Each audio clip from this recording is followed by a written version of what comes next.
Hello, YouTube. This is now part 7. Part 8. I think. I forget already. Either way, we're going to court. You didn't miss too much. And let's go defend this Japanese man in court against the great Reaper of the Bailey, Barak Van Zeeks. And maybe Sholmes will make an appearance. I highly doubt it, though.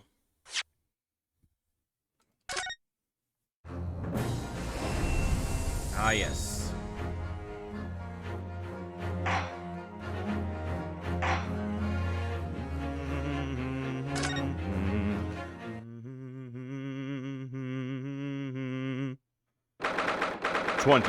February 9:23 a.m.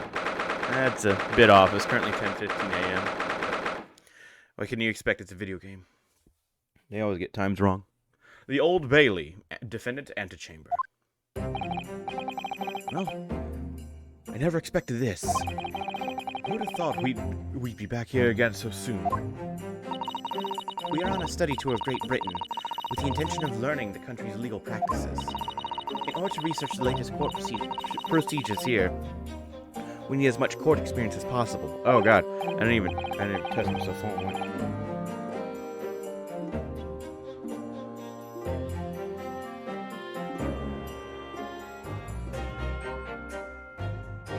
Ah, lips are still asleep. Ah. Okay. Well, yes, I suppose that's true, but for the person in the dock, it may well be his or her one and only time in court. And it could be life-changing. In which case, treating it as research may seem a little crass. Oh, when you put it like that, you're quite right. Good morning. Ah, Mr. Natsume. Good morning. Oh dear, are you alright? Your eyes are terribly bloodshot. The early bird catches the worm, as they say here in Britain. Yes, I've heard that expression. But I really don't want to catch a worm. So I tried desperately not to wake up early, but I was so worried I couldn't catch a wink. And now I'm absolutely exhausted as a result. Do all literary people take things so literally? Thank you for putting your faith in us today, Mr. Natsume. Oh, I wish I had 9 lives. My whole future hangs in the balance. I am too terrified to tremble. Really? Because I can feel tremors in the floor. I can't do this. I can't take it. Although, welcome student Mr. Naruhodo Esquire. Yes? I caught a glimpse of the public gallery as I walked by the courtroom. It looked like the opening night of the opera. There were so many people. I had no idea my case was such a notorious affair here in London. Oh, neither did I. Do you know why that might be, Mr. Sato? I'm sorry, Mr. Naruhodo, but I have no idea. The look on your face is just a coincidence, then, is it? Don't hide the truth from me! It's because of the Reaper, isn't it? Oh, Lord Van Zeeks. Is that right, Mr. Sato? I purchased as many different newspapers as I could find this morning. And yes, Lord Van Zeeks is on the front page of every one. I knew it. Sometime after the prosecutor was dubbed the Reaper of the Bailey, he stopped appearing in court, it seems. It's been several years now, in fact, until the day before yesterday. Yes, Inspector Gregson told us similar, didn't he?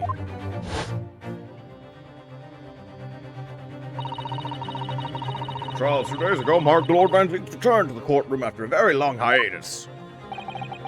Trial of Magnus McGilder. I don't even experience that in this. I believe that appearance made even greater waves here in the capital than today's. We wouldn't have realized, of course, having only just arrived in the country. Why is the Reaper back in the Bailey so soon, for what appears to be a mundane murder? Murder? That's the question the papers are asking, and they all are speculating various answers. Mundane? Mundane? It's the most significant saga of the century to some of us. Oh dear, I meant no offense, Mr. Natsume, but that is how the papers are describing it. Well, lest we also forget the fact that it could spark an international incident. Obviously, the reappearance of this infamous prosecutor has caught people's attention. But there's another blatant similarity with the trial of 2 days ago. Oh shit, that was Ryunosuke, wasn't it? Whoops. I wasn't paying attention. Yes, I agree. Locum student Mr. Naruhodo Esquire. It's you! Me? Well, I suppose that's true. Both times it is you who stands against this legendary prosecutor. It can only mean that you're friends with the Reaper! Please, I don't rub shoulders with Deathbringers. I rub shoulders with Shadowbringers, though, so there's that. I'm afraid that there's really only one other explanation. It can only be another example, Mr. Naruto, of your uncommon bad luck. Thanks for that. Oh, this is just my luck. Why must I be represented by a man with such frail fortune? By the least lucky lawyer alive! Well, let's not forget that it was you, Mr. Natsume, who asked me to represent you. Oh! Yes, it's true that I'm just a student new to London, with little way in the experience of or skills, or luck. But I promise you this. I will fight your corner until the bitter end. And I will believe in you, Mr. Natsume. Oh, benevolent locum student, Mr. Naruhodo Esquire. You're not alone here with us, Mr. Natsume. Whatever happens, we will always be on your side. Oh, benevolent non-locum assistant, Miss Mikotoba Esquire-S. I am in your debt forever. I shall never forget this, Mr. Natsume. Counsel for the defense. The court session is about to begin. Kindly make your way into the courtroom at once. Alright then, Mr. Natsume. It's time. Let's go. Yes! Good lord, these characters. This is it. Second appearance in a British courtroom. In my second trial against the Reaper. I hope you're watching over me, Kazuma. Because this time, I won't let my faith waver.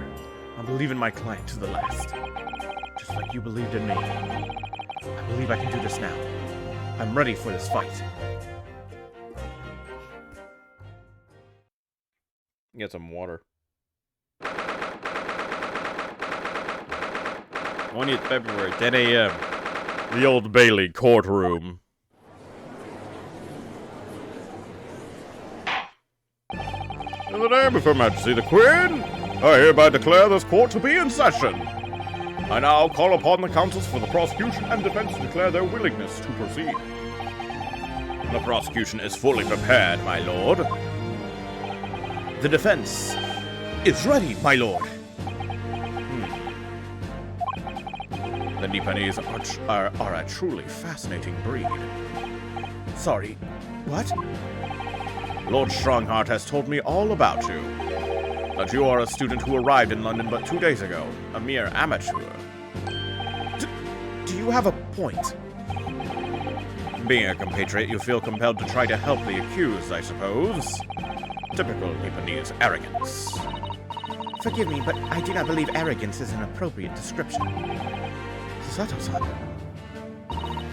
After all, at our previous encounter, the defendant was found to be innocent.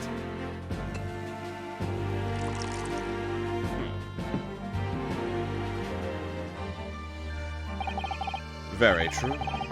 And a most fascinating, if dark, trial it was, too. A tragic conclusion came later, of course. Here's to the acquitted and his unfortunate, violent end.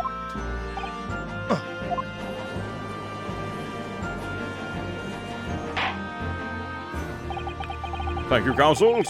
See, both sides are in fine fettle. Now, ladies and gentlemen of the jury, are you ready to carry out your duties here in court as impartial members of the public? Holy fucking shit, it's Bruce. You never know when you might be down on your luck, but I believe in fair play for everyone. Well, I must warn you, I'm rather more ruthless than I appear. Oh, well, not me. What you see is what you get. I'm a peace-loving fellow. I'm afraid to say, I think it's quite possible that Mustache Foreigner did the deed. Come on, what are we waiting for? No doubt he did it anyway. Sorry, didn't quite catch that. Very well, let us proceed.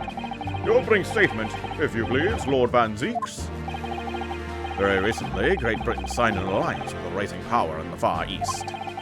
The accused in the dock today is a student from that same land, a certain Mr. Soseki Natsume. And while our country has extended this foreign student the warmest of welcomes, regrettably, the kindness has not been returned. In fact, this student is accused of a most sinister act.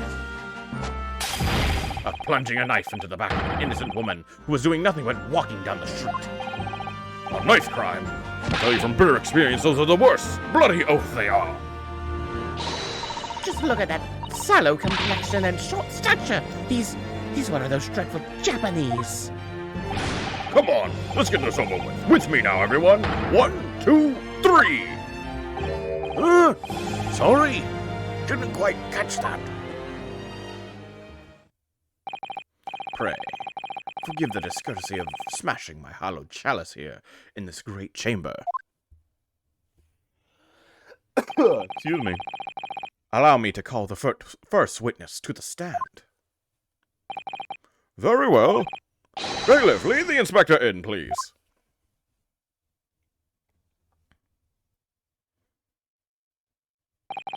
Your name and occupation, please. Yes, sir. Tobias Gregson, Detective Inspector at Scotland Yard. Would you please summarize the events of the case for the court, Inspector? The victim is thought to be a young woman in her 20s by the name of Olive Green. I beg your pardon, Inspector. Thought to be? Yes, having been stabbed in the back by her attacker's knife, the victim fell unconscious. That was 3 days ago now. She's been comatose ever since. What? They don't even know who she is for sure. Comatose. I see. But her life is not in danger. Fortunately for the Eastern student, the charge will not be murder. Pray, elaborate on the details, Inspector. Sir, if I could ask everyone to look at this street map. As I mentioned, the incident took place 3 days ago, at around 5 in the afternoon. It happened on the pavement running alongside Briar Road, a wide thoroughfare for horse-drawn vehicles. It had not long since stopped snowing as the victim, Miss Green, was walking down the street. Out of the blue, she was approached from behind by the accused and stabbed in the back. Luckily, the young lady's life was spared. She's currently being treated in one of the city's hospitals. But being unconscious as she is, we've been unable to take a statement from her, of course. This is the case file with everything we know about the victim so far. Thank you, Inspector.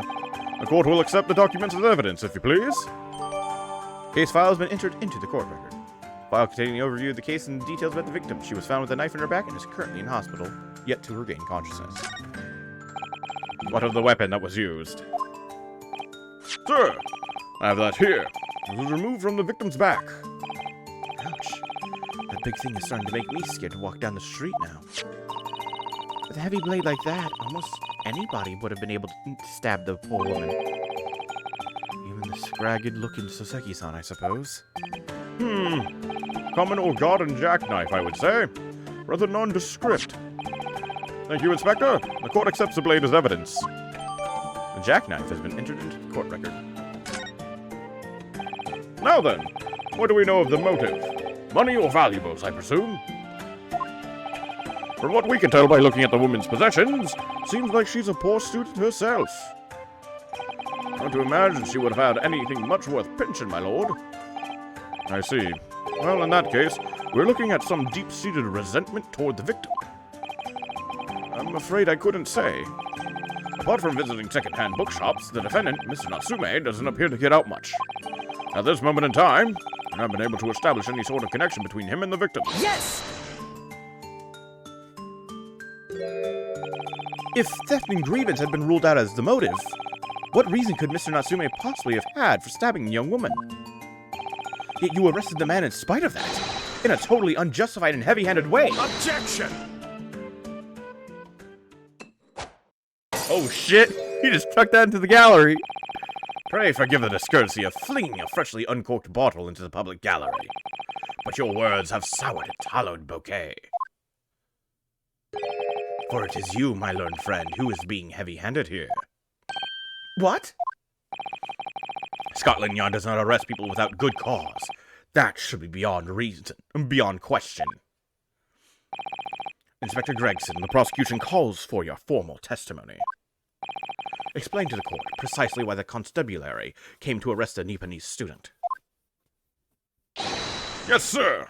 Well, before we do that, let's take a look at the court record. Okay, let's see here. From your book, 17th February at 4:45 p.m. Mr. Natsume, with a sum of 2 shillings, tendered in receipt of the picture of Monsieur Lecoq, a meal for Gabriel, Canterbury Yearnings. Oh, the Canterbury Jails? Incident report. Details. Young woman rendered unconscious following a stab wound to the back. Victim, olive green female. Stout build, early 20s. Location, pavement, Briar Road, east side. Reporting officer, Rowley Beat? What? Oh, hey AJ, good morning. Additional notes. The victim remains unconscious. Her name was gleaned from her personal effects. Other details are unknown. Yes, if you missed it last night, I said that, I will not be streaming tomorrow because I'll be busy for the rest of the week. I have to, essentially house sit for my sister while she's out and about. Trying my best to help my, my brother-in-law while he's also busy with work. See if I can, help out around the house at all. Take care of the dog. Don't really have to take care of the cat, but at least make sure everything's good for the cat. Take Sky to softball practice and take care of the young one. Though the young one's kind of sick now. So yay. Busy rest of the week. Yet again. Other details are unknown. Apart from a single stab wound from the large knife, no other signs of injury were observed. The assailant was seen running away by the reporting officer and was successfully arrested the following day. Oh, really? Running away by the reporting officer. Rowley Beat. That's strange. Because,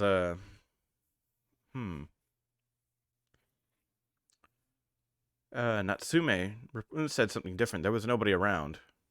But yet there were, of course, a couple of witnesses that were stated to have seen something. Interesting. Let's take a look at the knife.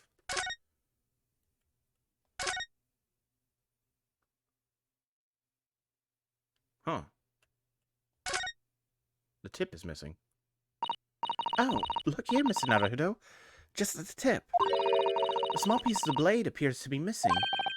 You're right. Well spotted, Miss Sasato. I wonder what could have happened to it. Yes.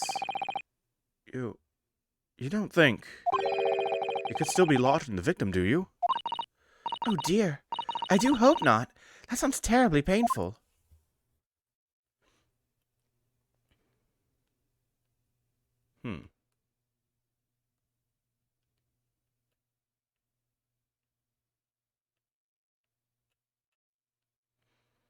Looks like that's all. Alright, testimony time.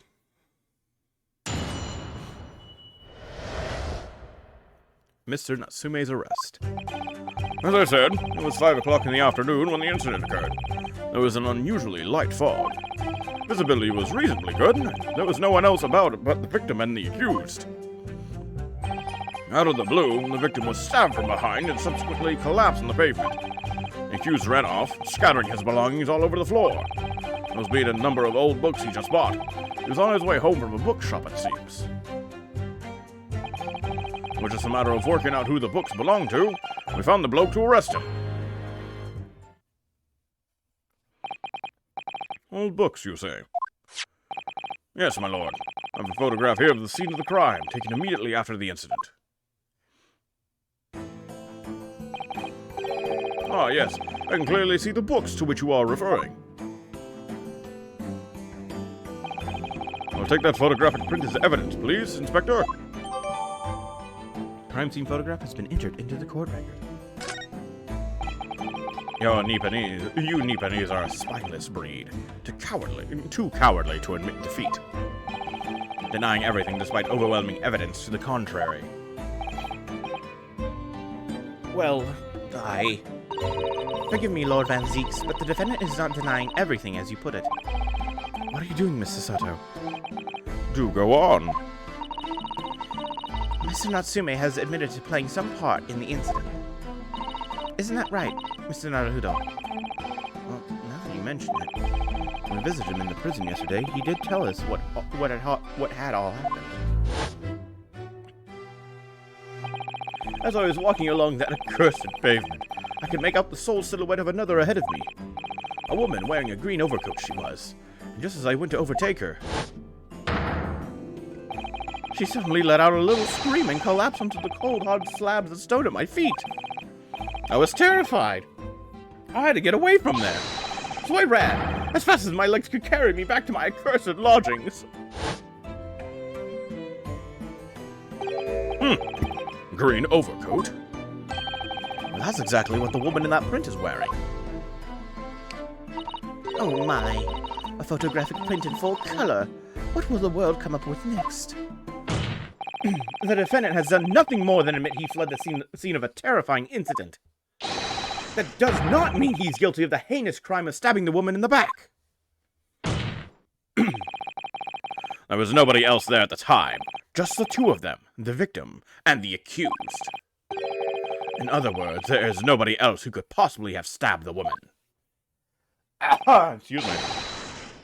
A fact that the accused concedes. Ugh. Seems this cross-examination could prove to be pivotal, counsel. Proceed, please. Yes, my lord. Nothing for it. I have to use this cross-examination to turn the tables here. It's our only chance.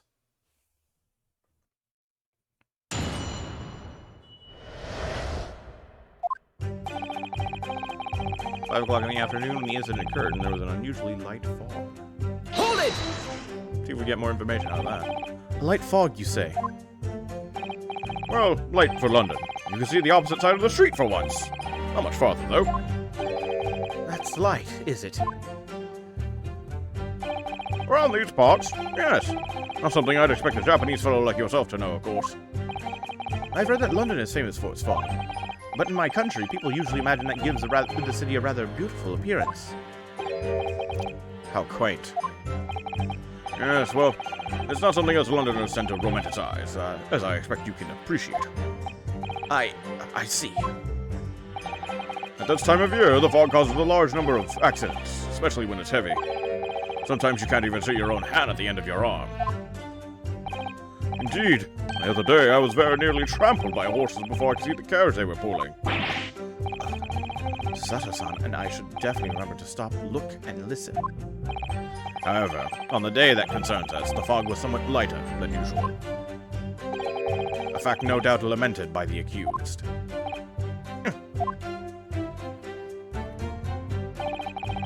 Visibility was reasonably good, and there was no one else about but the victim and the accused.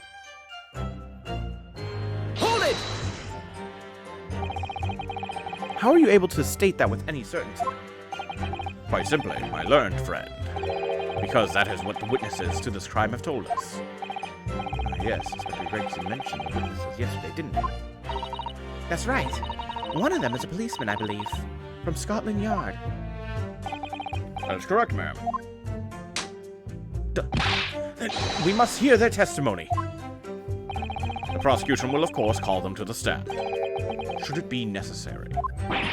But wait a minute. At 5 o'clock in the afternoon in the middle of winter, it should have been dark already. No matter how light the fog must have been, no one could have seen. I'm unaware of the situation on your tiny island in the east. But here in the capital city of Great Britain, all main roads are illuminated by in the night by gas streetlights. Ah, The prosecution believes there would have been ample light by which to witness the crime. Right. Here in London, for the first time in history, mankind has completely conquered the darkness. Which means we really need to hear those witness statements. If I could just get through the fog of this cross-examination, maybe we'll be able to. And it seems the counsel for the defense is taking stock. Continue with your testimony, Inspector. Out of the blue, the victim was stabbed from behind and subsequently collapsed on the pavement. Hold it! From behind, you say? That's right. As you can see from this print. Excuse me. Yes. Quite so, Inspector. That of the weapon is clearly protruding from the victim's back. You say this poor woman, Miss Green, remains in a critical condition. Comatose, no less. I'm afraid so, my lord. Yes, she's being treated at Bart's. I was hopeful that she'd come around before the trial started so I could take a statement, but it wasn't to be. Yes, that is indeed a pity. It would have been most illuminating to hear the victim's own account of events. Luck is on your client's side, it seems. On the contrary, my client has been exceedingly unlucky. Your force of tone is seriously undermined by those disturbingly wide eyes, I'm afraid.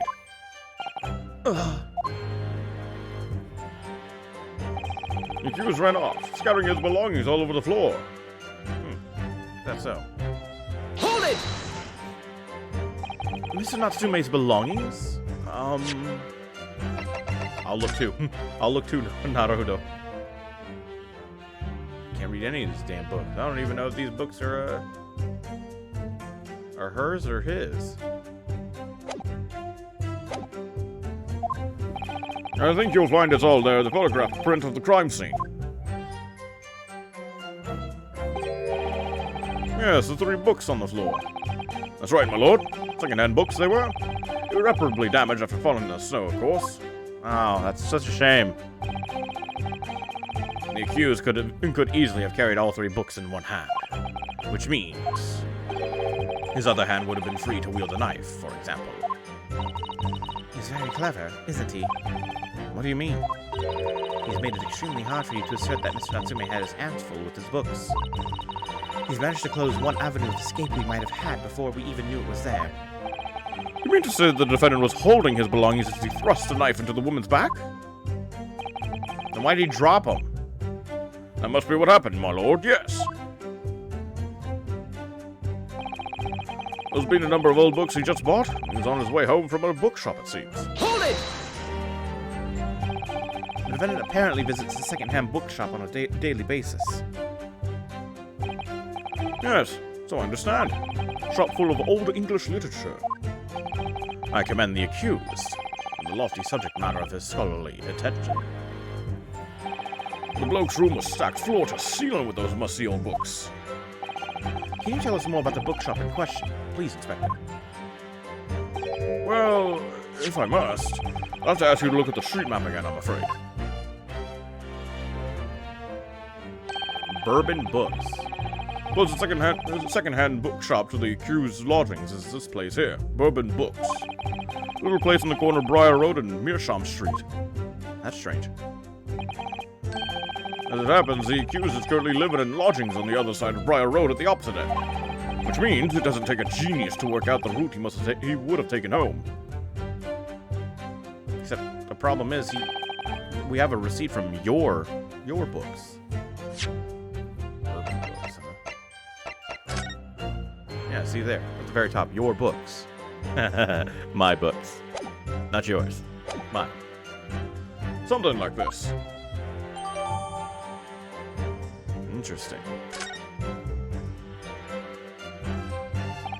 Yes, I concur with your conclusion, Inspector. The defendant would certainly have passed the scenes of crime on his way home from that particular shop. Mr. Naruto, I think that what the inspector just told us could turn out to be of vital importance. Yes, I agree. The most important point the inspector just made being... shop's name. Inspector Gregson, may I ask you a favor? What? Would you kindly add the name of the bookshop to your formal testimony, please? I believe it may be of vital importance. Maybe. Oh, well, you know, I mean, yes, it could be a very important clue. Very well. Not that I can see it being of any great significance, but please revise your testimony accordingly, Inspector. Yes, sir, my lord. Whatever you say. The man be any more sardonic. He was on his way home from Bourbon Books, secondhand bookshop he apparently patronizes. Patronizes. Objection! If I could just stop you there, Inspector Gregson. What is it, Sunshine? I'm a busy man, you know. This is a receipt that we found in Mr. Natsume's room. It was issued on the day of the incident and details a purchase of 3 second-hand books. And you found that in the accused's room, did you? Yes, but the point is not where the receipt was found, but the name of the shop printed on it. Go on. This receipt was issued from a bookshop called Your Books. Your Books? Y-O-R-E, I presume. Yes, my lord. So, Mr. Natsume did indeed purchase a number of books at a second-hand bookshop that day. However, the bookshop in question was not Bourbon Books. Huh? What? Inspector, do you know of this other bookshop? Yes, sir. Your Books is another second-hand bookshop not far from Bourbon Books. It's just that... Well, it's such a small place, I didn't think the accused would have known about it. Objection! But in fact, that is the bookshop which the defendant visited on the day in question. And this receipt proves it. Objection! Yes, for what difference it makes. Wherever the man purchases musty tomes, it makes no difference in the final analysis. Objection! I disagree. I mean, after all, I have the street map here, if that might be of help. Oh, yes, thank you. Have a look at this, please. If the defendant had been returning from Bourbon Books, then yes, he would almost certainly have passed the place where Miss Green was attacked. However, if we take into account the fact that he was actually at another bookshop, Your Books, it may very well turn out that he wouldn't have passed that location at all.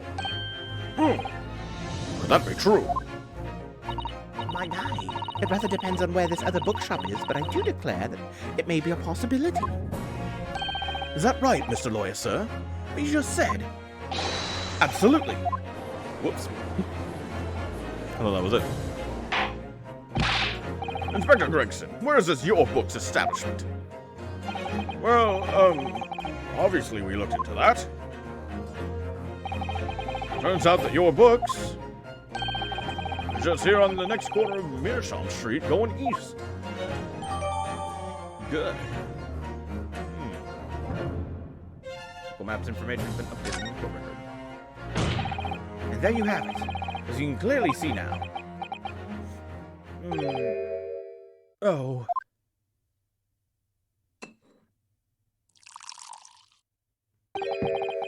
My learned Nipponese friend is obviously in training to be a clown, the way he regales us with such witticisms. To your future career in the circus. Put that glass down now, or I'll put it down for you. Didn't think I needed to spell it out, but here we go. And the accused was coming home from Your Books instead of Bourbon Books.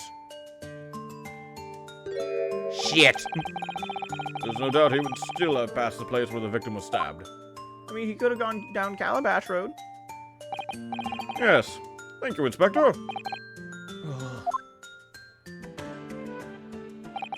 Allow me to reiterate for my learned, if somewhat slow, Nipponese friend.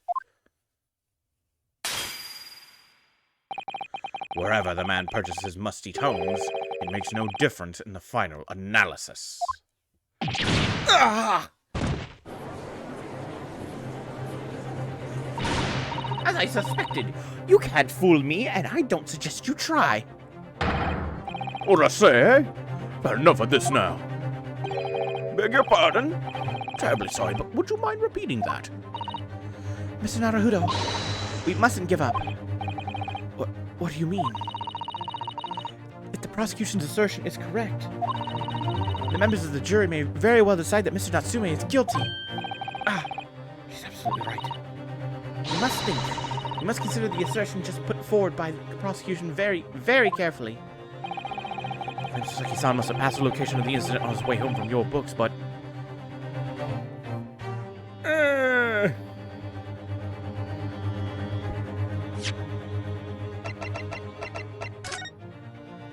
We could say that he went down Calabash Road, right? Right? I'll raise an objection. Screw it. I'll take it. I'll take the hit. The assertion just made by the prosecution is fundamentally flawed. Explain yourself, counsel. Yes, my lord. You can see what I mean on this map. When returning from your books to his lodgings, Mr. Natsume could have followed the route suggested by the prosecution. However, that isn't the only conceivable route to take between the two places. If the defendant used these streets, look what happens. He arrives back at his lodgings without passing the location where the victim was attacked. Objection! Talking back to a clown is a fool's errand, of course. However, I feel compelled to point out that that route is what is commonly referred to as the long way around. On a cold winter's night, why would any man choose to take a longer route home? Well, the answer is extremely simple. He wouldn't. In other words, the accused took the obvious route back to his lodgings and is the obvious perpetrator of this crime. Objection! But... Aha! Yes, I've got it! Obviously, we must ask the man himself. Ask Mr. Natsume which route he took home. I have already informed the court of the accused's responses to questioning. He claims he has no recollection. That's right. As I said, the bloke seems to spend his time outside wandering aimlessly from A to B. That day was no exception. He doesn't remember where he was or which route he took home. I don't believe this!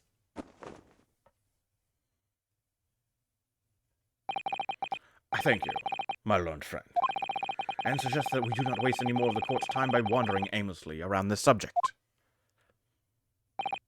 Pray, what say you insightful jurors? But even if that is the case, the defense still... Hold it. Fuck.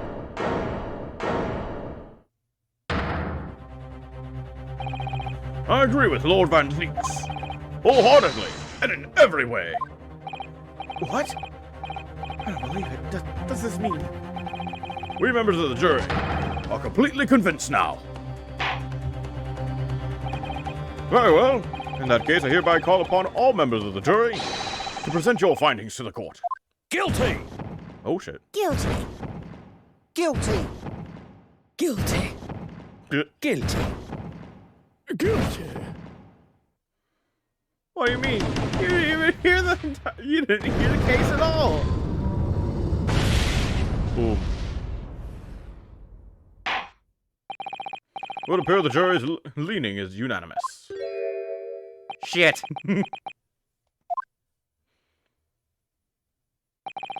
To the insightful members of the jury, I applaud your brave resolve. You serve Queen and country admirably. Mr. Naruhodo. No. Yeah. This isn't over yet. So it's one last chance to sway the opinion of the jury. I have to tip the balance of those scales the other way. To turn this around. Somehow. Was the eyes of quarry not yet willing to give up and die?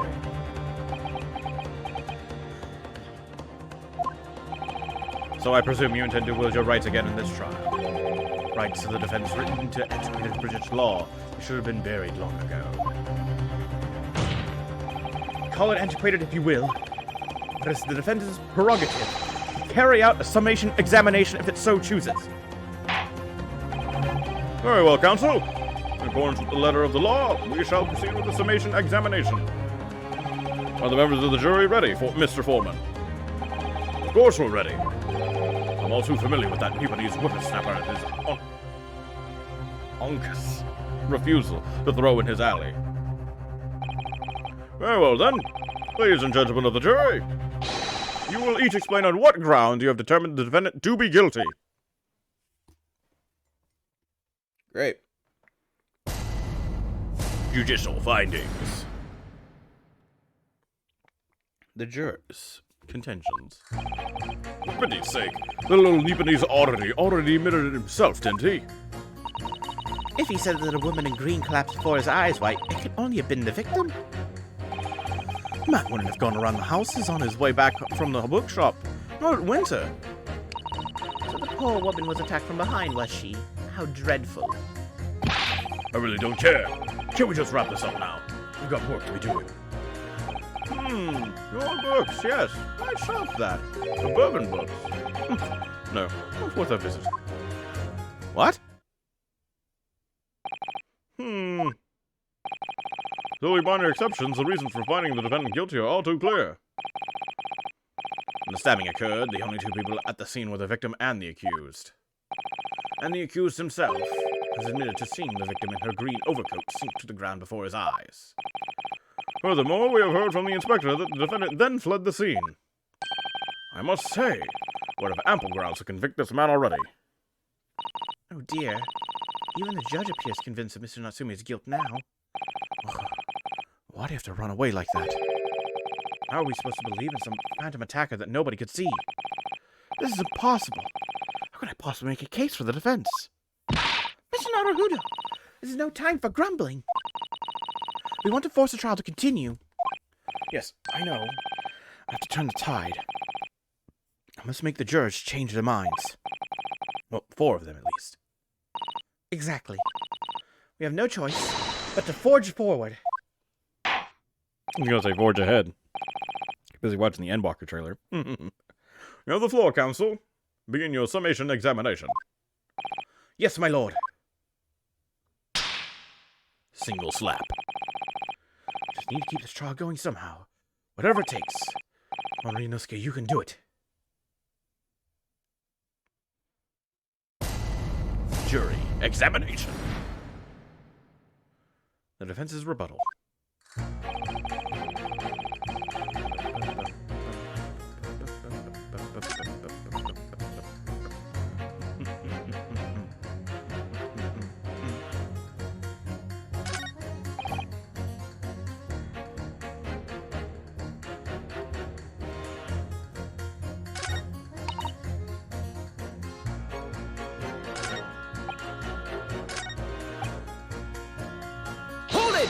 What do you mean by that, old man?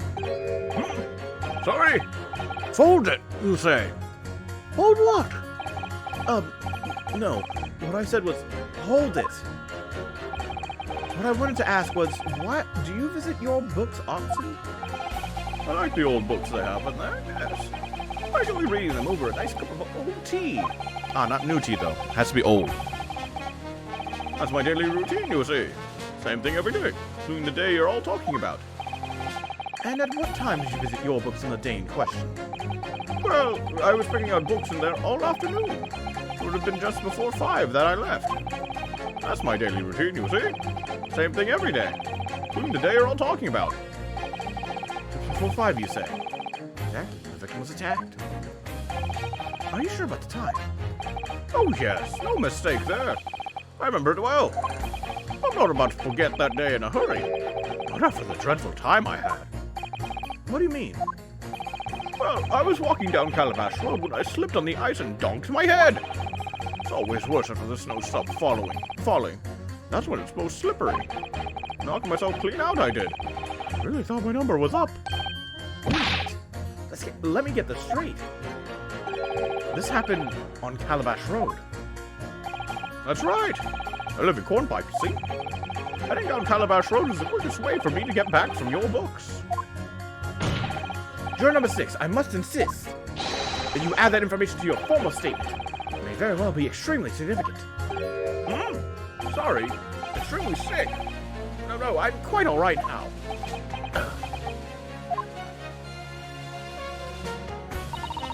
It sends a shiver down my spine to hear the members of the jury so convinced of Mr. Natsume's guilt. I can't help feeling that some of their opinions are rather subjective. I agree. It's the irrelevance of what some of them are saying that sends a shiver down my spine. Still, some of their assertions don't actually incriminate Mr. Natsume of anything. That's something. We must use that to our advantage, Mr. Naruhodo. Cunningly. Yes, you're right. Listen to the jurors again, carefully. And if any of their assertions are at odds, I'll put them mercilessly against each other. Yes, don't go back. Pit them all against each other. Jesus.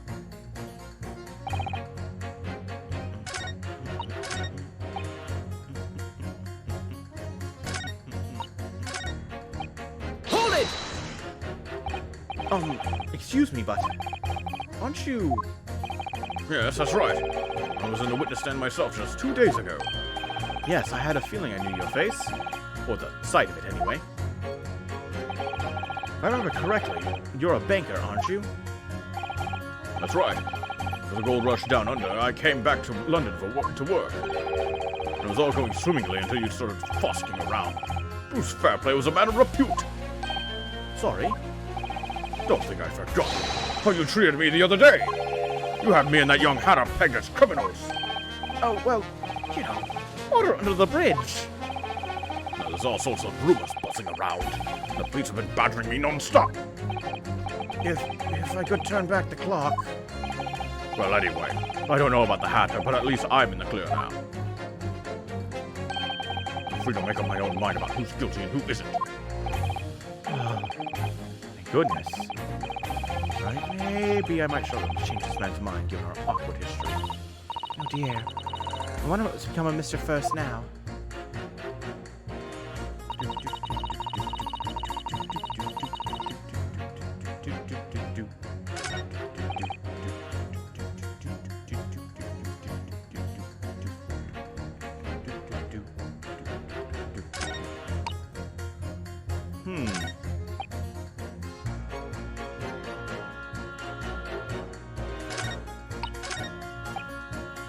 Hold it! What do you work as? A man's life is on the line here, sir. This will take as long as it takes. Don't get clever with me now, son. My life's on the line too, and so is my family's. The likes of you wouldn't understand, but a laborer like me can afford to take time off. I don't work, I don't eat. Neither do the wife and kids. Oh, I see. That must be very hard. I go to the union every morning to find out what he's doing. If you're late and work's taken, it's tough.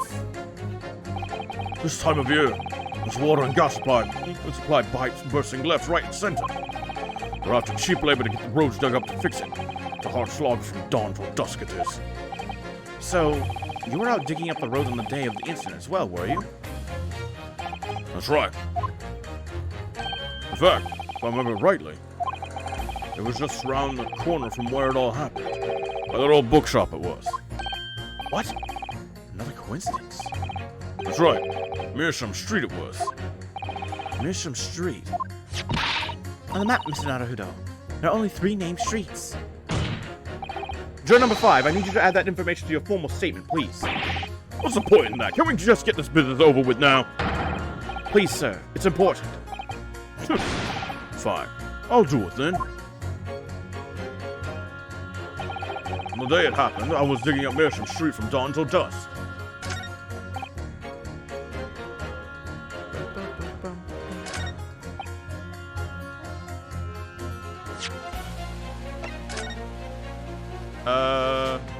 Which bookstore, though? I guess it would just be Bourbon, right? Hold it! Let's ask him more about it. So, if I understand correctly, you're a day laborer and you were doing road maintenance that day. That's right. Like I said, we get a lot of burst gas and water pipes underground in the middle of winter. It's the only time of year fellows like me can actually make a few bob. I'm missing out today.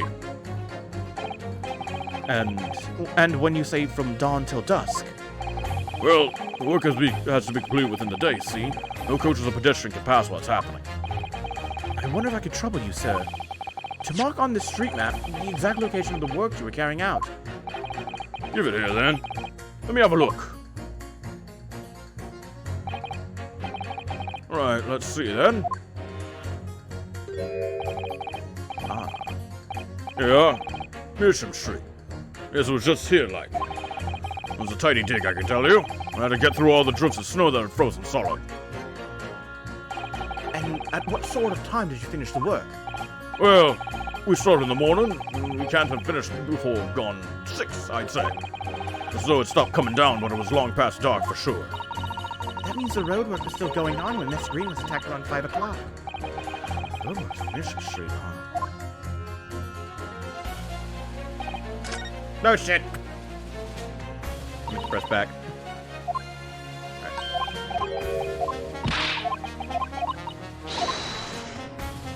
So, this proves that he went the long way around.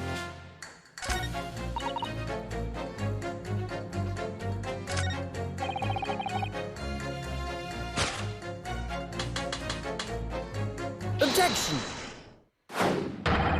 Those two statements are clearly at odds with one another. At odds, counsel. Explain yourself. Please, don't point! It wasn't me, I swear! What? I just want to get this done and dusted.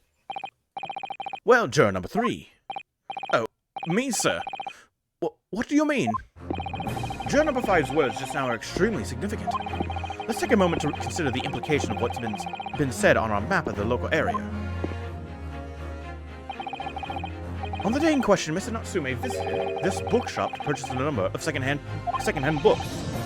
And on the same day, we now know that there were works being carried out on Mearsham Street, making it impassable. Which means that the defendant's route home could not have taken him along Mearsham Street and down Briar Road. Oh, yes, of course. What do you think, sir? Well, yes, you can't argue with that, really, can you? We must have had a good 2 yards or more of the pavement up. Every gentleman and gentlewoman that came along had to turn back and go the other way. So, the only conclusion is this. The defendant must have taken the longer route back to his lodgings. Yes, I suppose he must have. I suppose it must be right, huh? Juror number 3, you said the following. The man wouldn't have gone around the houses on his way back from the bookshop.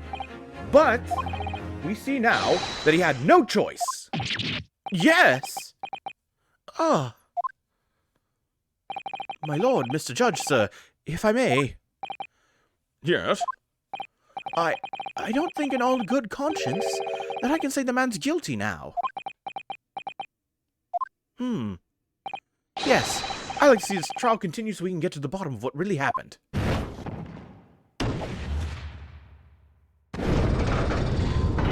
Alright, there's one. What about you, sir? Me? Well, all right then. Well, there's a hole in the prosecution's argument. It should be filled in, that's what I say.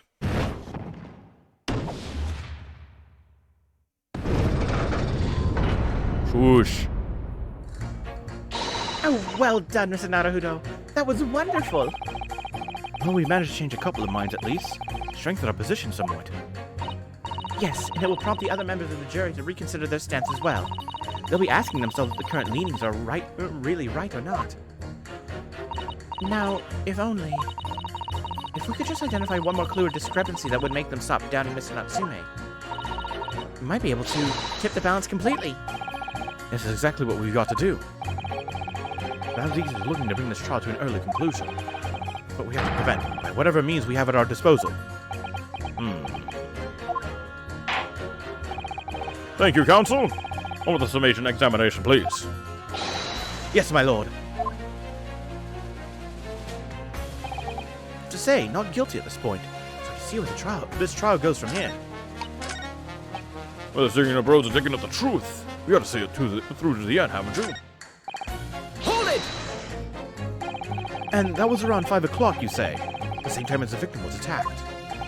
I don't know anything about the girl who was stabbed, but my dinner's on the table at the same time every day. And for the record, could you please identify the precise location of your fall?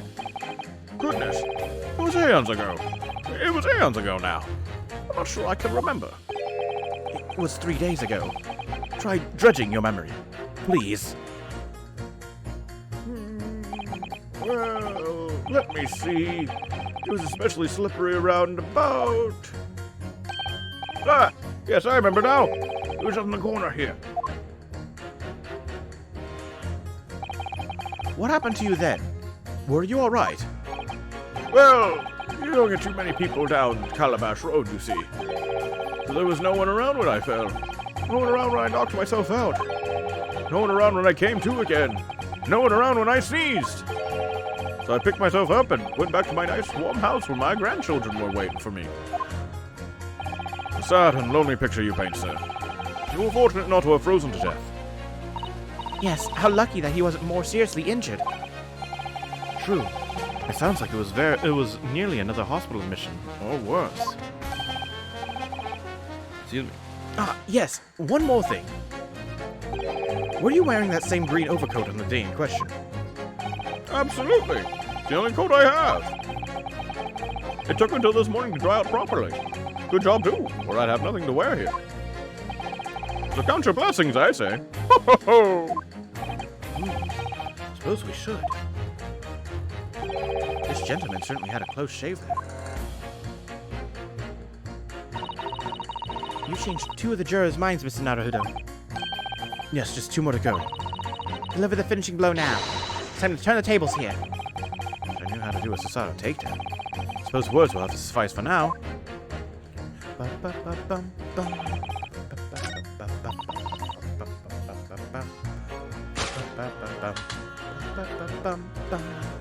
Objection! Those 2 statements clearly show a flaw in the jurors' reasoning. A flaw? What are you talking about, counsel? Well, juror number 2, juror number 6. My, whatever do you mean, sir? I think perhaps the old man didn't hear you. Unbelievable. It's not like I was loud or anything. There is at least one fact of which we can be sure here. The bookshop receipt found in the defendant's room clearly indicates that on the day of the attack, he had been to your books and purchased a number of second-hand titles. He then returned home on foot. But the man says he has no recollection of his return journey. That's correct. But what he does remember is seeing someone appear in front of him on the way. Someone in a green overcoat who suddenly collapsed on the pavement before his eyes. Yes, we are well aware of this. The poor young woman who was stabbed, obviously. Objection! Can we really be sure of that, madam? My, whatever do you mean? I'm sure you heard juror number 6's account of what happened to him that day. That same afternoon, there was somebody else apart from the victim who was wearing a green overcoat and who fell over on the icy streets in the neighborhood. Oh my! My goodness! You mean? That's right. I'm referring, of course, to the hard of hearing juror number 6. Are you really suggesting that the person in the green overcoat whom the defendant saw collapse in front of his eyes was a jolly old gentleman on the end of the bench here with me today? That is entirely possible, yes. After all, the old man has a somewhat similar build to the victim. Well, look at that. My goodness me! Sorry? You need a pee? And crucially, we know precisely where the old man in the green overcoat fell.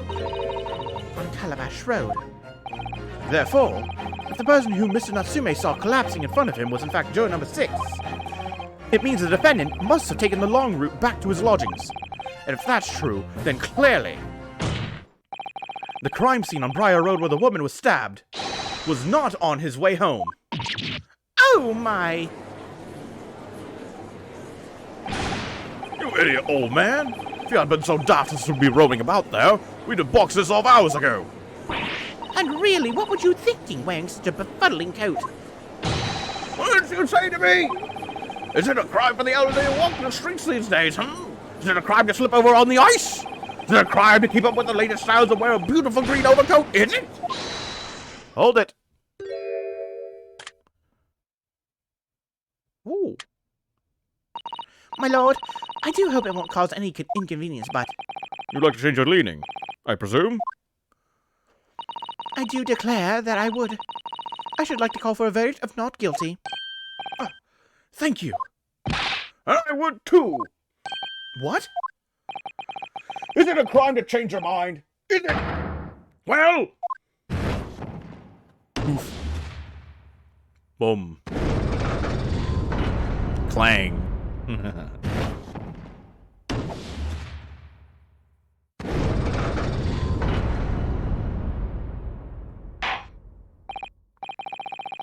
Who would have thought? The two people that I actually talked to, they still want my guy to be guilty. Strange, is it not? well, that summation examination has concluded with a rather large shift in opinion. The ayes 2, the noes 4. The noes have it, not guilty, they say. Which means we no longer have a consensus among the members of the jury. The trial will continue. Objection!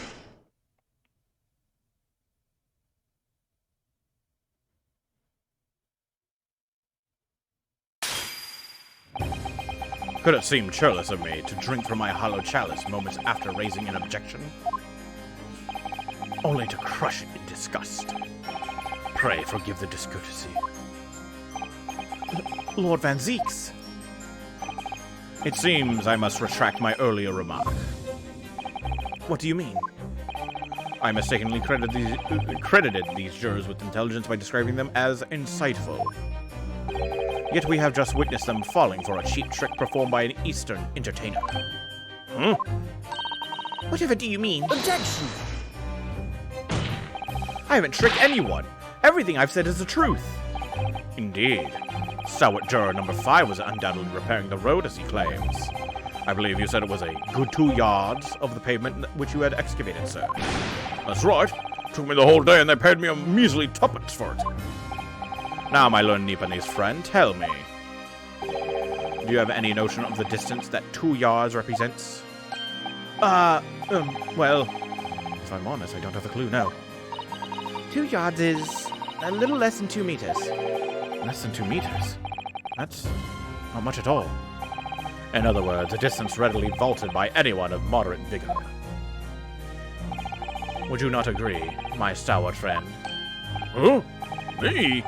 Well, I can't say you're wrong. No. What? And did you perchance erect a sign to prevent pedestrians from passing the site of your works? I wouldn't dream of it. What a waste of time. No coaches would have had hope passing anywhere. We just turn any gentlefolk back when they come. Kids just jump right over us all the time. The accused is no gentleman as far as I can see. I have little doubt, however, that he could spring over a 2-yard trench in his meanderings around town. Is that true? Is it? The incontrovertible truth is that the books just purchased by the accused were found at the scene. There can be no doubt that on his way back to his lodging, Mr. Natsume walked down Briar Road. Crushed in a single sentence. And old man. Cold man? You can talk? You said that at around 5 o'clock on the day in question, you slipped and fell on Calabash Road. Pray, was there a suspicious-looking Nipponese behind you at the time? Oh, can't say as I remember. You don't remember? How about a wager, my learned friend? You say it was this old man that the accused saw, but I would lay 1,000 to 1 against you being able to prove it. Ah!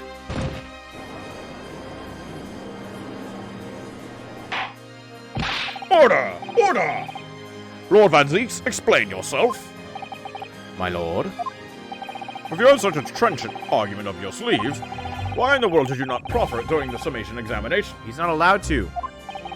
I wanted to give this young foreign student the sightseeing experience he no doubt came for. I wanted him to see for himself how the opinion of the jury is so readily swayed.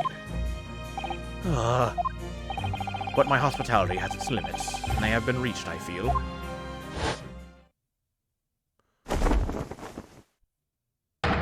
So, my learned friend, today's sightseeing tour of London is now over. What are you talking about? My lord! The prosecution requests permission to call its next witnesses to the stand. Granted. Bailiff, bring forth the witnesses. It's next witnesses. Mr. Naruhodo, do you not remember? We were told on several occasions that there were eyewitnesses to the incident. Yes, I remember. One of them being a Scotland Yard policeman, no less. I'm afraid that's likely to be the prosecution's next witness. Right. No matter who Van Zieks brings to the stand as his witnesses, no matter what they say, I believe in Soseki-san. I know he's innocent. And I'll keep believing to the very end, until this battle is over.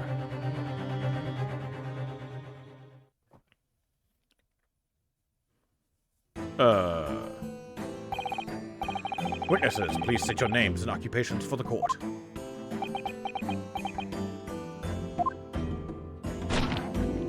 What the?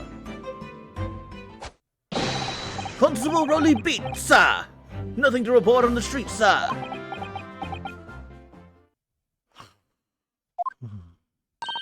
And I'm Mrs. Beat. Patricia's my name. I'm proud to say I'm this young town's hero's wife.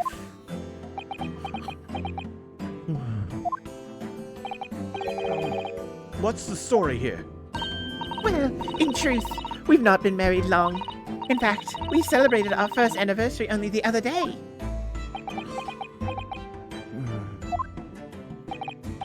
No, it was your husband I was asking about. He seems tired. Hardly surprising. Whilst being an honorable occupation, patrolling the beat is the most demanding work in the world. Oh, really? Sure, I've heard that before, actually. Indeed, apart from rare days off, our gallant officers trudge some 20 miles a day, you know. They patrol boarding houses and pubs, collect taxes, survey the streets, check that meters are reading true, and they're responsible for keeping the street clean, and lighting and extinguishing our streetlights. There are a number of items on that list that don't sound like policing duties at all. I wouldn't just be falling asleep on my feet. I'd have collapsed long ago. But it goes without saying that a policeman's primary duty is the apprehension of criminals. Even when he's off duty, a constable is expected to investigate and resolve any crimes on his beat. Well, the London Bobby is a man of honor. And a man of slumber. On the day in question, this man and his wife were walking down Briar Road in the opposite direction, and they witnessed the incident as it occurred. Is that not correct, Mr. and Mrs. Beat? That's right, sir. Isn't it, Rolly? Constable Rolly Beat, sir! Another report on the street, sir! What a great witness he's going to be. Very good. I'd like to hear your formal testimonies now, please. You will tell the court exactly what you saw on the afternoon of the incident. Yes, sir!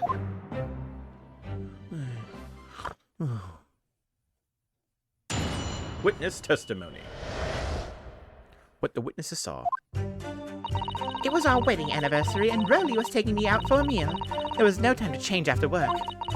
Anyway, two silhouettes appeared out of the fog on the pavement in front of us. All of a sudden, one of them just collapsed on the floor. Then the other scattered something before running off. We ran straight over, of course, and then went for help at a nearby police box. It was definitely that Japanese man in the dock.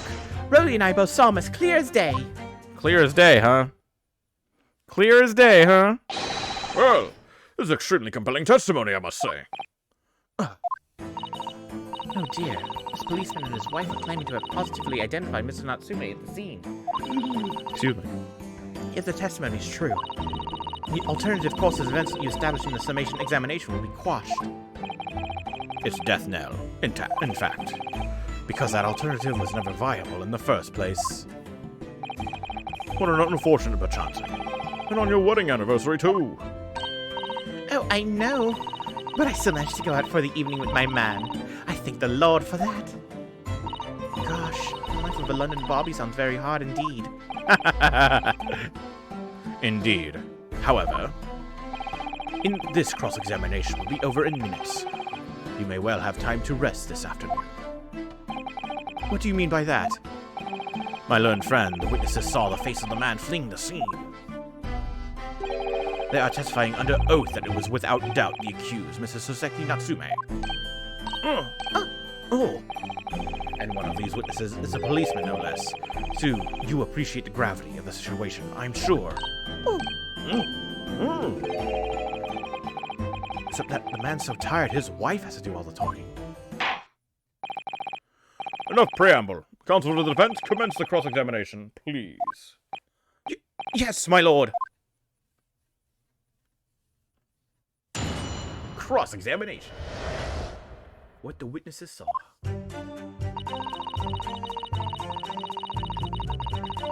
Hold it! Even now, huh? No time to change after work, you say. Are you also a member of the police, Mrs. Beat? Oh no, sadly not. It's a job for strapping young men only. Women, children, and the elderly can't even apply. Well, I think you can probably see why children and the elderly can't do the job, can't you? I think Rolly looks ever so handsome in his uniform. It suits you down the ground, doesn't it, darling? Oh. I just finished my beat. Pat and I were heading back to the station. I was actually planning on getting changed there. Is he talking in his sleep? This is creepy. Oh no, Rolly. I much prefer you in uniform. Sometimes I don't recognize you when I see you in plain clothes. Oh dear. That doesn't seem healthy. Kindly adhere to the point.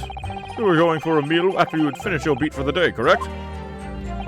That's right, sir.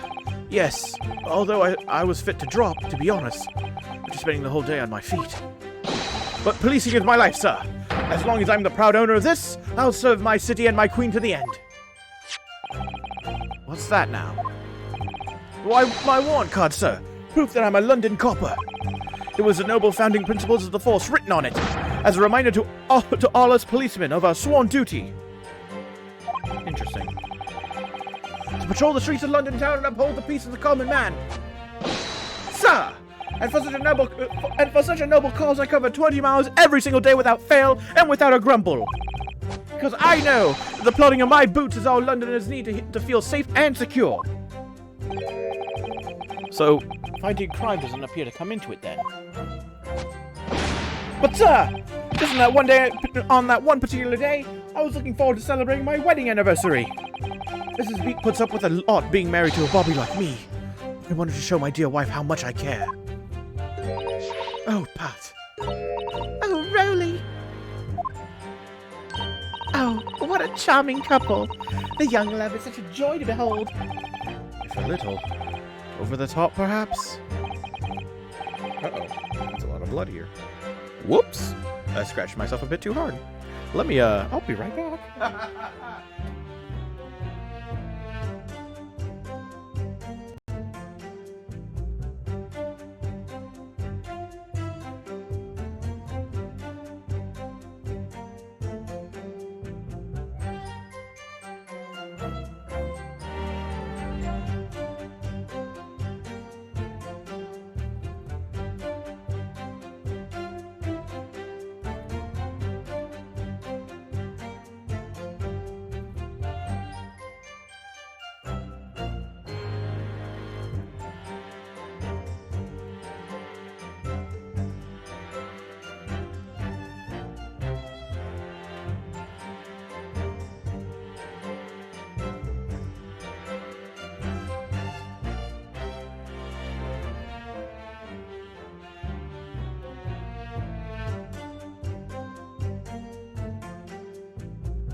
Well, that's what I get for not paying attention to my nervous tics.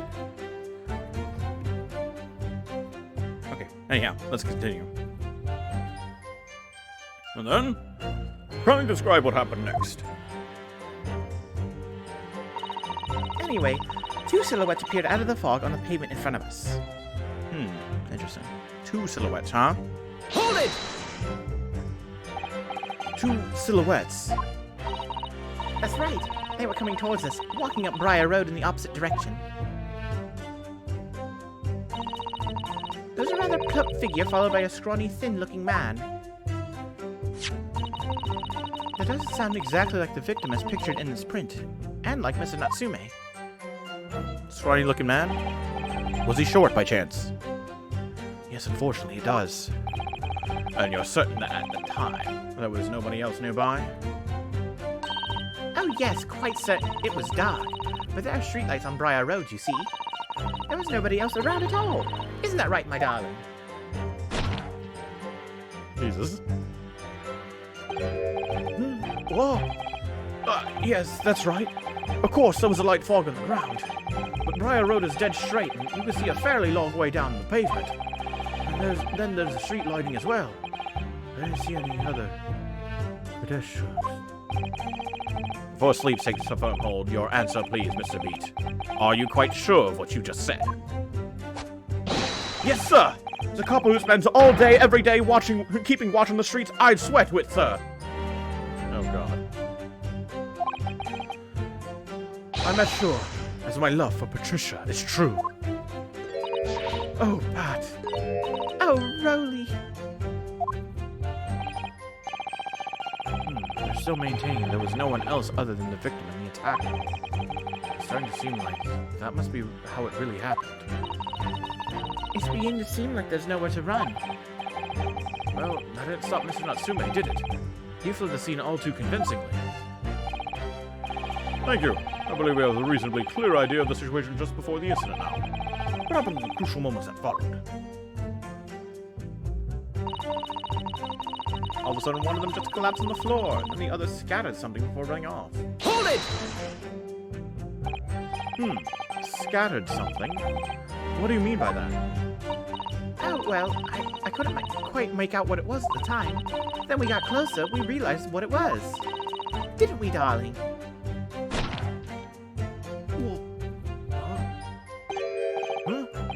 What? Ah, yes, that's right. It was some old books. I see. Old books. Yes, sir. The culprit had dropped a number of them, all around where the victim lay on the pavement. Indeed. It's clearly pictured in this photographic print. That rotten Japanese man did that when he did the deed. Hold it! Let's not forget that it remains to be established that the defendant was indeed the attacker. But we saw him! It was the man in the dock, without question, sir. The mustache, the hunchback, the cat-like eyes, the taut mouth, the snub nose. Everything! The hell? Any more insults you want to throw in? That's right. He looked down at that poor defenseless woman with those terrifying, intense eyes. And then suddenly threw his book onto the pavement and ran away. I see. This is tough. They seem as though they're telling the truth here. May I remind the court this unambiguous testimony comes from a policeman and his wife. Now, please, continue. Yes, sir! Oh. Ran straight over, of course, and then went for help at a nearby police box. Hold it! Was it your husband who went to fetch help? No. I went.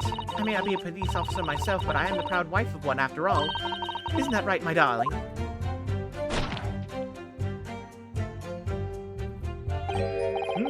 What? Oh, yes, that's right. I asked Mrs. Beat to go. I was off duty by that point. But a Bobby's never truly off duty, of course, so I felt obliged to stay and guard the scene. Very laudable, Mr. Beat. Preserving the scene of a crime is a task of considerable importance. That's why I sent Patricia, you see. I told her where to find the right police box. Forgive my ignorance, but what do you mean exactly by the right police box? Depends on the crime's location, you see, as to who deals with it. Where the woman was stabbed wasn't actually on my beat. So I told Patricia the way to the police box for the beat that Diaz fell under so she could go and report it. I ran there as quickly as I could, and I asked for help from the Bobby on duty. There's nothing more potent than a young couple in love working together, you know. And thanks to your swift response, the case was quickly resolved. The actions of two model citizens. Citizens? Ah. Oh, please, you're making us blush. Isn't he, darling? Oh. Yes, sir! What Patricia said, sir! Oh. let's move on, shall we? Oh.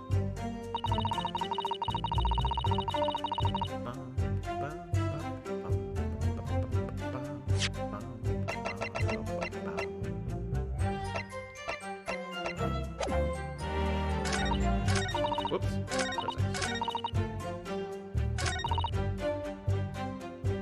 Is there... Did you not see a knife sticking out of her back?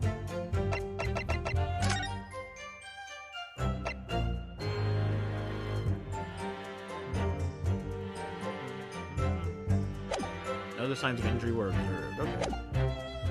Keep that in mind. Hold it! But surely you wouldn't have been able to see his face by the light of the gas street lamps, would you? Oh god. We absolutely could. Us Londoners have exceptional eyesight, I'll have you know. Right. The light from the street lamps was more than enough. And my husband already told you that the fog was only light, didn't he? It's dying? Yes, and what of the fog? We're famous for it across the globe, I believe.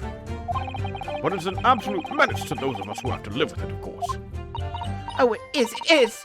When it's thick, you can't even see the hand at the end of your own arm. Yes, alright. I take your point. Now, could you stop shaking your husband about? The constant fog makes our eyes very sharp, you see. That's why we can tell you for sure and certain that it was that little Japanese man we saw. Can't we, darling? Oh. Oh. What? Yes. It was the accused and no mistake. The mustache, the hunchback, the cat-like eyes, the taut mouth, the stone nose. Unmistakable, sir! As far as this couple's testimony is concerned, there can't be any question. Mr. Seki-san they saw running away from the scene of the crime. So that's it. So that's it, is it? That's their entire testimony. What do you think, Mr. Naruhodo? I hate to admit it, but on hearing the testimony, it really does seem as though Mr. and Mrs. Beat saw what they say they saw. Mr. Natsume running away from the scene on Briar Road that day. Yes, I feel the same. So if that's true, where does it leave us? The members of the jury are sure to call for a guilty verdict after this testimony. Oh no! Then what do we do? Kazuma-sama were here. What are you trying to say? I think you would try to find a contradiction somewhere else within their testimony. What do you mean, somewhere else? The statement about seeing Mr. Natsume is unequivocal. Calling that into question won't help. But if you can identify some other part of their testimony which appears to contradict the facts, you might be able to discredit them, to make the jury doubt if the pair's memory of the day is accurate.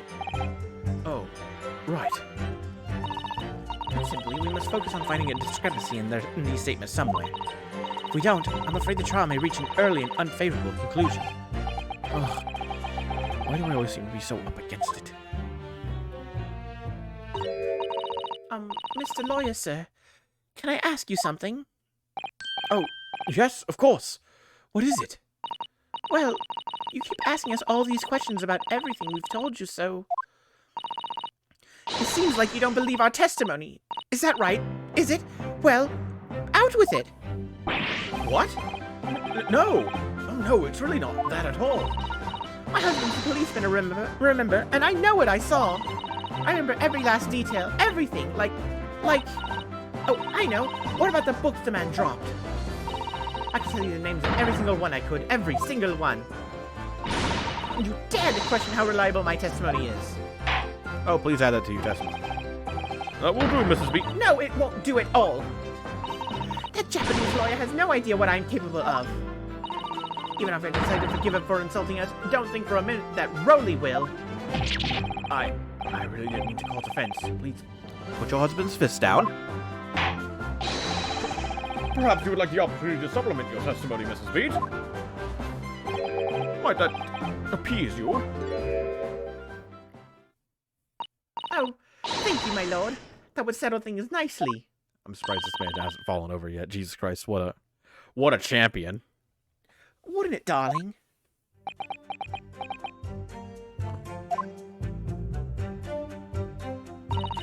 could even tell you the names of the 4 books he dropped at the scene. 4. Objection! So, you're saying that there were 4 books? That's right. I remember all of them. The picture of Monsieur Somebody, Wasit Yearnings, a meal for somebody, and the thingamummy is something. I'm sorry, Mrs. Beat. But there's a fundamental flaw in that statement of yours. Oh no! What flaw? Simply that, at the scene of the crime, there were only 3 books, not 4. What? This is the receipt from the bookshop where the defendant bought his books. Your books? Yes, and it details Mr. Natsume's purchases that day. But as you can see, only 3 books are listed. Only 3? No, that can't be. I remember seeing them. There were 4 books, I tell you. 4 dirty old books. Oh, really? Have a good look at this photographic print of the scene of the crime. As you can see clearly from this evidence as well, there are only 3 books. What? I just don't believe it. I saw them there. I swear it. I saw them. No, madam. I'm afraid your powers of observation cannot be relied upon. So it cannot be denied that though you say it was the defendant you saw, you could very well be mistaken. Oh no. Oh no, oh no, oh no. No! Now he fell over. Objection!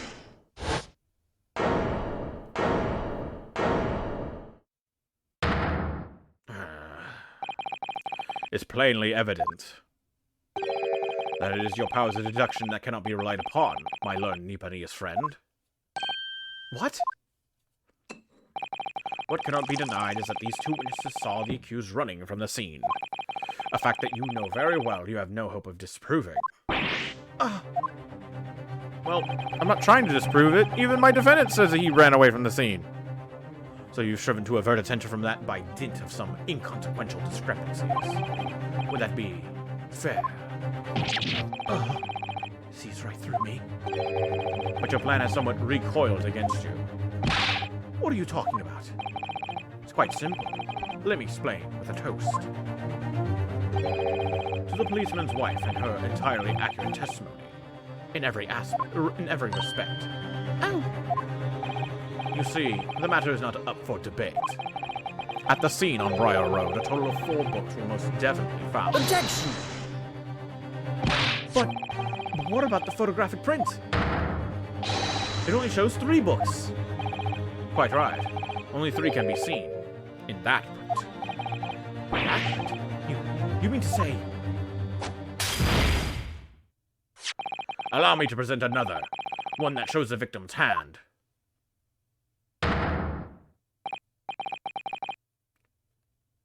Oh my god, it's the Lion's Pride. It's the 4th book. As you will observe, the 4th book was hidden from view in the original print by the victim's torso. Hold the phone. She said she remembers everything, right? Yeah, Meal for Gabriel, Canterbury Yearnings, a picture of Monsieur Lecoq. But she said the thingamies. Something or other. That's the Lion's Pride. That's not thingamy something.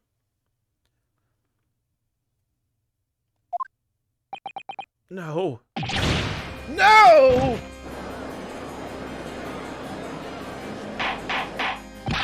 Order! Order! there, you see, look at that. Look. Yes. It's just like I said, isn't it, my darling? Yes, sir. Patricia's always right, sir. Let us study the receipt for the books purchased by the accused on the day in question. Mrs. Beat, the titles once again, if you please. Oh, yes, of course. The picture of Monsieur something or other. Somebody or other. The picture of Monsieur Lecoq. Was it Yearnings? Canterbury Yearnings. A meal for someone. A meal for Gabrielle. Gaboriao. Gaboriao. That's how we say it. That's how we say it here in London. In fact. As the court has just heard, the witness remembers the book titles flawlessly, save for a few minor details. Mrs. Beat's powers of recollection can only be described as exceptional. Did you hear that, Roly? The gentleman paid me a compliment. Yes, sir. Flawless, sir. Patricia is flawless. But there are only 3 books on the receipt. Mrs. Beat mentioned 4. There's nothing surprising about that. Clearly, the 4th book is that which is shown in this photographic print. I'm sorry, Counsel. Whoa. My phone was ringing. Oh, wait. Oh, never mind. It's just an alarm. I'm sorry, Counsel, but does that not seem odd? Why should the 4th book be omitted from the receipt? It's not odd at all, my lord. As the photograph clearly shows, the 4th book was found in the victim's clutches. In other words, it belongs to the victim. The victim was holding her own book? I wonder, what became of that 4th book? Obviously, it wasn't overlooked by the investigating officers at Scotland Yard. I have it here as evidence. You will submit that and the aforementioned photographic print to the court, please, Counsel. My pleasure, my lord. Second crime scene photograph has been entered into the court record. The 4th book has been entered into the court record.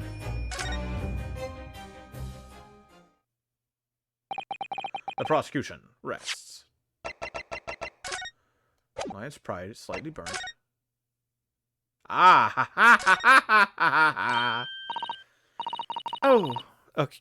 So this is Gardeb's book. How did it end up outside if they never opened the window? And not only that, but Herlock was at the window too. He would have noticed if the window was busted, which means the window must have been open at that time. Or some motherfucker left and placed the book at the scene, taking with them a thingamese something. Oh, look at this. The book has been badly burnt. You're right. You'd never be able to read it in this state, especially not the latter pages. What a terrible waste. Judging from the scorched edges of the paper, I think the damage must have occurred very recently. A book recently damaged by fire. Why does it seem to raise a red flag with me? That cover is badly burnt. Let me see. It's a book entitled The Lion's Pride. I'm afraid I don't know any English literature at all. So it wouldn't be something I've heard. Wait a minute. The Lion's Pride? That's strange. I think I've heard of a book by that name before. And very recently, too. It's a title I recognize too, Mr. Naruhodo.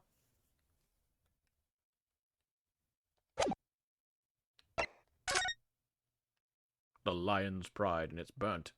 Why is she holding it then? Prosecution rests. I have nothing further to add. What? You seem surprised, my learned friend. But your resistance until now has been in vain. Entertaining, yes, but futile. The spurious long route to the accused's lodgings that you tried to establish in your summation examination, and the attempted discrediting of the witness's powers of recollection in your cross-examination. Futile? I got right into this, didn't I? You see, everything we've said is true. Isn't that right, my darling? Yes, Pat! Marry me, Pat!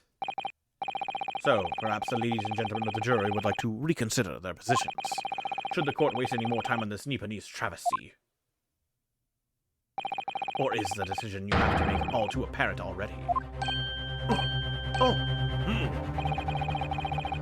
You have heard all of the witnesses and seen all of the evidence. This trial has run its course. Mr. Naruhodo, I'm afraid we are in a terribly precarious position. I know, but if I fight back in the wrong way now, I could very well make matters worse. Think, Ryunosuke, think. What do you do now? Raise an objection. Duh. Objection! I'm not done yet. No, my learned friend. It's over. That last cross-examination was your final chance to establish a credible defense, and you failed. The die has been cast. There is no more room for debate. Well, it might be over as far as you're concerned, but... I can't think of what to say. If I may, Lord Van Zeeks, it seems somewhat boorish to close down the debate at this point. Oh, Your insignificant little Eastern Isle must be a lawless hole indeed. For a lowly judicial assistant to have the audacity to intervene in a moment like this.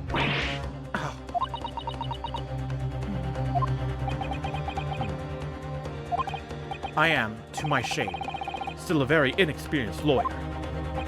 So you will have to forgive me, but I consider my assistant's advice essential and her opinions invaluable. Mr. Naruto. One of those lines of great guiding principles is tolerance.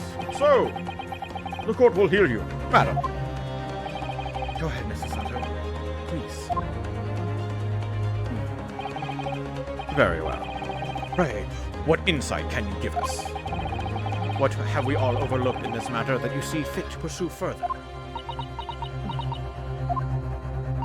Well, the court has been presented with new evidence, but only after the last cross-examination finished. I see.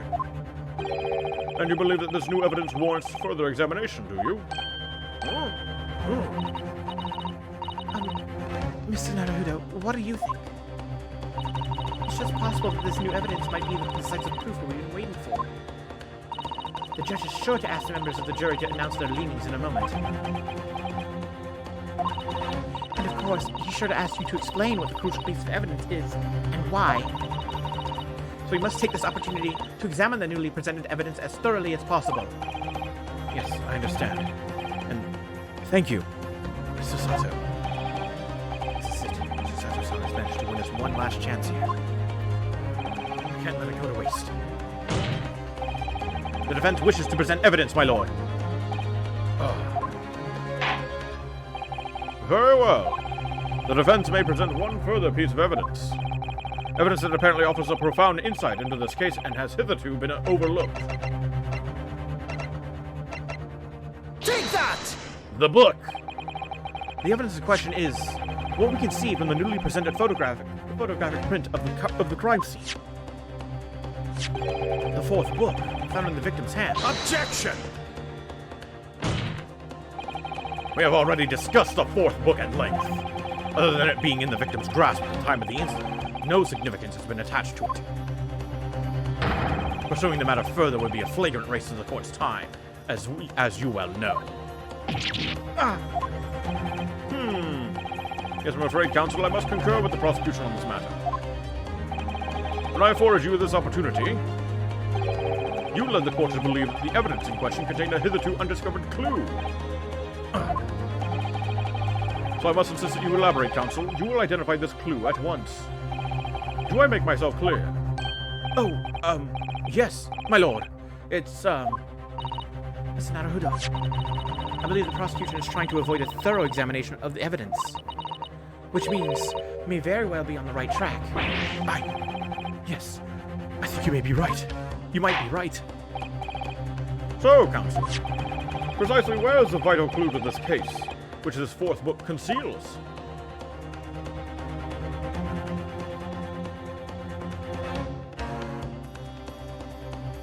She said the title wrong. But the book is burnt on the back. What does the game want me to do? I cannot save neither.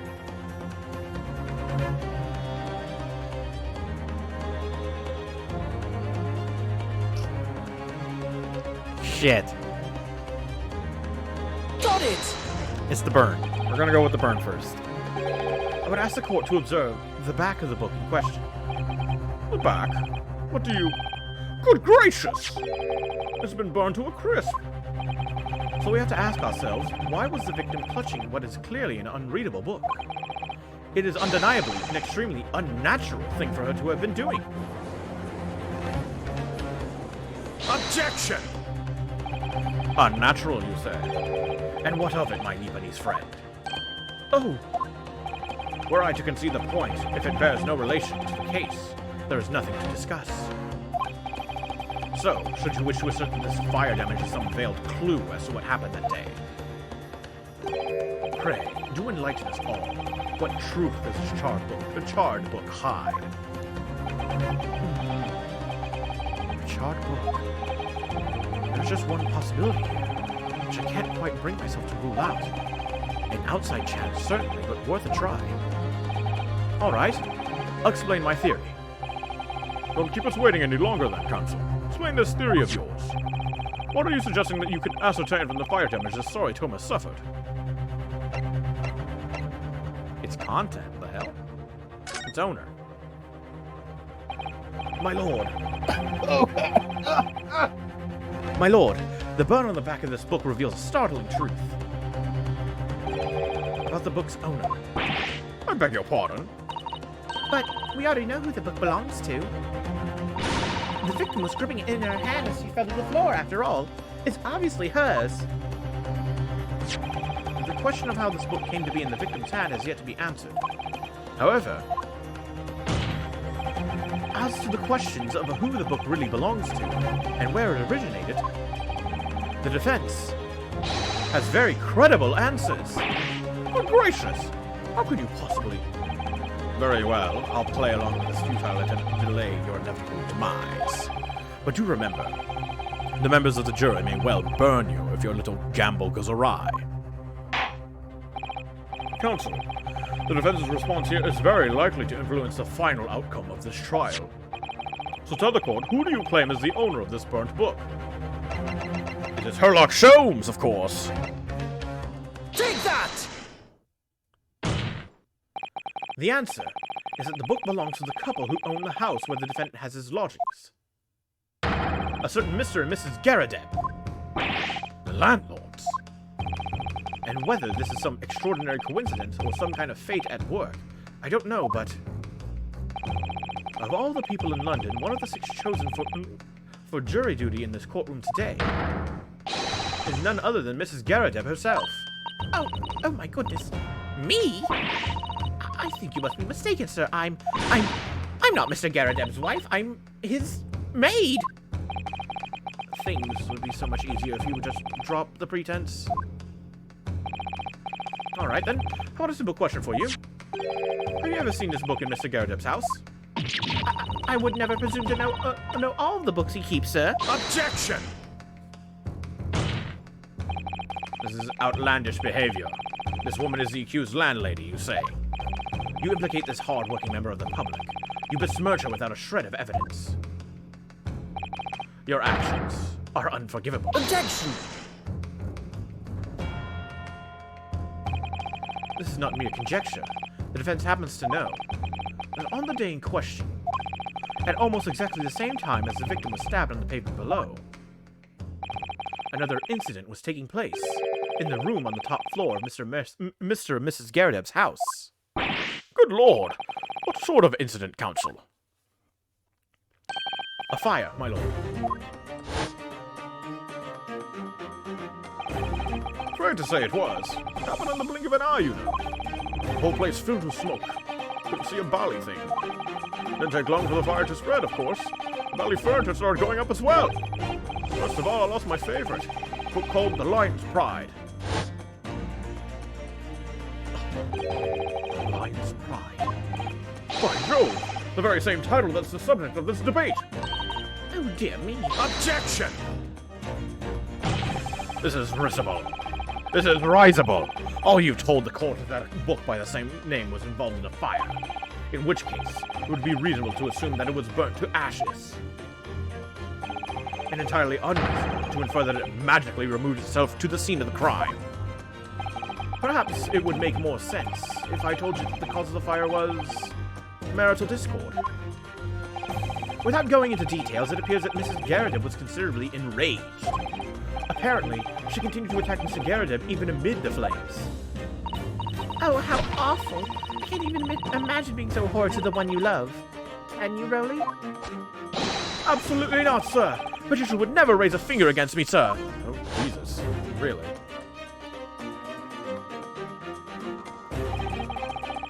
Had all my favorite old novels in that case. But as soon as the fire got hold of them, that was it. Whoosh! up in smoke.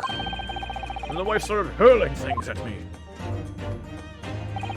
There was I, back against the window under heavy enemy fire. Incendiary books coming 10 to the dozen.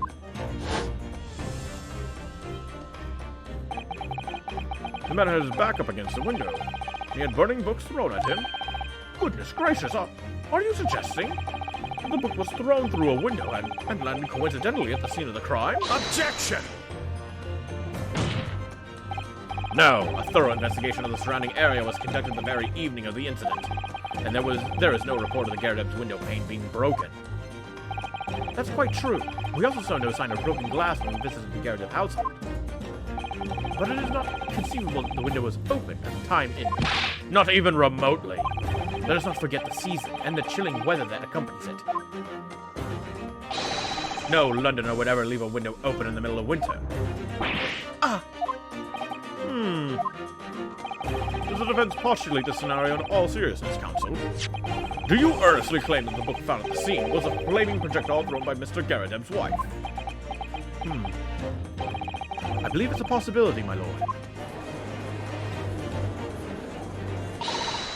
That's quite enough.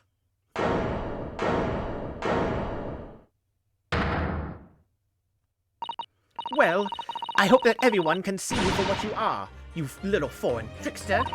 You call yourself a lawyer, but you're just a coward. A mean coward. Really?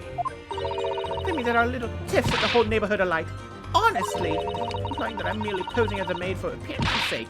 How could you? It's nothing to do with this beastly case, not any of it. All you've done is sully our family's name. No, I assure you, that was never my intention. Dragging an upstanding citizen's name through the mud simply to divert attention from your failing defense. I should box your ears, that's what I should do. It's utterly unforgivable. Too right. Here we go. How long have we sat here now listening to this Nipponese spouting out his fancy foreign theories? But think about it. At the end of the day, the only person who could possibly have stabbed the victim is that little hunchback with a mustache, and he ran away from the scene too. I do declare you're right. It's true. Yes, what did I tell you? Makes sense to me. Sorry? What's that? Well, it would appear that the ladies and gentlemen of the jury are once again in full agreement. What is your position, Lord Van Zeeks? In truth, my lord, I feel these have been unnecessarily protracted proceedings. But then, one must always exercise patience in order to savor the best vintage. No! Wait! The mystery of the fourth book still hasn't been... If books are your predilection, my learned friend, study them on your own time.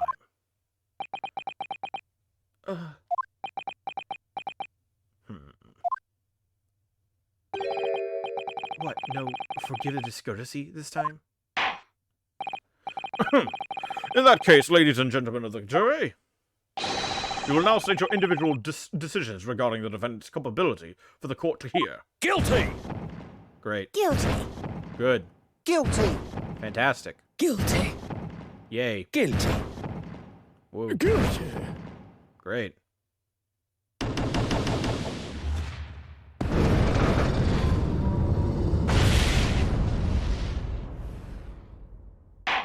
Shit.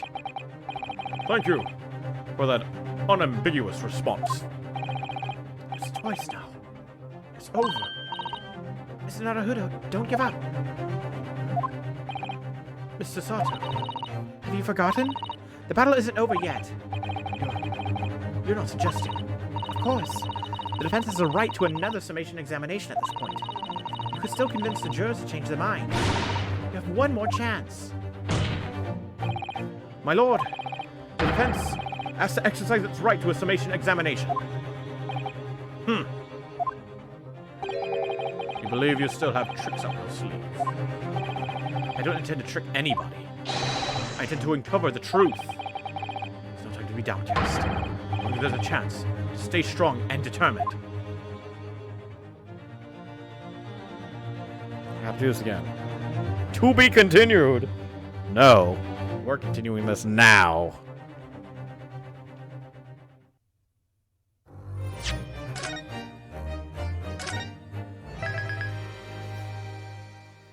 Adventure of the Clouded Kokoro. Interesting. Is this the reason why it's called the Clouded Kokoro? It's going to be all about marriage disputes?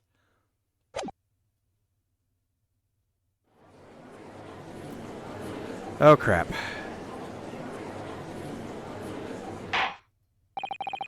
I consider the defense counsel's request for a further summation examination of the jury. And I have determined that the court must uphold the defense's judicial right to this procedure. So, counsel, you will now proceed with your second summation examination. I presume the jury is ready, Mr. Foreman? We are, my lord. Very good. In that case, I must ask each of you now to state clearly and concisely for the court the grounds on which you find the defendant guilty of this crime. Jesus Christ. Again. Judicial findings. The jurors' contentions. The accused left behind evidence at the scene, didn't he? Those 3 books of his. If there was some novel alternative explanation about how the victim was stabbed, I might reconsider. Even if the woman was throwing books, it can't be related to this crime if the window was closed, can it? Dearie me, it was only a little book. Hardly life-threatening, even with a direct hit. Jesus. Look, I just want to get this over with. I'll bring home some pay tonight. I'll be in a tiny bit of trouble. Come to think of it, we had a fire at home a while ago. He gave me the Caesars. Yes. Considerably more tangible arguments from all members of the jury this time around, it seems. With one notable exception, of course. My learned student friend was unable to find fault in the previous witness testimony. So the court must accept the fact that it was indeed the accused seen fleeing from the scene. And moreover, no one else was even at the scene to commit the crime. Oh. Ooh. Huh. What if, while the stuff was being thrown out the window, it also included that knife? No, because the knife tip was busted, right? That can only happen if you were to essentially jam the knife in a certain way, or like twist the knife. Maybe I'm wrong. We'll find out. Well, if the eyewitnesses are correct, it would seem as if the conclusion is somewhat set in stone. I fail to see how it can be argued any other way. That means, I'm afraid, that during the summation examination, it's essential that you establish some other tangible explanation for the facts. But how? What would even constitute a tangible explanation here? Isn't it obvious? Who stabbed the woman, and how? Those 2 details are all you need to provide. Simply give us a name and a method by which the attack was conducted. Oh, shit.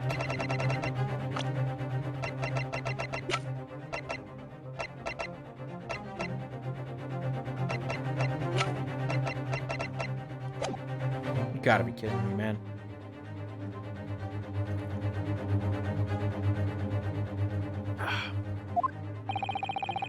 And there I was, thinking this might be hard.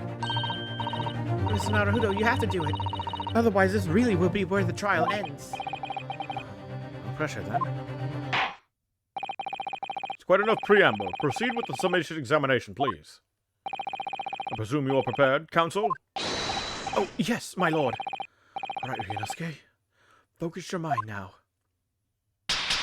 Double slap. Clearly, the key to the summation examination is going to be juror number 4, the maid. Or should I say, Mrs. Garadeb. We have a book that disappeared from the Garadeb's house on the evening of the incident, and the 4th book found in the victim's hand. There must be a way to link the 2. Yes, that's what we have to find. Every technique I've learned in my short career so far. Whatever it takes. Don't forget to keep an eye on Mrs. Garadeb and how she reacts, even to the things other people say. Oh, shit, really? Jury examination. The defense's rebuttal.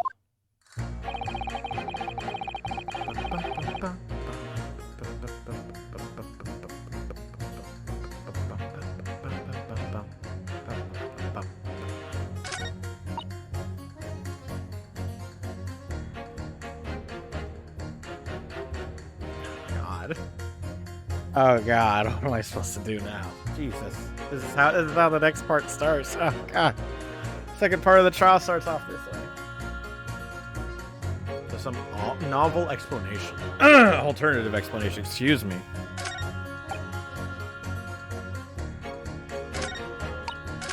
This thing I want to talk about is Hold it! opening the window. Because after all, there was a fire. Naturally, one of the first things you would do is go get more air into the room.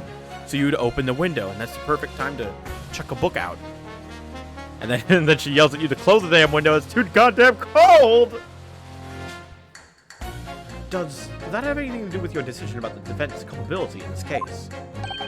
Sorry? What's that? You'll have to speak up, lad. Could you tell us more about that fire? It was last winter. My children baked me a lovely cake on my birthday. It had 75 candles on the top of it. On the top it did. What a sight to behold it was. You put candles on a cake? What? Was it some kind of devil worship? Of course not. It was an angel cake. To celebrate my birthday, obviously. It seems that's a common custom here in Britain, Mr. Naruhodo. Anyway, I mustered all my puff to blow them out. Only I must have blown wrong somehow. The flames didn't go out, but candles went flying all over the room. The furniture caught and everything went up. The whole place was filled with smoke. The whole place filled with smoke. Definitely sounds like devil worship to me. And by the sneezes, I presume you mean a cold. But how did you catch a cold from a fire? What a fiasco it was. The grandchildren, bless them, threw water over me as they tried to put out the flames. And then, because the whole room had filled up with smoke, of course, we had to open all the windows to clear it. Nothing, huh? The windows. The biting winter air rushed over me like the devil dancing on my grave, it did. I got a terrible cold from it. Put me in hospital for a while. I won't forget that birthday to her, eh? I knew it was devil worship all along. Something about this old man's story is playing on my mind for some reason. Why else do you think it's playing on your mind? I fucking open the goddamn window to get the smoke out. That's when the book was thrown out. We need to demonstrate who, apart from Mr. Natsume, could have attacked the young woman on the street, as well as how he or she could have done it. Yes, but once again, the jurors' statements are full of personal prejudice. A lot of them seem convinced they're right, even in the face of logical arguments to the contrary. I think you're going to need to pit them against each other to force them to accept an alternative explanation. Yes. Instead of need to find contradictions between their assertions, just a connection might do the trick. Alright, I'll see what I can do. If anything stands out, I'll go in for a strike. That's the spirit.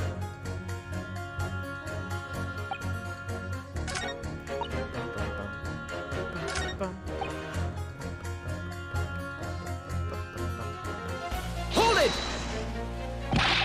Just what about the possibility that the window was open? What about it? I mean, there's just no way it could have been. How can you be so sure? The prosecutor fellow over there said it earlier, didn't he? Windows in London are no joke. You don't want to fight that sort of cold indoors. So no, that window wasn't open. Us Londoners like sitting by the fire and staying warm, see? But you couldn't categorically say that the window wasn't open, could you? It just wasn't. They wouldn't have opened it. Then what's the point of even having windows, huh? Counsel! You will kindly refrain from childish bickering. Oh, sorry. Somehow I need to show this undeniable possibility the window was open. Because this young man isn't going to budge otherwise.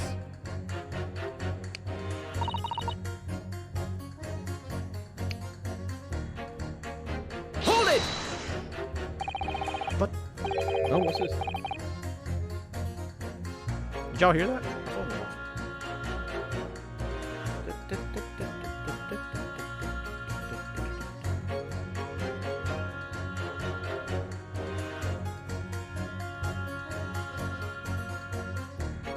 Alright, sorry about that. But the little book was on fire at the time, was it not? With flames of love, I'll have you know. There's really no such thing as a loving incendiary bomb. Well, he brought it upon himself. It's playing with fire to betray a fiery love. Isn't it? Well, don't you agree? Well, any kind of betrayal is certainly a bad thing, yes. But I think the argument might have arisen out of your misunderstanding, Mrs. Garrideb. Never you mind that. The point is, we were just having a jovial little dispute, nothing more. I won't have any more of these suggestions that it was anything whatsoever to do with this crime. Right, well, we'll see about that. What's your number 5? Doesn't seem to be turning a hair at Mrs. Garrideb's relentless onslaughts. It's almost as though he's used to it. What a gentle soul he is.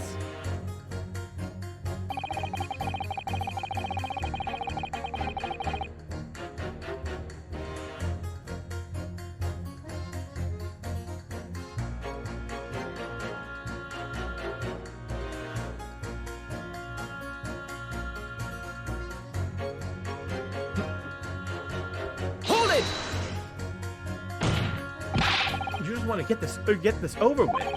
How can you sit there and say something like that? A man's future is at stake here. Well, him and me both then, like I said before. What? I told you already. I'm a day laborer, aren't I? Why don't bring home some readies with me tonight? You'll find me floating face down in the Thames tomorrow morning. What? You heard me. My missus isn't one to mess about, you know. She can be fierce, you believe you me. Another shining example of marital bliss, then? Situation like this cropped up the other day. It was, Do you know, it's funny. I can't quite remember. Sorry. It was too frightening. That's the thing. Must have blocked it out. Helps. I wonder if Mr. Beat will ever be dragged into the Thames by his scarf. Don't even go there, Mr. Sato. Must be some way to jog his memory about this.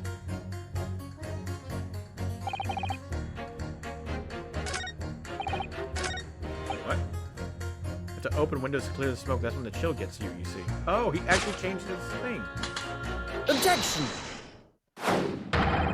These two jurors' statements are clearly contradict one another.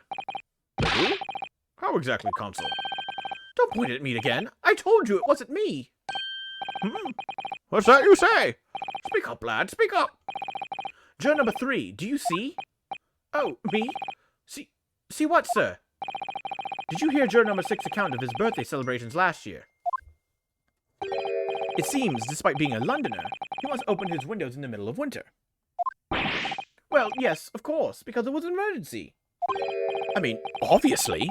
If the room was filled with smoke from a fire, then you'd be mad not to open the... Oh!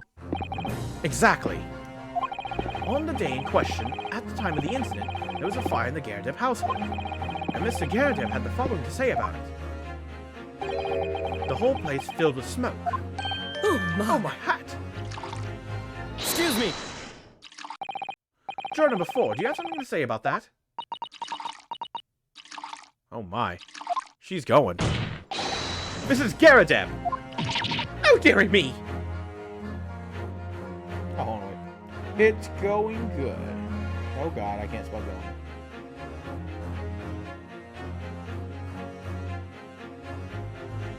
Trying to uncover why a book in a house was at the crime scene. Alright, put that down. What is the meaning of this? How dare you imply that I am hiding who I really am?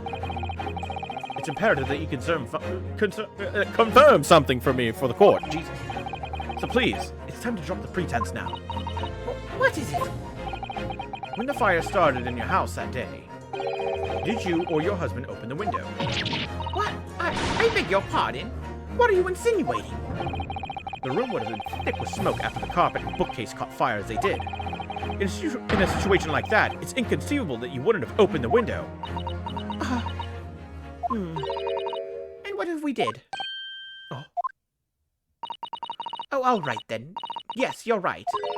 My husband was frantically trying to open the window. Which can't have been easy since I continued to give him a justly deserved book battering. Even though your house was on fire? Oh, you never stop throwing it till the anger subsides. It would be terribly bad for the nerves to do otherwise. Of course. I should have realized. That's a significant step forward, Mr. Naruhodo. You managed to establish that the window was open. In simply must have that added to Mrs. Garadeb's formal statement. Now you mention it, yes, the window was open at the time. I'd clean forgotten, but it's true. The window could have been open when the woman was throwing books. I mean, it's definitely a possibility.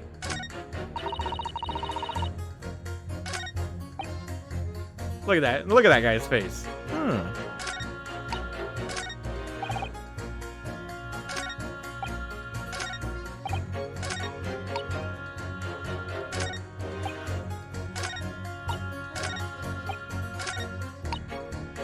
So we gotta get juror number 5 to budge at some point in time. I haven't even tried to question these juror number 1 or 2.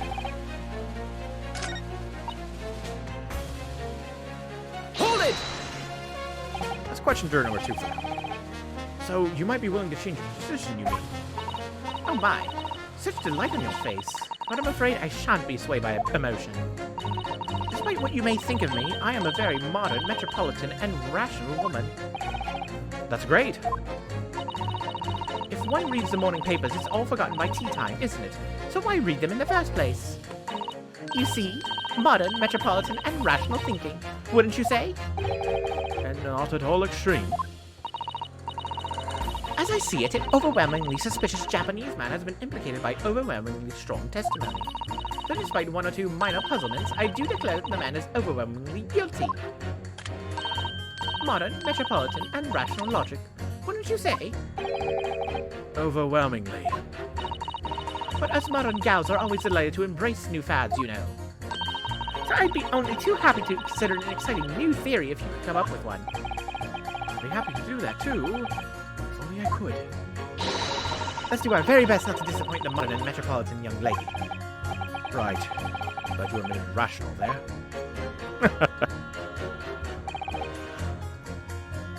Hold it! Let's question him about his change. At the point when the victim was attacked on Briar Road, we know that there was a small house fire in the Garadeb household on the opposite side of the street. Well, yes, it certainly seems that way. And on account of the smoke, I imagine they would have had the windows wide open in spite of the cold.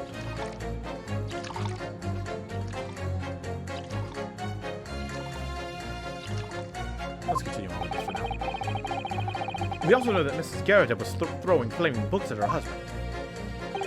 Her husband, who was backed into a corner by the window due to his wife's frenzied attack. Yes, that's right. So there's definitely a chance that one of the books could have flown past the man and out the window. Only what? Only I can't really see how it would have gone all the way over to the other side of the road. That's all. Ah! So I don't really see how I can change my decision, really. Oh, I see. That wasn't enough? What's it going to take to persuade these people? Hold it! The fourth book found at the scene of the crime shows very obvious signs of fire damage. And the title of the book is The Lion's Pride. The same title, in fact, as the book that Mr. Garadeb told us he had been reading. Well, I really couldn't say. On the day in question, did you or did you not throw at your husband a copy of The Lion's Pride that he had been reading?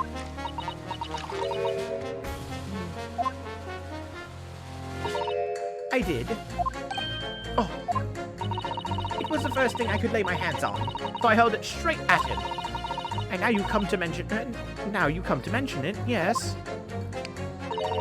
He was rather enjoying reading it, you're right. why did you not reveal this information to the court from the outset? Because I couldn't, you insolent little man. I didn't remember. He just... At times like that, you pick up and throw whatever you can lay your hands on as well, you know. I really don't. I barely noticed I was throwing a book, much less the title of it. Excuse me! What is it, juror number 5? Oh... You know something? I've remembered what it was. That memory I'd blocked out. Ah. It was listening to what this granny was saying. Brought it all flooding back. Who are you calling a granny, you cheeky devil? I'm Mr. Garadeb, or the maid, I'll have you know. Man doesn't even flinch. Please tell me that's not because he's so used to being hit all the time. It was about 2 weeks ago now. I just got back home after work, like. I put my hand in my pocket for the wages I just earned that day. I nearly died. There was a hole. Every last penny had dropped out. Oh dear, what a disaster. You haven't heard the half of it, boy. Oh? The wife was cutting up some chicken at the time. I could hardly get the words out, but I told her straight. I've lost a day's wages, love. Next thing I knew, the blade was whistling past my ear. Stuck into the wall next to me, it did. About an inch deep. Oh. No words, just terror. I could smell it then, you know. That god-awful stench of the thames. I was sure I was going to end up face down in the muddy banks that night, I can tell you. Now, that's a real disaster, isn't it? I'll never use the word lightly again. Anyway, the point I'm trying to make is this. When women lose their rag, they'll throw anything at you. Knives, hatchet, hammers, you name it. It's not Naruto. You must think that all women are so short-tempered and unrefined. No, I wasn't thinking of that. Throwing household objects at people is, well, it's so uncivilized. At least, attack with honor, using a bow or the like. What? Attack? What are you going to attack? Never mind. Anyway, this man's words could be rather significant, I think. Right? Come back to the bow and arrow thing later. If I dare.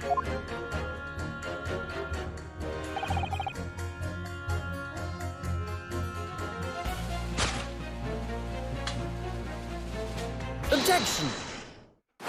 It was thrown out the window. Those two statements clearly have a deeply significant connection. Good grief. I mean, they don't contradict each other. Explain, counsel, at once. Juror number 2, do you think perhaps that this could be one such novel alternative? Oh my, whatever do you mean? An alternative explanation as to how the victim was stabbed in the back. What are you talking about? We've demonstrated that the 4th book, The Lion's Pride, that was found at the scene of the crime, originated in Mr. Garadeb's room on the top floor of his house. Therefore, it's equally possible that some other object besides the book could have found its way from the Garadeb household to the streets below. Huh? What's that now? After all, Mrs. Garadeb could have thrown any number of different objects at her husband. Isn't that right, juror number 4? What are you insinuating now, you little beanpole? I'm beginning to think that, ever since the true origins of this book came to light, perhaps she's had a feeling this might be what happened. Now you listen here, you Eastern Gala. As the foreman of the jury, I demand a straight answer. You give us this yarn about some other object making its way out of the house. But what? What was it? I'm really taking a big gamble. It was a bold accusation to make. I haven't any real evidence to back it up. But I'm certain. At the very least, this warrants further investigation. All right, Mr. Foreman. I'll try to explain the defense's theory. The other object that found its way from the Garadeb household to the scene of the crime was... Take that! Juror number 4, Mrs. Garadeb. What? What now? I must apologize in advance for this. But I need you to confirm something else for the court. Hold on, wait. Another text. Jesus Christ.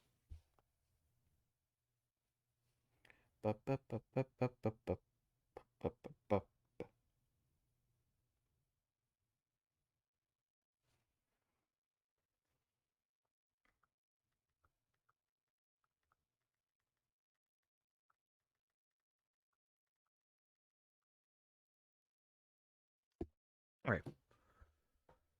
But I need you to confirm something else for the court. This knife. Have you ever seen this knife before? Ah, Good Lord, counsel, what on earth are you doing?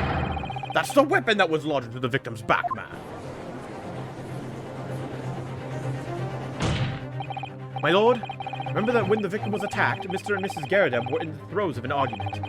Mrs. Garadeb was hurling anything she could at her husband, who had been backed up against the window. A window that had been opened to clear the smoke, and through which a book sailed to land at the crime scene. You can't seriously believe that. The book was found in the victim's grasp. Are you saying that it flew out of the window and across the street to land neatly in her hand? Even my missus hasn't got an aim like that.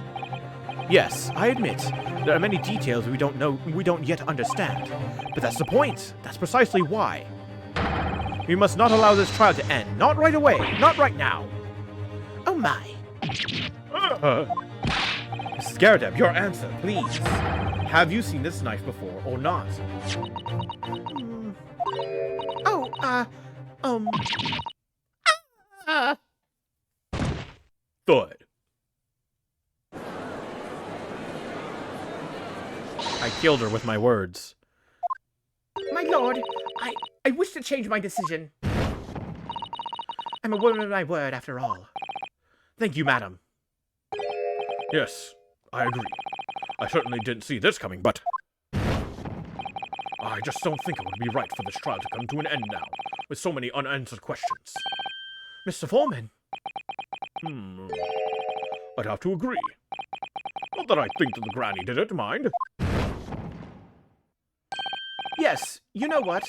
I'm not quite happy with this at the moment either. All together now, lads and gents. Ladies and gents. My bad.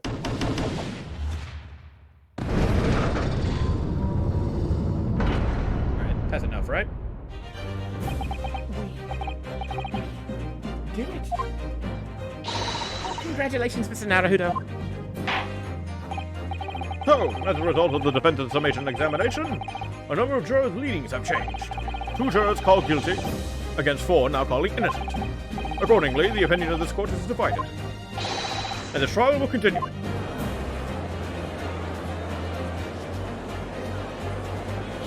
Oh boy. What a way to start the next trial part. Trial Part 2. Now then, Lord Van Zeeks, how does the prosecution wish to proceed?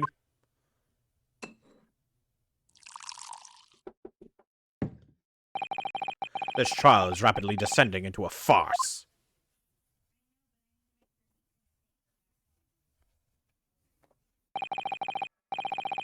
Alright, hold on, wait.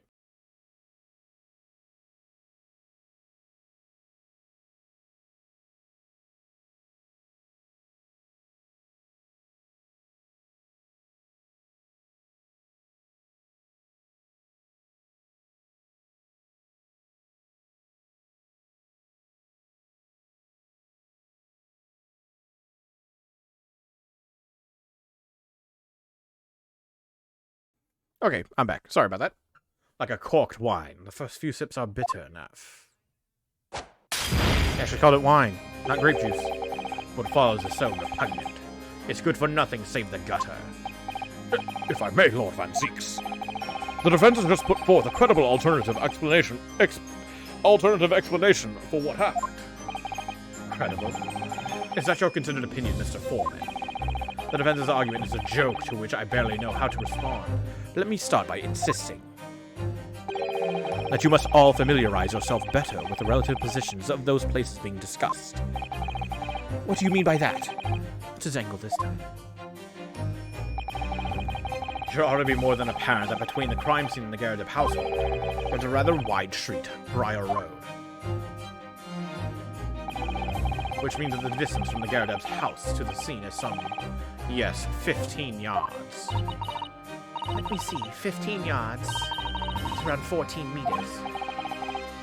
14 meters? Well, that's a little farther than I'd imagine.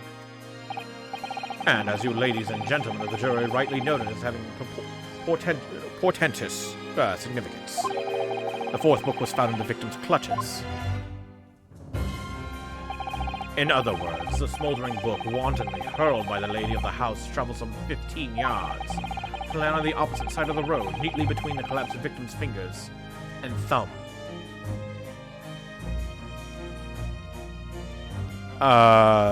They do have a cannon.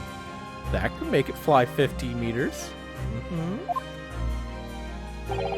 Is that your final conclusion, my learned and deluded friend? And did the jackknife follow a near-identical trajectory to plunge into the middle of the victim's back? This fantasy is somewhat stretching the notion of having a bad day for the victim, I think.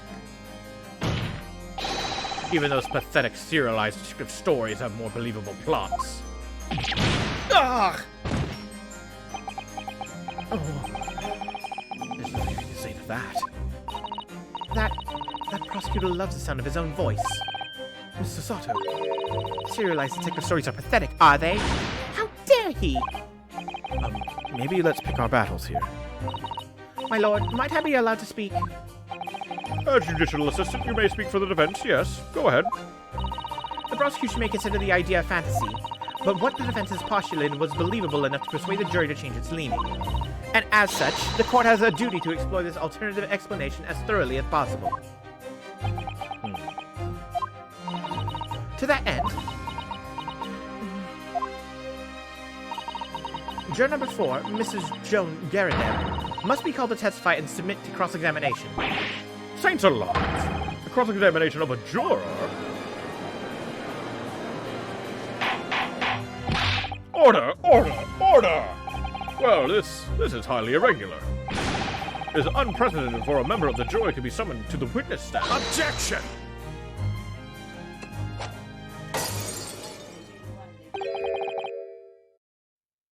What's that, Grandma?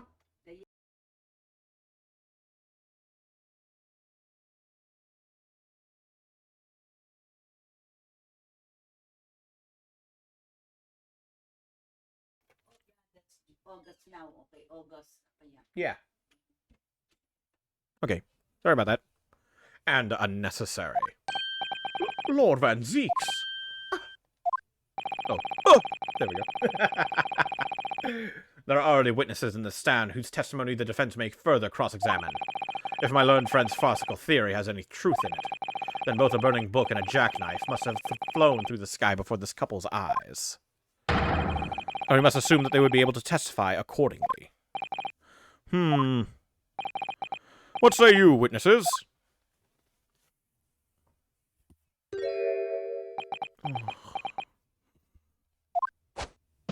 Yes, sir! Constable Rowley Beat reporting for duty, sir. Well, good morning, officer.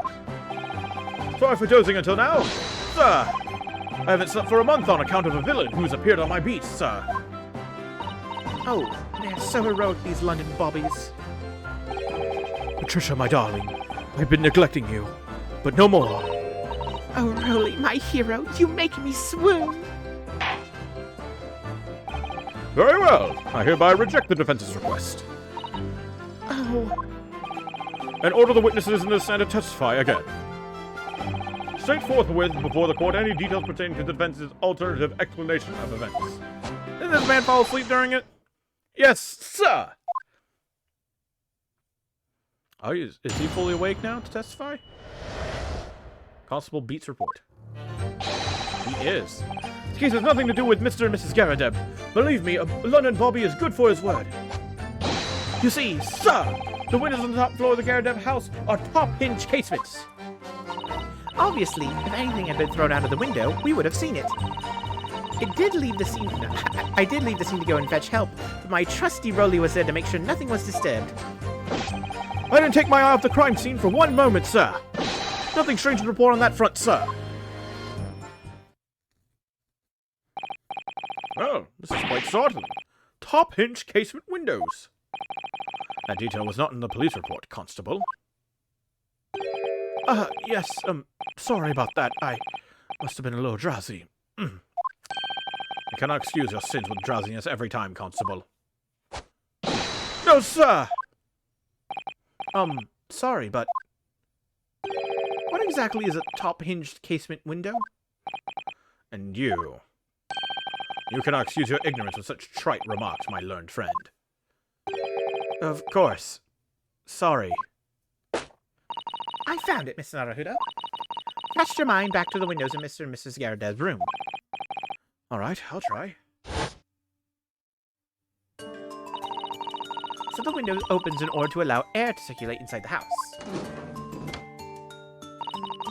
But as it's a top-hinged casement window, it swings open along the upper edge, you see. Shit. I'm glad you've rectified your ignorance. A casement window's most prominent feature is its stay, a metal bar which prevents the window from being opened beyond a certain amount. It prevents it opening. It's all news to me. Absolutely correct, sir. In other words, if a book or knife were to have been thrown through the open window, it would have clattered against a pane and fallen straight down to the pavement below. No. You see the problem then. Good. Your education in Windows is complete. Oh, hey, Stefan. There was never any possibility of either the book or the knife traveling 15 yards over the road. That is, unless the window pane had been shattered. Something we've discounted already. That can't... Bingy! Did you see that, Roly?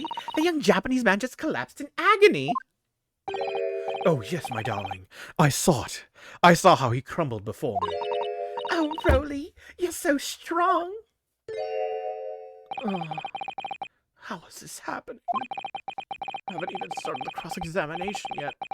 Already my argument's been destroyed. Counsel, if you could drag yourself upright again. Court awaits your cross-examination. My lord. Oh, good. Another desperate situation. Cross-examination. Constable Beats report.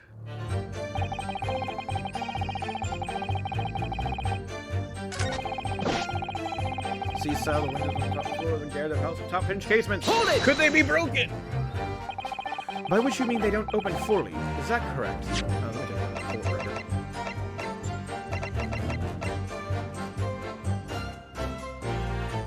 The body could have been moved. She might have been like right underneath. Oh shit. She might have been right underneath pane, which means instead she was walking here. And then the body fell over, right? Yeah, because they were walking. They saw it for sure. Shit. Do they remember where they were standing? Is it here? Or was it here? Scrawny man continued walking away. Or rather, Scrawny man fled after disposing of stuff.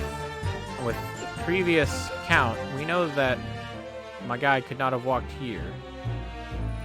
And he might have come across the old man here. Probably not, though. He was walking home. He gets here.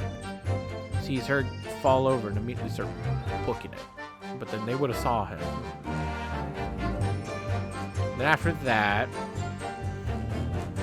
Constable Beat stayed here to watch the scene. As much as you can when you're completely just dead. And his wife went to go look for the police box.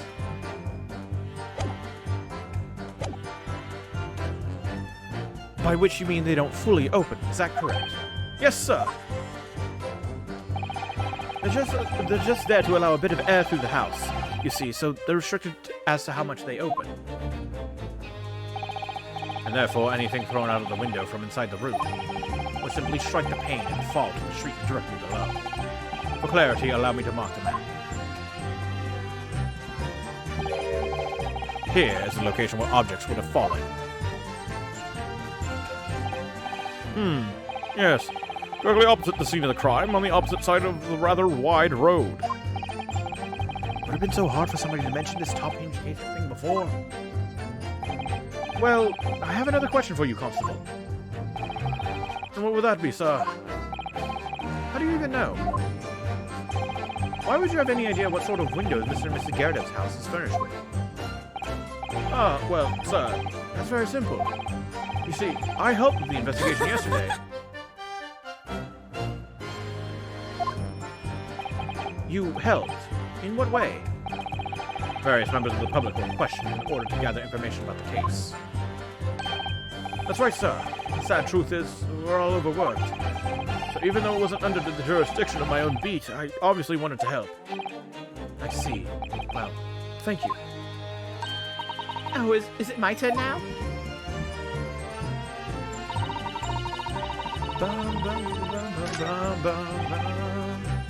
Hold it! Let's see what she had to say.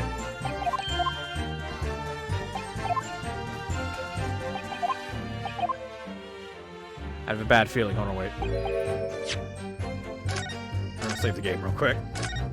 Save scumming activate.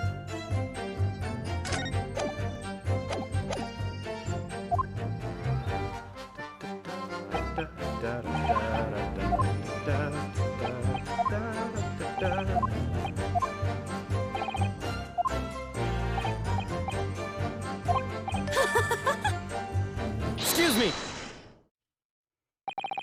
Do you have something to add, Mrs. Beat? Sorry. You look, well, delighted. Is there some particular reason for that? Oh, I was just remembering. That's all. We really were so lucky. Lucky? Well, what do you mean? Well, of course I feel terrible for the poor woman who was attacked. Don't misunderstand me, please. But we were just so lucky it didn't happen on Rolly's beat. It was so close, you see. Oh, I hadn't realized. Oh yes, that street, Briar Road. That's the boundary between Rolly's beat and the next one. Isn't that right, my love?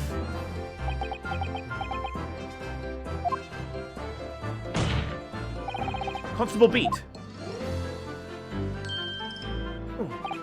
Huh? Oh, yes, that's right. That's the reason I was helping out with interviewing the occupants of the Garradip household yesterday. That horse is on my beat, you see. So, really was cutting it close there. Constable, I wonder if you could clarify something. If the Garradip household is on your beat, does that mean that the pavement next to it is as well? Outside Mr. Garradip's house? Yes, ma'am. The pavement on that side of the road is part of my beat. I see. I was unaware of that. Just think, if the woman had been attacked just on the other side of Briar Road, we would never have been able to go for that meal to celebrate our wedding anniversary. But that's the life of a bobby, after all. Extraordinary people are bobbies, tirelessly working for the benefit of all Londoners. Do you know what I think? I think it was the good Lord's way of rewarding my Rolly for all of his hard work. Yes, more work. Especially one of an attempted murder. Don't you think so, my darling? That must be it, Pat, my love. That must be it. I think perhaps we should make sure that we have that information officially on record. Leave it to me, Mr. Naruto. I'll take care of it immediately. Pavement where the victim was found lies just outside of Constable Beat's beat. Great. The border of which runs down the middle of Briar Road.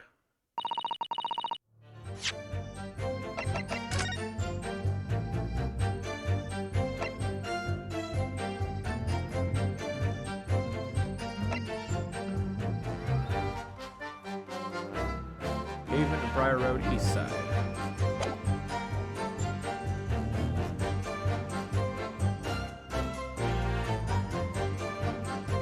Of which runs down the middle of Briar Road.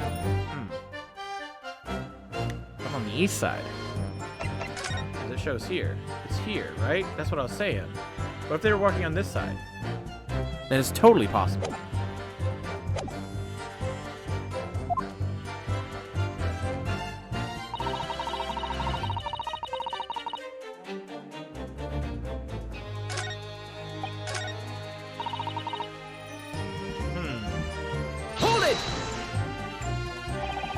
According to my notes here, the sun had gone down already and it was dark. Oh, but Rolly and I were strolling along, gazing at the night sky and looking for our lucky star. Sorry? The star that will guide us to eternal happiness. Can't it guide you to answer the question? If the flaming book had cut across the sky in front of us, it would have lit up like a shooting star. But if I'd seen the shooting star, I would have made a wish upon it. Let Rolly be an inspector, I would have said. 3 times at least. Of course, but with the smog and everything, we couldn't actually see any stars. In short, are you trying to say that neither a book nor a knife crossed the sky before you? Yes, sir! That is correct, sir! As sure as the night sky in London is starless, sir! Certainly seems to be telling the truth. And then we saw the poor woman fall to the ground, so we ran straight over to help her.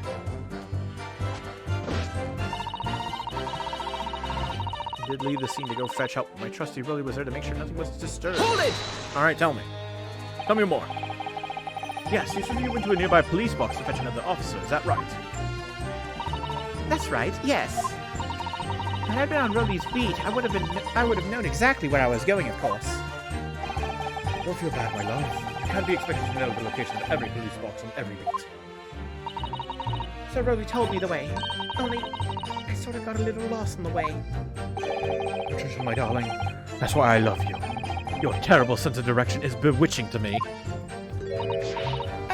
Oh, Pat. Oh, Rolly. Oh, please. So I suppose I was gone for about 15 minutes. But like I said, my Rolly was at the scene the whole time, making sure nothing was disturbed. Falling asleep. Yes.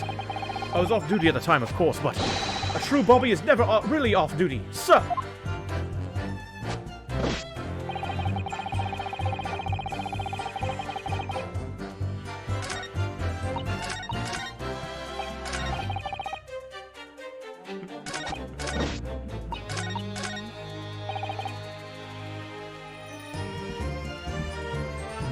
That's so. How'd this book show up? Hold it! Nothing to report. That's correct, sir. I had my eyes wide open the entire time. Never looked away for a second. No one else approached the scene, and nothing was removed from it. I can swear to that on the yard's honor, sir! Really? That seems a little strange. Begging your pardon, sir. Strange, sir. Seems altogether regular to me. This burned copy of the Lion's Pride was originally in the Garrett household. So the question remains, how did it find its way into the hand of the victim? Why his eyes online? Can you shed any light on that, seeing as you were at the scene of the crime the entire time?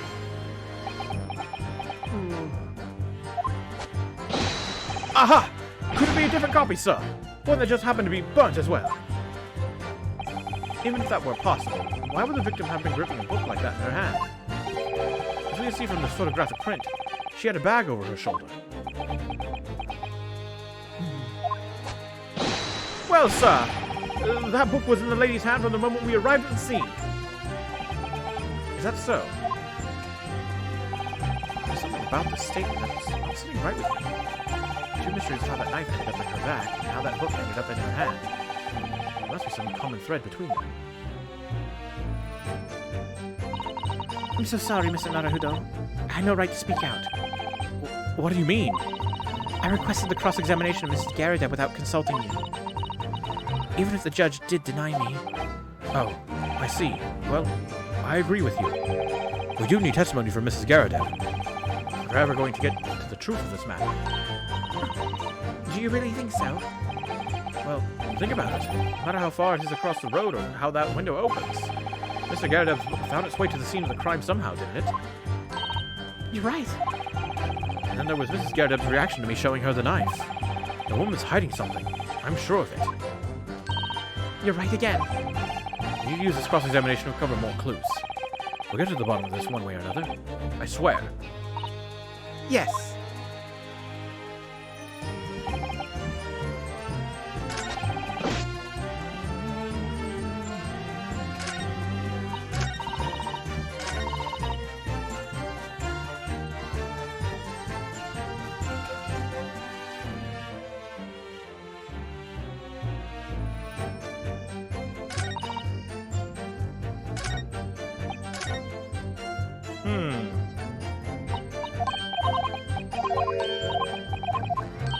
So, where were they walking again? They were walking on the west side of the road, but the crime was on the east side, right? Whoops. Hold it!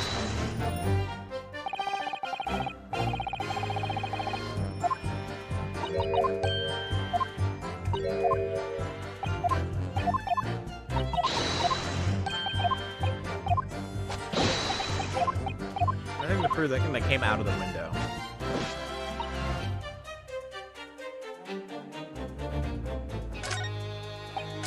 God damn it.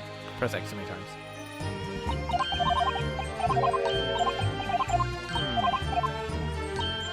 Let's take another look at the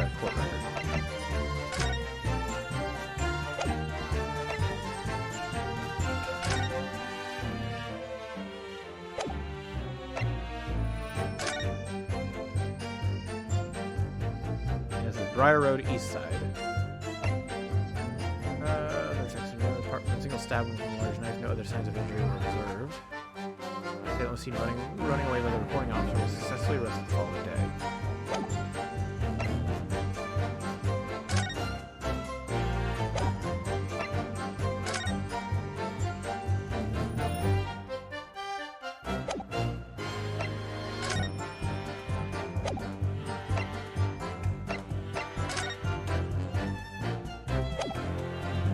Out of what piece of evidence can I use more information out of it?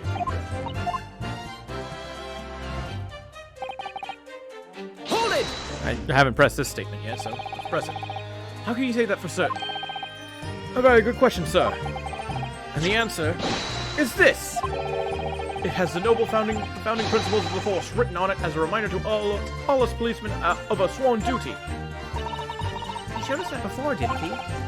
Did he? Can't say I remember. Patrol the streets of London town and uphold the peace of the common man. It's what the job's all about. That is why I can stand here today beside my long-suffering wife and tell you Bobby's good for his word. While rubbing my tired eyes and admittedly, sir. Oh, Rowley, you're so manly. Of course I am, my darling Patricia. Oh, Pat. Oh, Rowley. No. None of this is what I meant. I meant, how can you say for certain that this case has nothing to do with Mr. and Mrs. Garrett? Ah, I see, sir. Should have said so earlier, sir. Yes. Well, so could you answer the question? That was a waste of time. Absolutely, sir. We'll answer it to the fullest of my ability, sir. There's a surprising reason why Mr. and Mrs. Garrett's domestic dispute can't be related to this case. Before I get into that, sir, just one thing. Oh. Yes?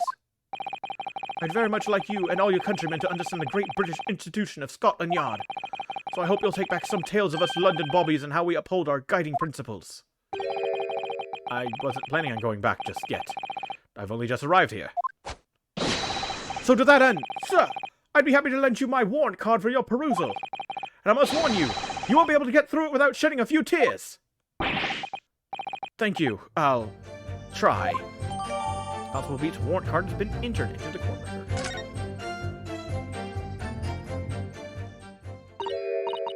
Oh God. Let me look at your husband's card first. A small folding wallet that identifies London bobbies and contains the rules of conduct that they must adhere. Principles of policing. Item number 1. A policeman must strive to preserve the peace within his allotted beat. Item number 2, patrolling officers is expected to walk 20 miles around his beat every day for the furtherance of community relations. Metropolitan police regulations. Item number 1, any crimes fall under the jurisdiction of the beat in which they are discovered. Item number 2, when a crime is discovered on its beat, a policeman must assist with initial investigations and help detectives. Wait a minute. What?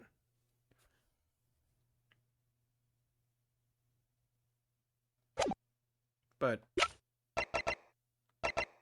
they said it was outside of his beat, right? Like it's just outside of the beat. Yeah. Which means he shouldn't be helping with this case. Who's not here that we need to be talking to? Can I ask you something? Please, Mr. Lawyer, sir. Oh, yes, of course. What is it? You're doubting us, aren't you? I can tell. What? I wasn't really. I mean, what's she doing? Please, just because I'm a woman doesn't make my testimony any less valuable. You might just see me as a white policeman, but I'm a woman of my word, I am. I really don't remember ever suggesting that I doubted you. No excuses, I don't want to hear it. Look, my voice will be heard. My lord, you'll let me speak, won't you? Yes, Mrs. Beat. I will allow you to supplement your testimony if you so desire. Sometimes the path of least resistance is the sage one. That was a very loud mutter. I heard that. The Japanese man thinks a policeman's wife's word counts for nothing, does he? Well, watch out, sir. I might let you get away with something like that, but my Rowley won't. Duly noted, Mrs. Beat. Please, I humbly ask you to continue. What could she possibly be about to say, I wonder?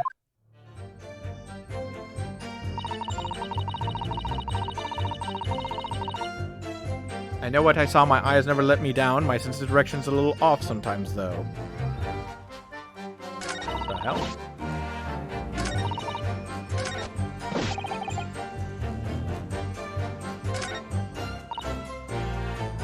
Hold it! Mrs. Beat, nobody's questioning what you've told us. I saw it, I did, that evening. I saw it clearly. That little Eastern man with the whiskers and the funny curved back slinking away from the scene. I know what I didn't see as well. I didn't see any flaming books or knives flying through the sky. All very clear. You also mentioned something about having a poor sense of direction? Oh, yes, well, it's a little embarrassing, really. I always ended up at the wrong place when I made arrangements to meet Roly. What? Gets ever so cross. Excuse me! What's this about, Roly? Constable Beat, is there a problem?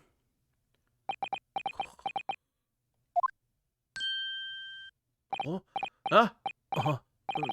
No, sir. No problem, sir. Did your wife's remark just now bring something to mind, perhaps? Oh, well, in a way, sir. Yes, sir. I was just remembering that the same thing happened that evening, is all.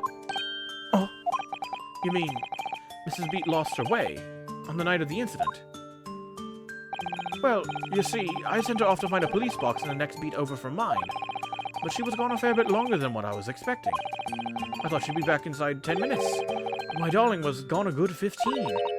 Oh, Roly, you're such a tease.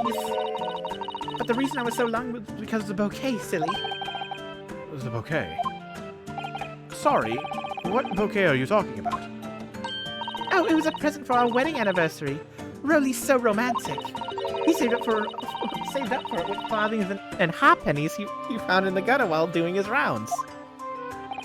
Yes. How romantic. I forgot all about it until just now. Had you, my darling? Ah! Huh? Ah, oh, yes. But that was just between us. No talking about it to anyone else, darling. You have to promise. Really? Oh. What was that all about? Constable Beat looked very obviously troubled during that exchange. I'm afraid I can't offer any useful insight, Mr. Naruhodo. But I'm quite sure of one thing. We have to ask Mrs. Beat about the bouquet. Mrs. Beat, this bouquet you just mentioned. I'd like you to add details about it to your testimony, please. Oh, really? Yes, I'd love to.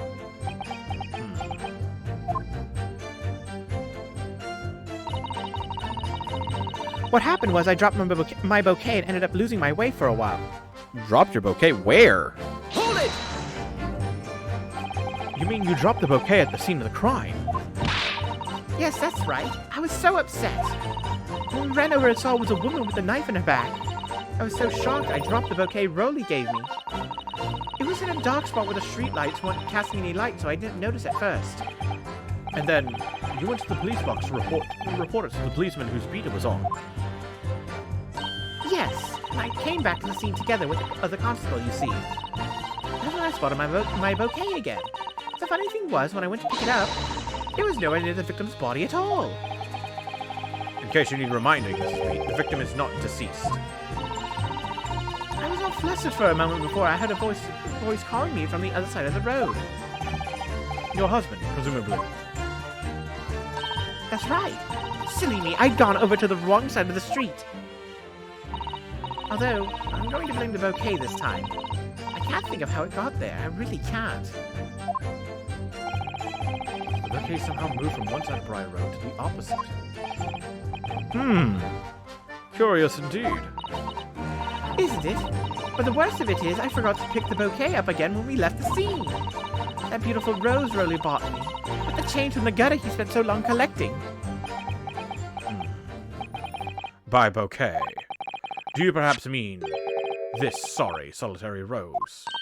Oh, yes, that's it.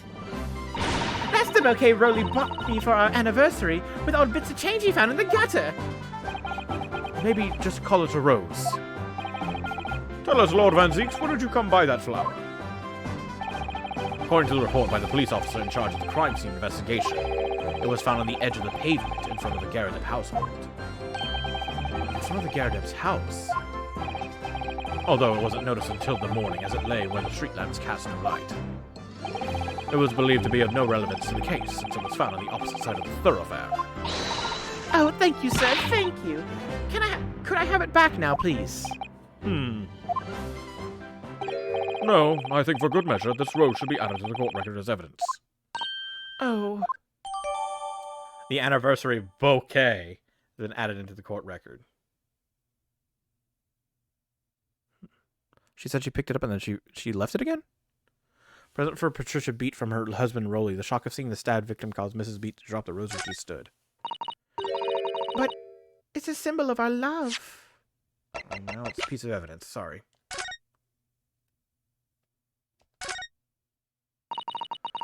An English rose. It's such a beautiful flower.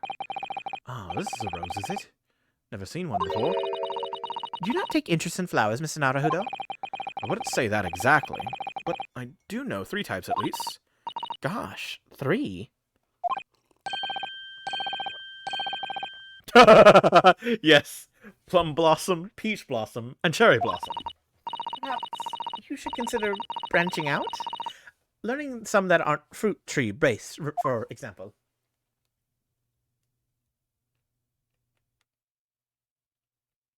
Is this a newspaper or just a rose again? Rose again. Ding, ding, ding. What's this? It's very stylish paper the flower's wrapped in, isn't it?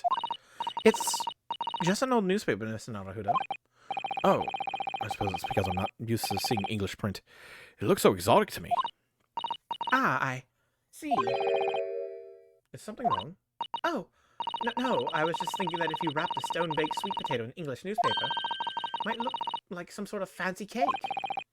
Ah, Sasato-san, you do love your cakes. Is that it? Is that all there is?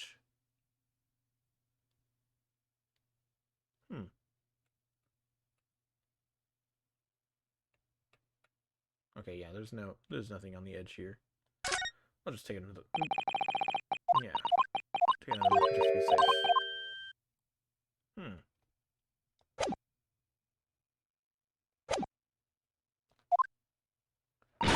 I want it back after the trial. Do you hear me? I want it back. Good grief. Rest assured that I shall do my very best not to forget Mrs. Beat.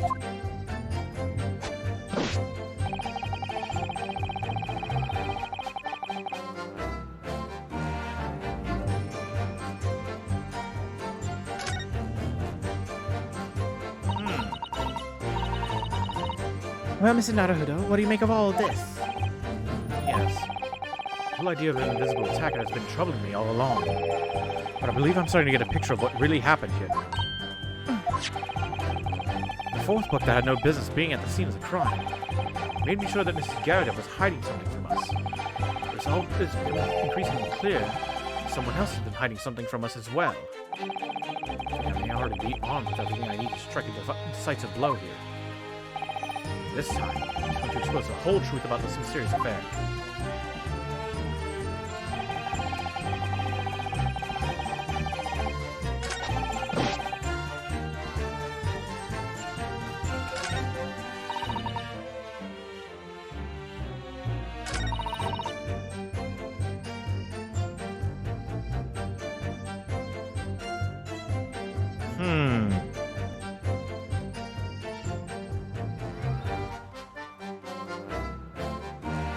Did he move the body because he didn't want to investigate it? Damn.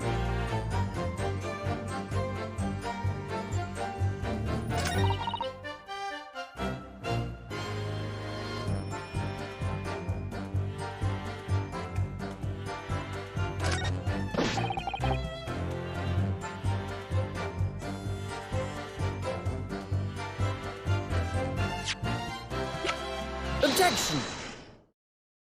Yeah. What's strange is that if you didn't take your eyes off the crime scene, how the fuck did the rose end up on the other side of the street, asshat? You claim, Constable Beat, that there was nothing to report in the 15 or so minutes you were guarding the scene. But that cannot be.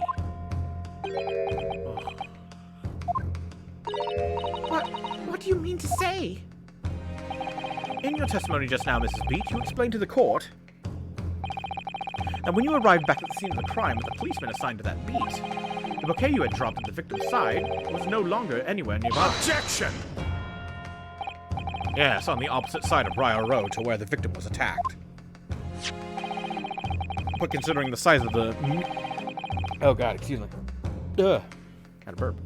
But considering the size of that meager bouquet, a single sorry bloom can be so described. No doubt it was blown in the wind across the street, back into the gutter where it belongs. Meager? Objection! But if that were the case, why did Constable Beat not testify to the fact?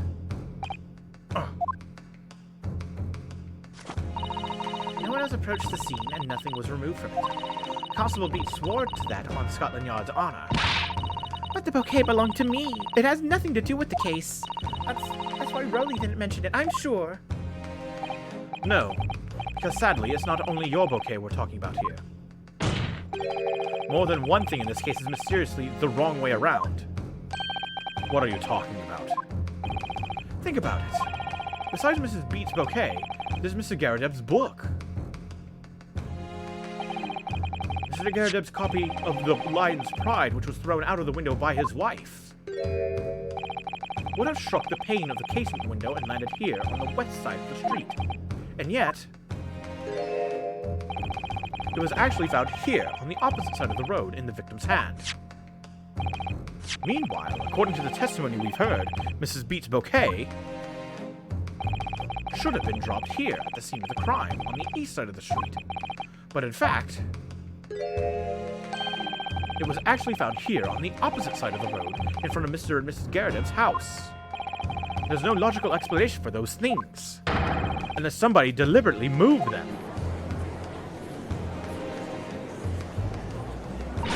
What are you trying to say?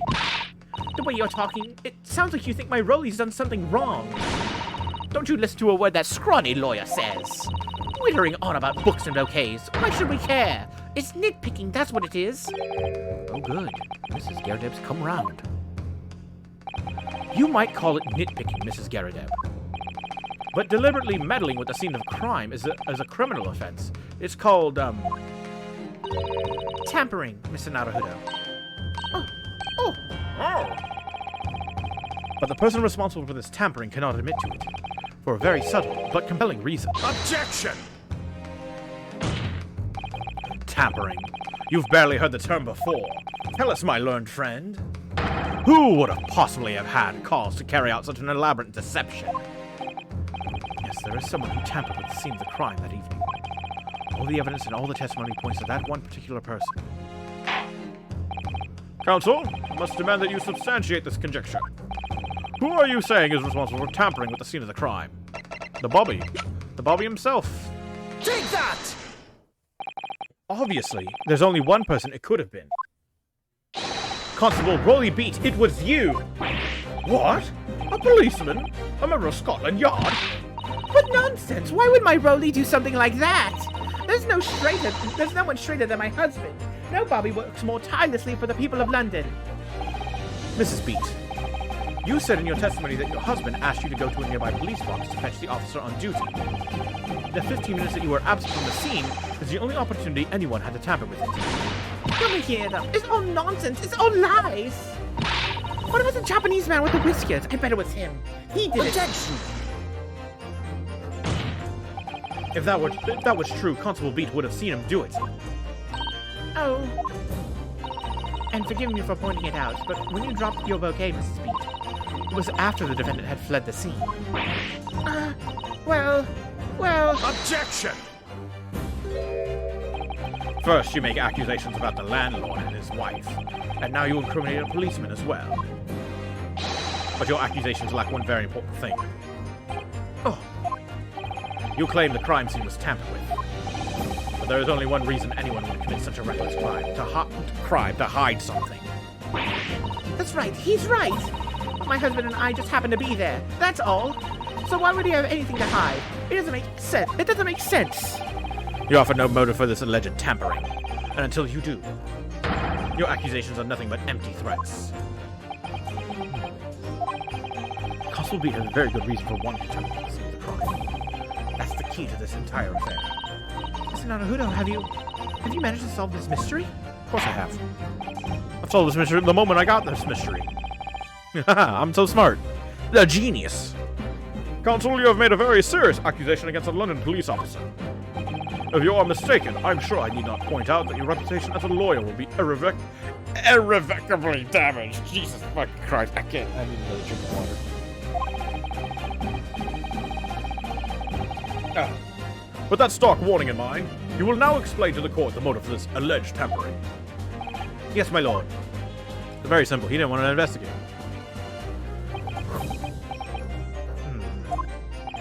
Constable Beat's motive for tampering with the crime scene was to hide. Where the book fell, excuse me? Where the victim fell. Where the victim fell to the ground. That is what this Bobby had to cover up at all costs. What? Where the victim fell? You mean where she was attacked? What are you talking about? We told you at the very start, didn't we? On the pavement of Briar Road. We saw it happen, remember? It was right here, as if anyone didn't already know. That's certainly what everybody has been led to believe. But in fact, that isn't where the victim was stabbed at all. What? What?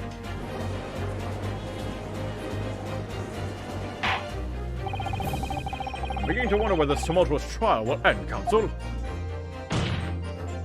If that's your assertion, then the court is dying to know, my Nipponese friend. Where are you proposing that the crime actually took place at you? Take that! Across the fucking street! But that's on the opposite side of the road. I don't understand. On the evening in question, Mr. Garrideb's book fell directly down from the open window above, and your bouquet, Mrs. Beat, never moved at all. What did move was the scene of the crime itself. Good gracious! Objection! Perhaps you haven't been listening to the ample testimony the court has heard. But these witnesses both saw the moment the attack took place. That's right. I saw it with my own eyes. It was 5 o'clock in the evening and already dark. There was a typical London fog on the ground. When you saw the incident unfold and ran to the victim's aid, that was actually on the west side of Briar Road. No, that's not true. It can't have been. Constable Beat then arranged for you to be absent for a while by sending you for help. And during the 15 minutes you were away, he transplanted the crime scene. He moved all the things shown in this print, the victim herself, the 4 books. He moved everything, in fact, to the pavement on the east side of Briar Road. Extraordinary. But the constable overlooked one thing. What? What did he overlook? The bouquet, I presume. Exactly. The prosecution told the court just a few minutes ago about the discovery of the rose bouquet. Lord Van Zeke said it wasn't noticed until the morning, as it lay where the streetlights cast no light. Oh my god! I can't read! Yes, couldn't be seen in the dark, obviously. Which is why it was only the bouquet that was found in its original position, on the pavement on the west side of Briar Road. And that is the defense's theory about what really happened that evening. How do you respond, Constable Roly Beat?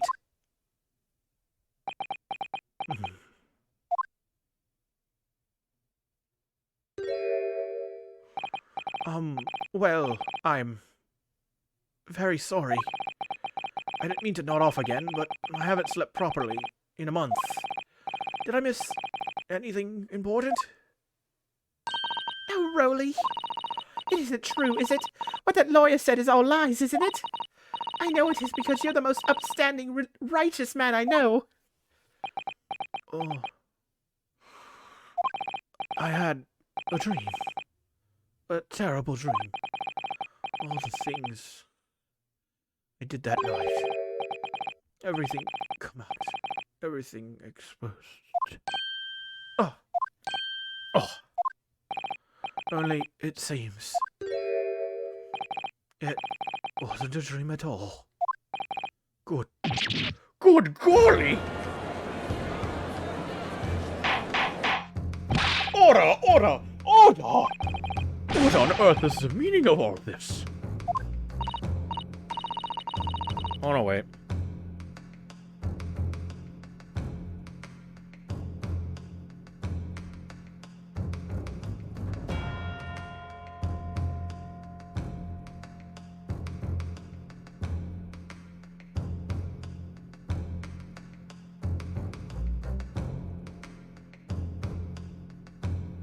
Alright, sorry about that. I'm back. Oh, Roly, why? Why would you do something like this? Moving a corpse is a criminal offense, isn't it? It's not a corpse. Not yet. You know, you could have done something better and, like, actually helped the lady after moving the body. Wishing the victim dead should be one, too. Constable, explain yourself. Why would you do this? As a respected member of Scotland Yard, your duty is to protect the good people of London Town. I can't say, sir. What? I really am ever so sorry about all this. For damaging the Yard's reputation, for everything. I have a possible explanation. For why, on that particular evening, Constable Beat felt compelled to move the scene of the crime. I can think of one reason. What? How could you possibly know? You're a foreigner, presuming to understand the mind of a Scotland Yard policeman. And yet, Lord Van Zeeks, it is this foreigner who has uncovered the startling truth of the matter thus far. I believe it would be beneficial to the court to hear this extraordinary young lawyer's theory. Counsel for the defense, if you please. Yes, my lord. Now then, I think you had better show us some evidence.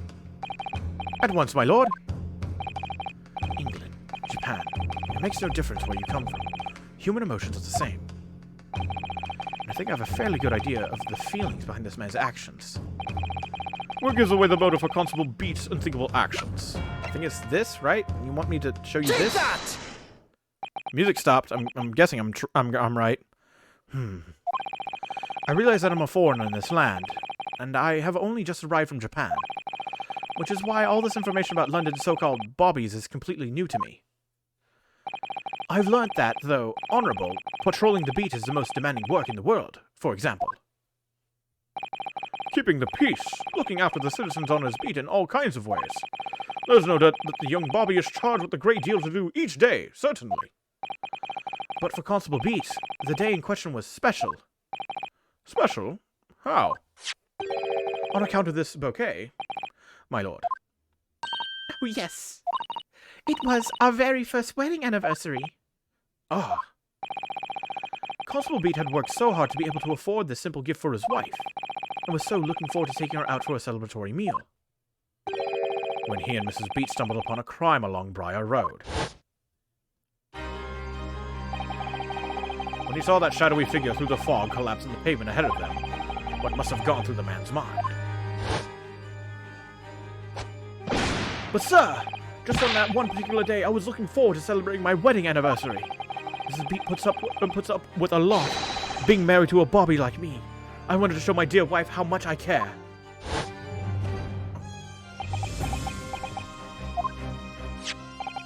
This is the warrant card that Constable Beat offered to lend me earlier. Inside, among the rules for patrolling policemen, it says, when a crime is discovered on his beat, a policeman must assist with initial investigations and help detectives. Aha! Constable Beat, is that or is that not the reason why you moved the whole scene of the crime that day? Yes. Everything you said is all right. So that's it. It was all to do with the boundary of your beat. Oh, Exactly. To summarize, the incident actually occurred on Constable Beat's beat. Good gracious! Constable, do you realize the gravity of what you have done? It was the first time since I became a copper that I'd ever cursed God. Stay close to me, Pat. The criminal could still be lurking somewhere. As we ran over to the scene, I had every intention of doing my duty as a police officer. We've got to report this to the station as quickly as possible. But then it dawned on me. I realized where we were, that the victim was lying, and what that meant for me. If a crime is discovered on his beat, a policeman must assist with initial investigations and help detectives. Why here? Why did this have to happen here? And why tonight of all nights?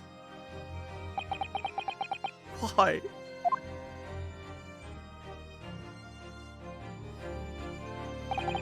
It's a copper's job to guard the scene of the crime, so I told Pat she'd have to go to the nearest police box and fetch whoever was on duty there. It was then when I opened my mouth to speak. It just came out. I couldn't believe the words that were coming out of my own mouth. This is the next beat to mine, Pat. So you'll have to go to the police box that covers it. Turn right along Mearsham Street and then...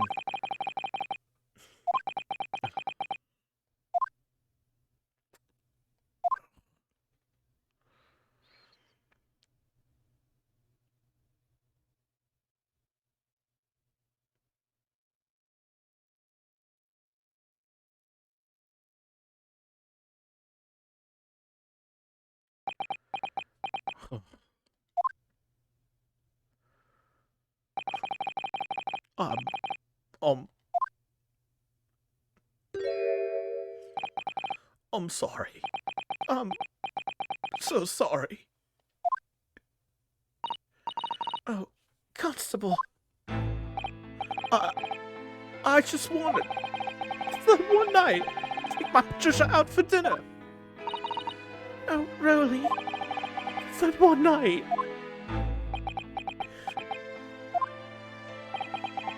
You knew that if the incident was on your beat, your evening of celebration would be ruined. And so you decided to move the entire crime scene outside your jurisdiction. Just across the street, to the east pavement of Briar Road, which falls under the neighboring beat's care. You see, I thought... Well, I was sure the victim was dead, you see. I beg your pardon. Oh, of course he did. Otherwise my Rolly would never have left the poor woman on the freezing cold pavement. I see your meaning now. Oh. But God got me back for my sins, didn't he? That's why I missed the rose I bought for Pat. Oh, no, Rolly. It was all my fault. I should never have dropped it in such a dark place. I'm so sorry, Rolly.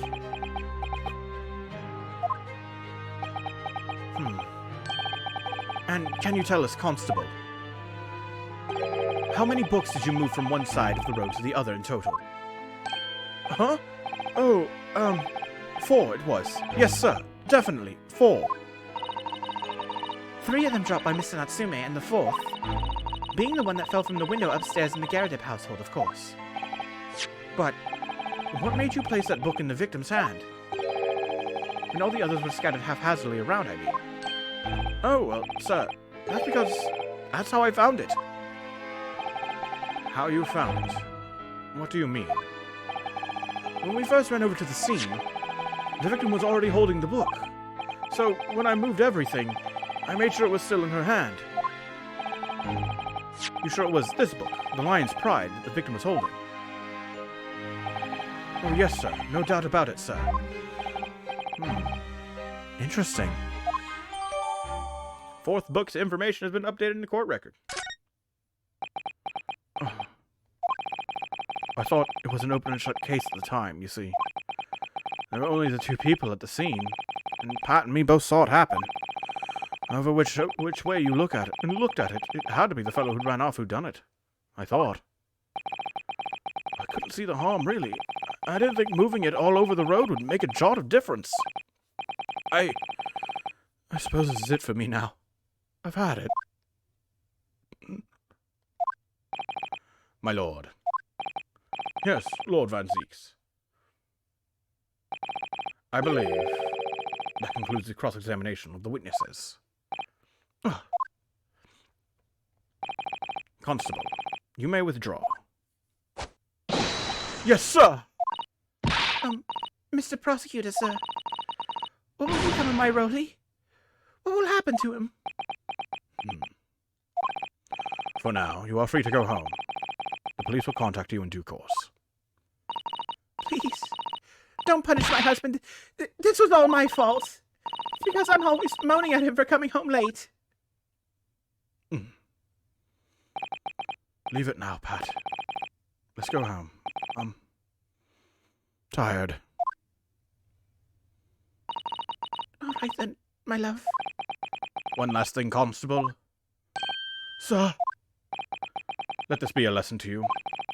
In a criminal investigation, every detail matters, however insignificant it may seem to you. Yes, sir. Carve that lesson in your mind. And never again make the mistake of tampering with the scene of a crime. Never again, sir? You mean to say... Leave. Now. This trial is not over yet. Is not yet over. Sir!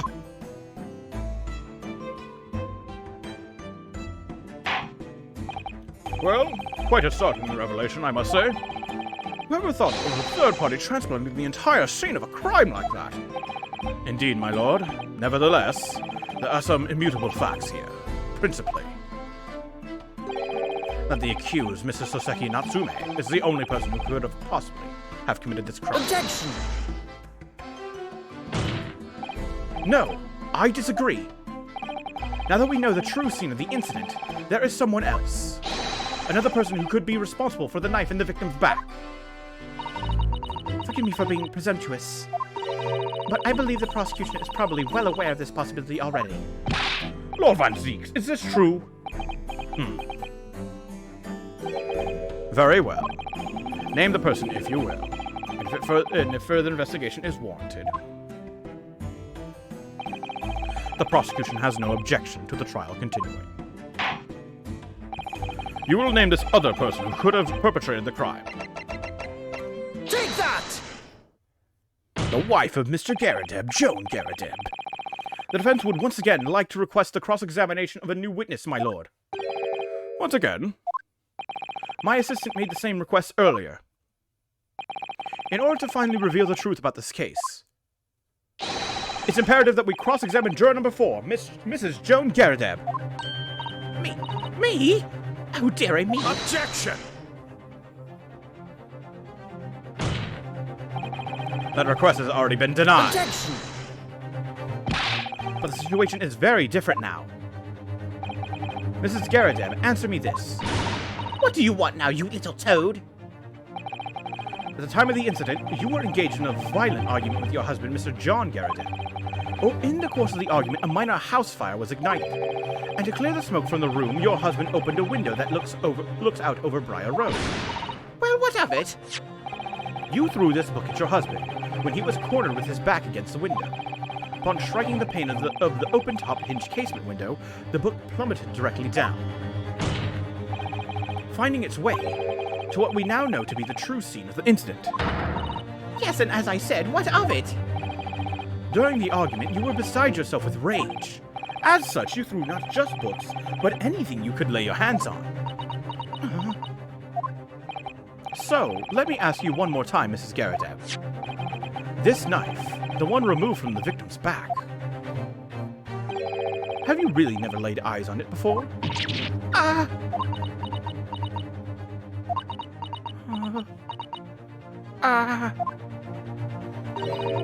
I don't recall it.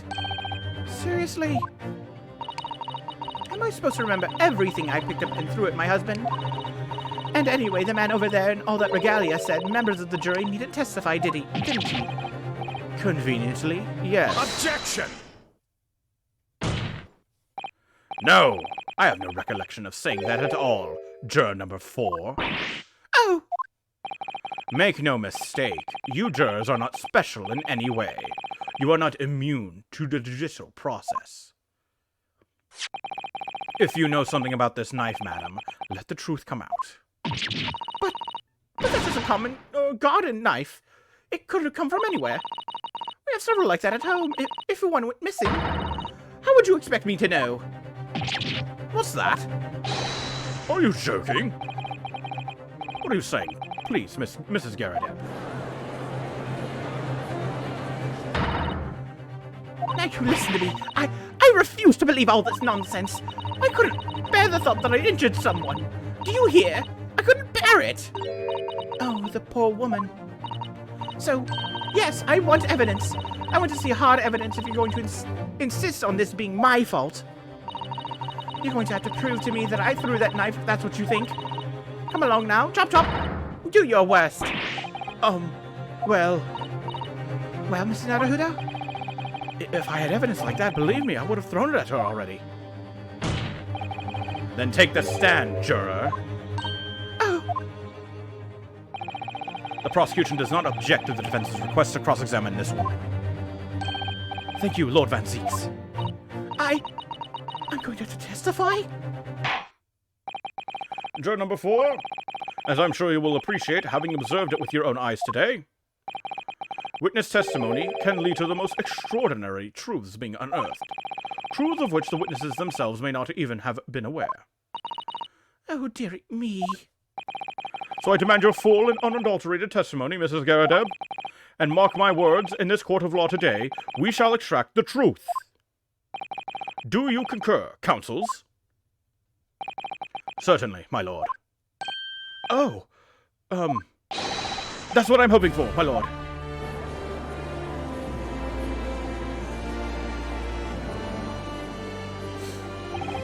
This is such a strange feeling. For the first time since arriving in this country, it actually feels real.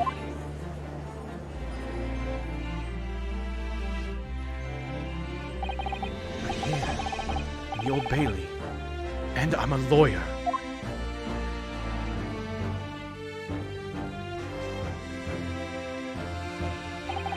Witness, state your name and occupation. Oh, yes. My name is Joan Garradeb. I'm a juror and such like.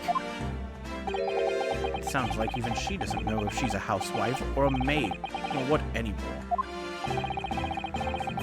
The court has decided your testimony is required in order to clarify matters in this case.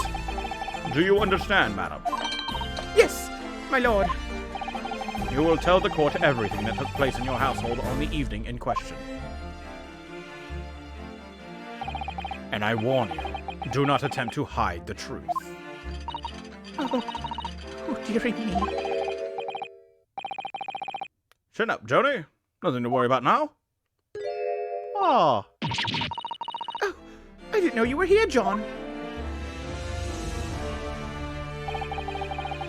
Wasn't only you in the room that day, old thing, was it? Rather think I ought to testify as well, don't you? But what about your knee, dear? Don't you worry about that. Hardly notice it. I'm not the sort of chap to leave a comrade to face disciplinary action alone. Oh, John. I presume you are Mr. John Garradeb? Yes, sir. Former second lieutenant of the 3rd Regiment of the 4th Northumberland Fusiliers. Fusiliers, sir. Seen my fair share of action, and now living the quiet life, as it were. The quiet life? Are you not engaged in an incendiary battle with your spouse on the day in question?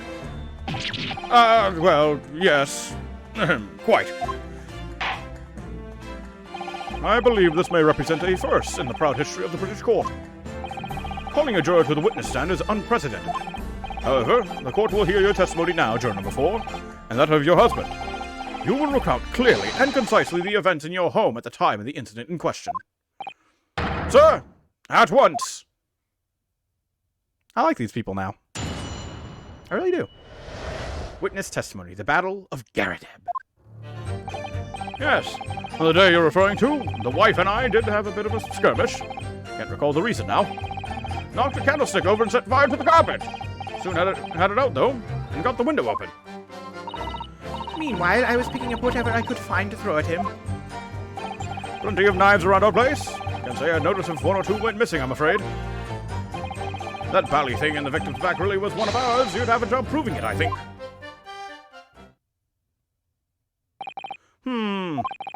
It sounds as though it was quite the battlefield in your household that evening. Although, an entirely one-sided assault, it seems. The enemy caught us on the hop, sir. Had no choice but to dig in and take defensive measures. To be honest, if the enemy had kept shelling us for another minute, we'd have been toast. Of course, a veteran such as myself is only too aware that on every battlefield, you're just a gnat's whisker from death at any moment. Are we still talking about a marital quarrel here? Well, I must say, I'm dubious that this testimony will shed any light on the origins of this jackknife. In combat, one's focus narrows such that surroundings are barely noticed. These witnesses may not be able to offer anything more than they have testified already. This may be a dead end. And Zeus may well be right. Well, whatever the chances, we only have this last cross-examination to uncover the truth, Mr. Naruto. Yes, I'm afraid so. Very well, counsel. Begin your cross-examination.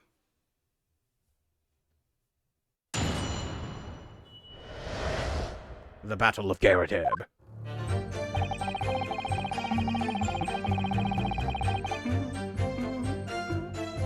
Can't recall the reason. I can recall the reason. The reason is what you told us yesterday, I believe. Yes, that's right. If I remember correctly, it all started because of a note that was tucked into the pages of a book belonging to Mr. Garadeb. A rather passionate note, in fact.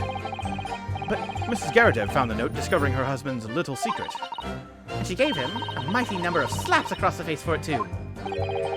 What a sordid state of affairs. Hell on Earth. Ah, I found it! The thing that describes Twitter all the time. Hell on Earth. I say, when a chap says he can't recall such things, it's common decency not to drag it all up! And besides, half of it was wide of the mark anyway. A likely story. These waters run very deep. And what transpires next after these multiple blows to the face? Knocked the candlestick over and set fire to the carpet. Soon had it out, though. Got the window open. Hold it!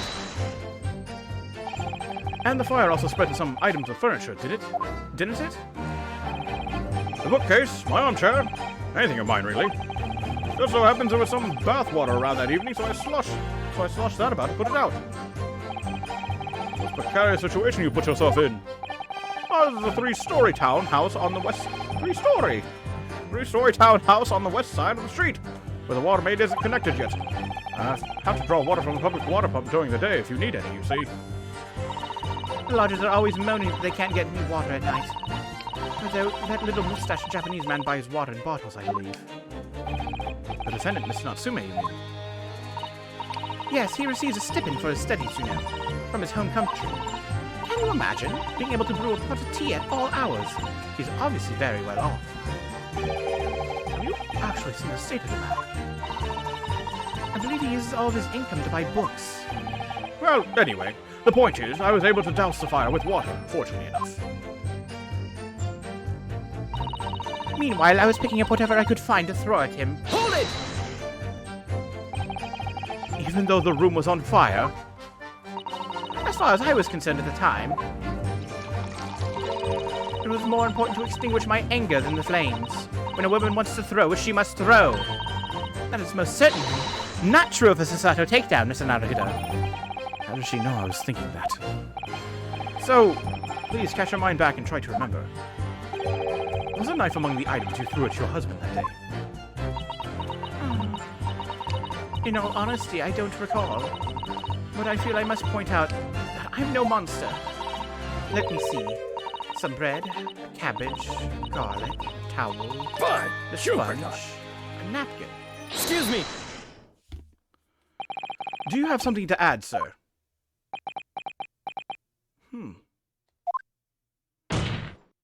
Mr. Garadeb! Huh? Don't shoot! Sorry, I beg your pardon. Did your wife's remark just now bring something to mind? Nothing of any significance, no. Just that the barrage of projectiles the old thing launched in my direction. Something more solid than she implies. Books, bricks, and the fire poker I seem to recall. Oh yes, he did say the stick. Ouch. The woman's aim is uncanny.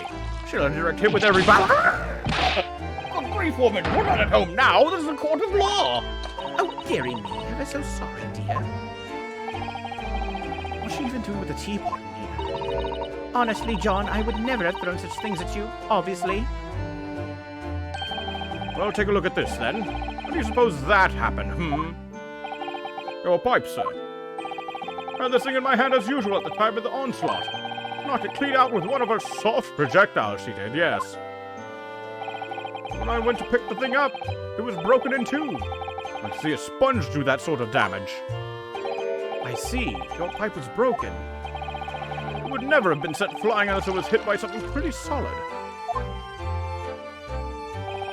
Anyway, I've managed to bandage the thing up for now. Oh, you are one to exaggerate, aren't you, dear? What will she make of this account? It's important.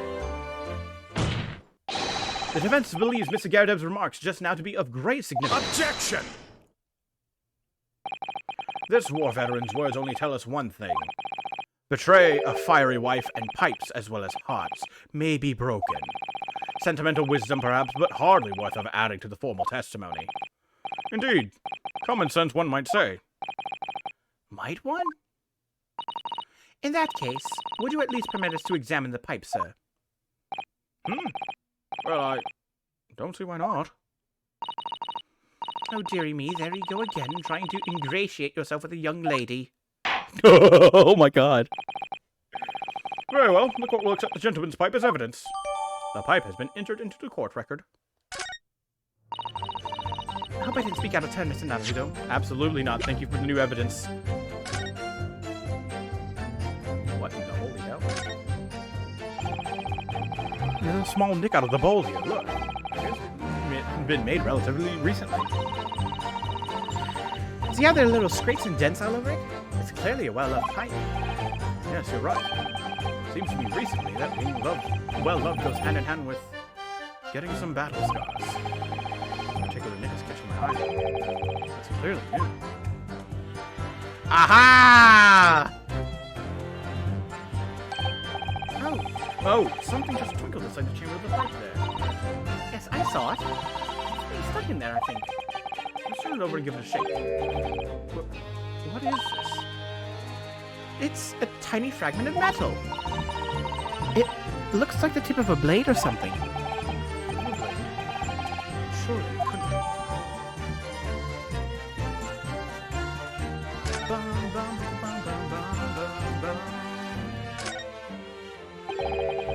This being a sorry state with that bandage around it, doesn't it? For some reason, it feels slightly ominous to me. Like he's trying to shout out a warning. Probably because it's the same blue as Mr. Garadeb's dressing gown. I suppose it must have considerable sentimental value to Mr. Garadeb. Oof, words. He's gone to the trouble of repairing it like this. With that, or he can't afford to replace it.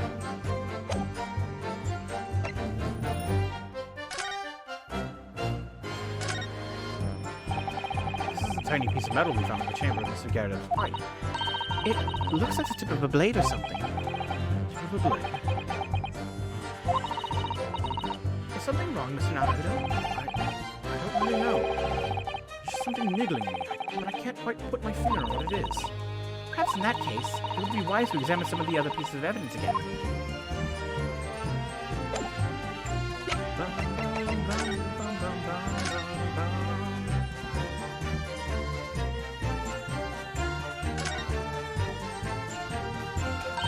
Oh, look here, Mr. Naruto.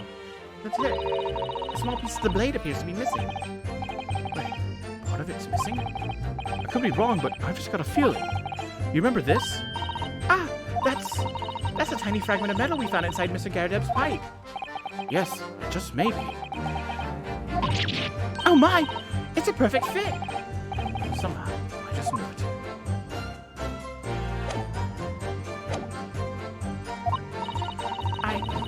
I was just feeling rather disappointed for you that your request was turned down.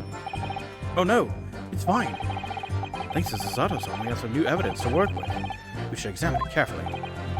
Well, thank you for that rebuttal, Mr. Garrett. Now we've got to return to the crux of the matter.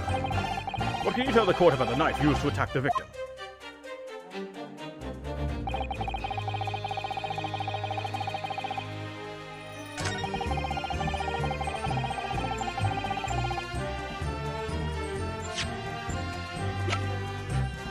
Objection! Mr. Garradeb, could I ask you to take a good look at this, please? You can ask, but I can't see a bally thing. You can't? You used to call me Dead-Eye Deb back in the regiment, of course. But that was some time ago now. Even I'm trying to enjoy a large print book by the fire these days. I struggle to tell a B from a D and a P from a Q, to be honest. Oh, he does. Dearie me, it's rather weird, rather wearing being asked about every other letter and every other word. You must be very dizzy. What is that? A tiny scrap of metal? Yes, almost certainly from the tip of a blade. And what may appear at first to be just a tiny scrap is in fact a crucial piece of evidence. Interesting. And where did the defense come by this evidence? It was lodged in the chamber of Mr. Garradeb's pipe. My pipe, you say? By Jove, I wonder how that got there. And what precisely does this fragment of metal signify, Counsel? Are you suggesting that it is in some way related to the matter of the stabbing on Briar Road?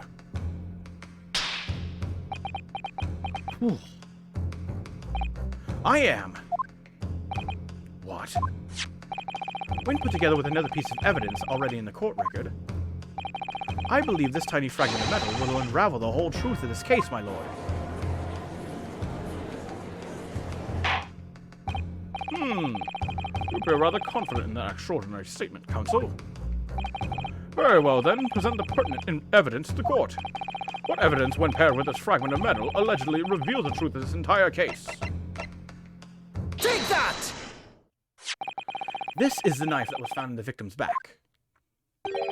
If you look closely, you will see that there's a small piece at the tip of the blade that is missing. A common issue with the inferior blades sold at unsavory street markets. Criminals who use them regularly leave the tips lodged in their victims' bones. And what of this particular knife? No doubt its tip has suffered a similar fate, now languishing somewhere near the spine of the victim. Objection! No, that's not the case. The tip of this particular knife's blade is the very fragment of metal we discovered in the chamber of Mr. Garradeb's pipe.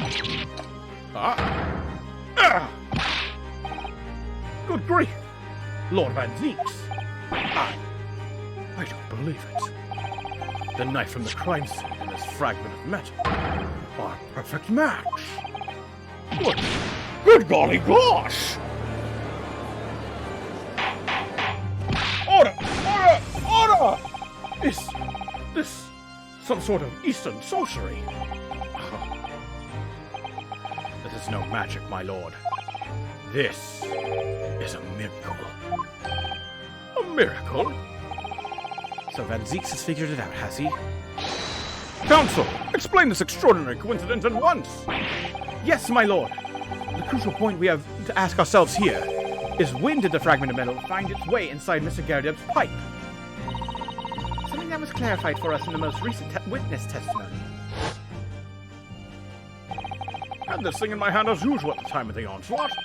Knocked it clean out with one of her soft projectiles, she did, yes. It would never have been sent flying unless it was hit by something pretty solid. Oh, dearie me. During the argument between these two that occurred just as the victim was on the pavement below, Mrs. Garradeb flung this knife at her husband. However, the knife missed Mr. Garadeb, instead striking the pipe in his hand at the time, which caused the tip to break off, of course. Good lord! Yes, that is when the tiny tip of the blade found its way inside Mr. Garadeb's pipe. The chances of that are 1,000,000 to 1. And yet there's no other credible explanation for how the tip of the blade ended up in your pipe. Then, after losing its tip, the knife ricocheted off the pipe and flew out of the open window. In short, this knife, which fell from the window of the Garadeb's house, is the very same knife that struck the victim in the middle of the back on the street below. Oh gosh. Oh dear. Oh. No! Objection!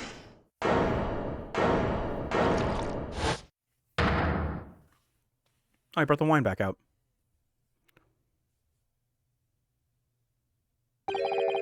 A full-bodied theory, I'll give you that. A complex bouquet of seemingly trivial points, plausibly arranged to create an almost passable vintage. Allow me to toast my learned friend's characteristically Nipponese approach to bottling his argument. Sorry, but after all, it is just a theory. A game theory. Thanks for watching. Yeah, the bottle, I fear, is corked. Because you see, it's spoilt by an insurmountable inconsistency. Insurmountable? What? Lord Van Zeke, explain yourself. What is this inconsistency you claim to have identified? Oh, hey, Matt started a party chat. An inconsistency of the simplest nature, my lord. The victim was found with the knife planted in the middle of her back. Yes, in her... Doof! That's right, you silly little man. Now, Joan, old thing, what are you getting so excited about? Let us consider the basic facts of the case once more. The victim was walking along the pavement before being stabbed in the back and falling to the ground. If the knife that struck her had fallen from above, there's no possible way it could have planted itself into the victim's back.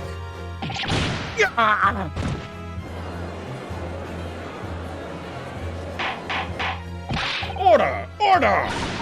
Quite right, you see. That's exactly right. If the knife had fallen on her from above, it would have struck her on the top of her head. Well,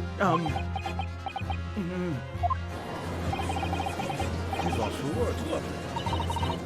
I knew it. I never liked his theory in the first place. I don't know, though. What really did it? It would appear the defense has made a rather spectacular blunder. If a theory has even one inconsistency, it cannot stand. Your theory, my learned friend, is history. Come on, man. She's throwing shit out the fucking window. There was a book on the ground. You look down. You go to pick it up. Bam! And the knife gets stuck in your back. Welcome back, AJ. I was so sure we were on the right track. But now the way has been blocked completely by just one simple inconsistency. Or in other words, we simply need to eliminate that one inconsistency, and the theory will stand. Mr. Sato. You mustn't worry, Mr. Naruhodo.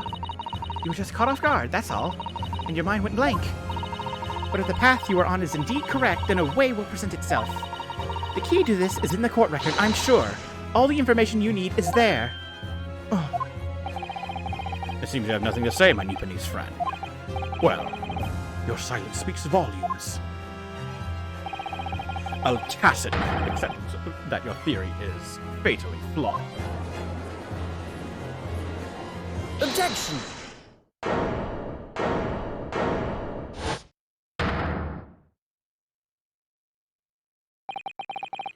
This inconsistency doesn't mean I was on the wrong track. It means that I need to sharpen my mind and dig deeper for the truth. It's a test. Yes! If the knife fell on the victim from above, there's no way that it could have hit her in the middle of her back. Under normal circumstances, that is. What are you implying? Counsel? There is a piece of evidence in the court record that can explain this inconsistency. It can explain how the knife that fell from above could have pierced the victim's back. We already have the answer. Goodness! Utter madness. Surely this must be the last time. Counsel, present the evidence of which you speak. This is the last inconsistency, the final piece in the puzzle. If I can successfully make sense of this, the truth will be laid bare at last. The evidence that explains how the falling knife became lodged in the victim's back is... Take that! This, the fourth book found at the scene. This is the final piece of evidence the defense will present. The burnt book. Is that not Mr. Garredeb's book? Yes, and to understand its significance, we have to consider how it came to be at the scene in the first place. This photographic print clearly shows the book in question, and the victim holding it in her hand. But as we all know now, it was the police constable that put the book between her fingers like that. Quite so. As part of his wholesale transplanting of the crime scene to the opposite side of the road. That's true. However, as part of his testimony, Constable Beat made an extremely enlightening statement on that point. But what made you place that book in the victim's hand? Oh, well, sir, that's because that's how I found it. When we first ran over to the scene, the victim was already holding the book. So, when I moved everything, I made sure it was still in her hand. In other words, the victim had already picked the book up of her own volition. And clearly, that must have been before she suffered the knife wound. Well, I should say so. After being attacked with a knife, I don't imagine she'd been doing much of anything. So the question becomes, why did the victim have that book in her hand? By jingo! I think I'm beginning to see what may have happened now. Oh, dearie me. We know that the book fell from the top floor of the Garredeb household onto the pavement below. At precisely the moment that the victim was walking past. Yes, at exactly that moment, the young woman was walking along the street in the light fog, when all of a sudden, a book fell right in front of her. The book I threw. Yes, Mrs. Garredeb. What do you think the woman did? What would you do if you were walking along and suddenly a book landed in front of you on the pavement? Well, I really can't imagine it, but I suppose she might have reached down and picked the book up. Yes, that's exactly what the woman in fact did. She picked up the book. Oh heavens! And when the woman reached down to pick the fallen book up, what position would her back have been in? That's right, facing the sky completely and utterly defenseless. Then, in the very next moment, while the woman was still bent over picking up the book,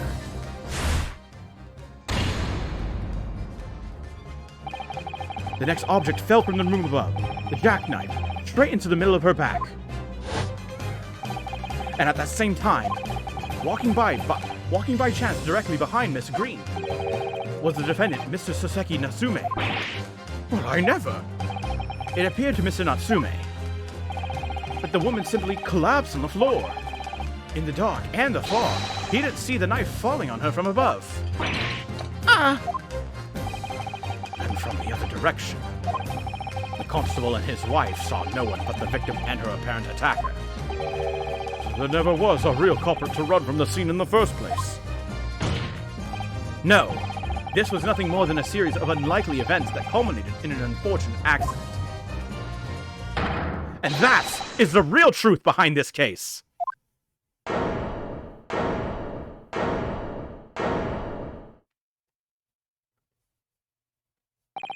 Well, Mr. and Mrs. Garredeb.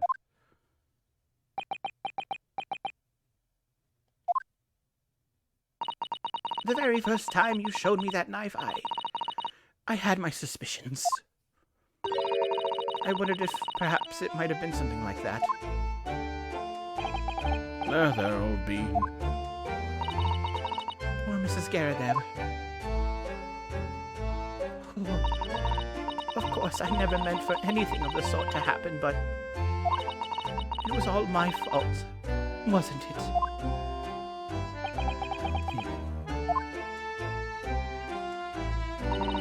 I take full responsibility. I let my anger get the better of me. I threw that book. And I threw the knife as well.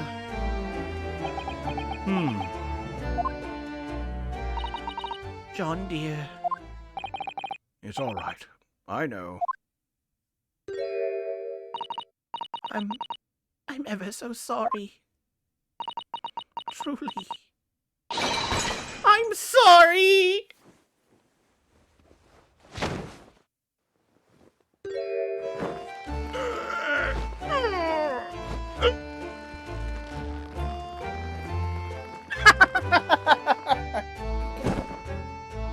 Yes, he did say his armchair was burnt too. Poor guy. What a man. What a man. That's what a that's what Rolly's gonna turn out to be too. He's gonna be just like that. Lord Van Zeeks, what news of Mrs. Garadeb? She's been taken to the infirmary. It would appear that today's events have left her in an especially flustered state. However, I believe she will recover in due course. There's no cause for concern. Yes, unbeknownst to themselves, they caused what could easily have been a terrible tragedy. They shall have to prepare themselves for the consequences of their actions. There is some good news, however, my lord. I have just had word from the hospital where the victim is being treated. Her condition is improving steadily, and the doctor believes she will regain consciousness soon. It's strange. We've been talking about the victim all this time. We've never once met her. How wonderful! The woman is out of danger, it seems. Yes, that is good news. So, Mrs. Sasaki Natsume.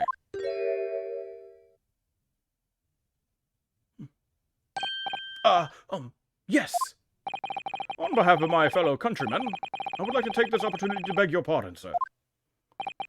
You came from your distant eastern homeland to study our great British culture, and have been repaid with immeasurable unkindness.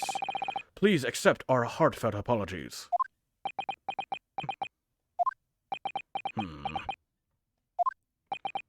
Oh. No. It is me who should be begging your pardon. Oh no, Mr. Natsume. That evening, when the young woman just collapsed on the pavement before my eyes, I jumped to the wrong conclusion again, in my confusion. What conclusion, sir? I was sure that the woman was dead. Yes, Constable Beat said the same thing, didn't he?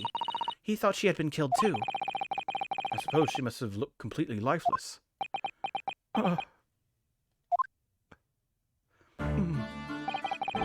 It's been about a year since I arrived in Great Britain now, but I still can't get used to the life here.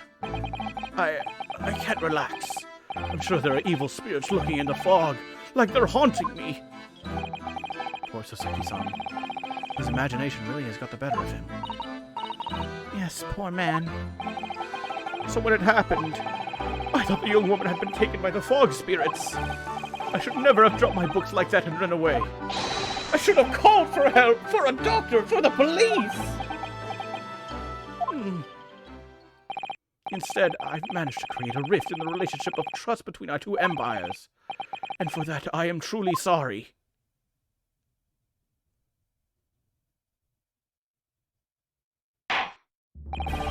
One could indeed say that some sort of mischievous spirit has been at work here, I think. One that created a chain of unfortunate mishaps. We were befooled by the spirit and led to false conclusions.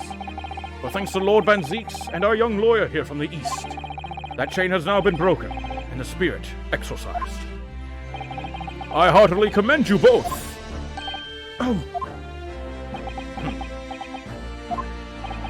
Now then, ladies and gentlemen of the jury. Yes, my lord. In concluding this trial, I must ask one last time for your decisions regarding the defendant's culpability. Are you ready to present your findings to the court? As the foreman of this jury, I can assure you we've reached a fair and just conclusion. I do declare the truth can be extremely cruel at times. Well, I didn't suspect the woman next to me, that's for sure. Sitting in for the old bean while she's out of action, you know, but I know what her decision would be. Does this mean I'll finally be able to get out of here and start work?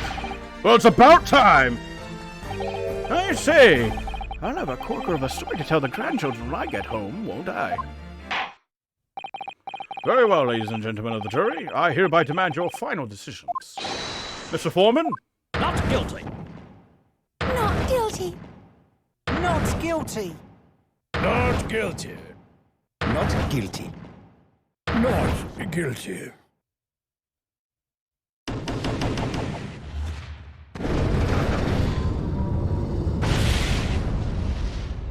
Very good. Very well, Mr. Sasaki Natsume. I hereby pronounce you not guilty.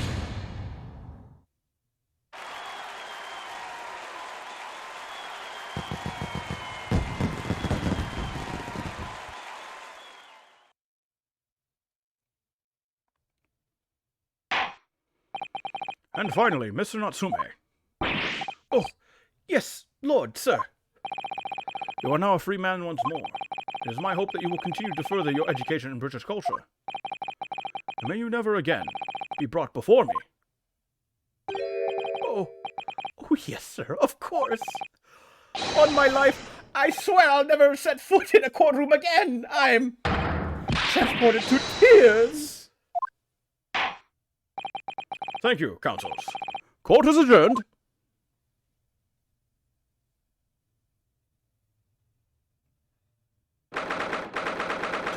February, 3:17 p.m. The Old Bailey. Defendant's antechamber. Once again, the game gets the time wrong. It is currently 2:11.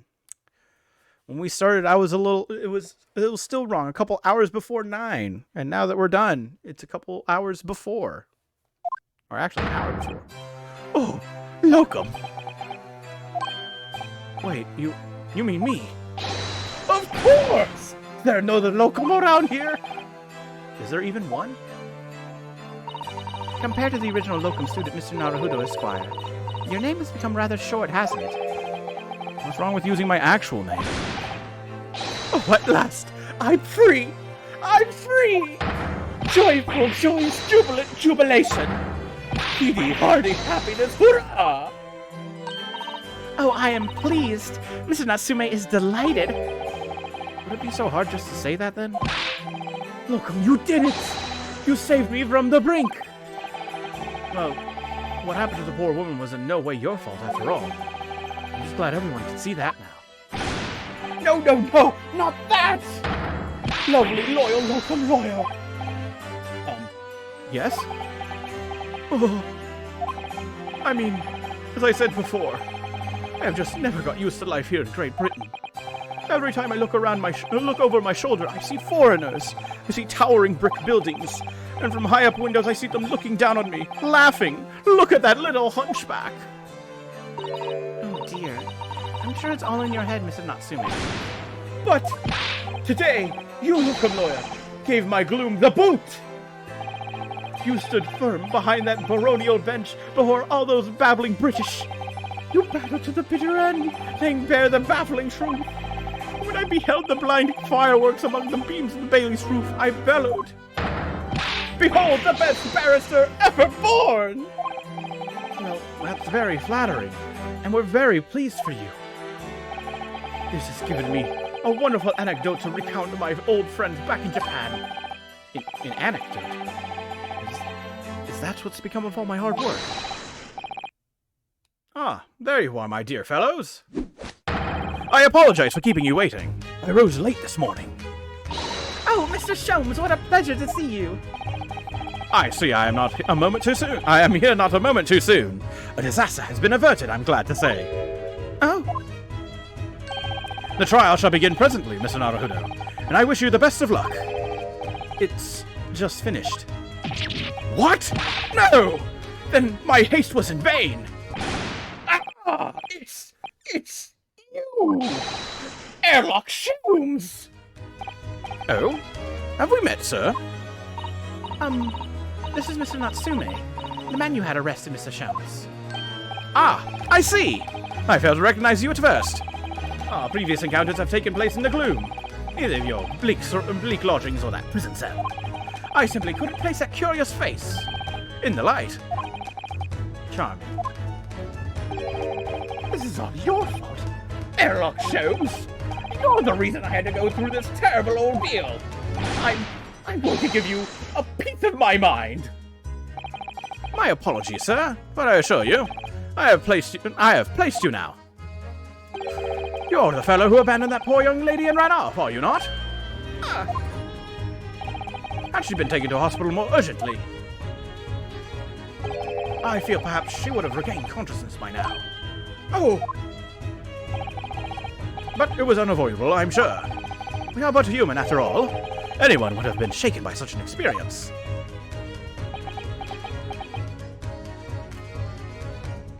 Ah, damn it, I just looked at his left hand. Got him! I do feel very badly about how I behaved. Well, never mind. Now then, what was it that you wanted to say to me, sir? Nothing. Priceless! Oh, I am sorry, really, but... that was quite priceless! Poor Soseki-san.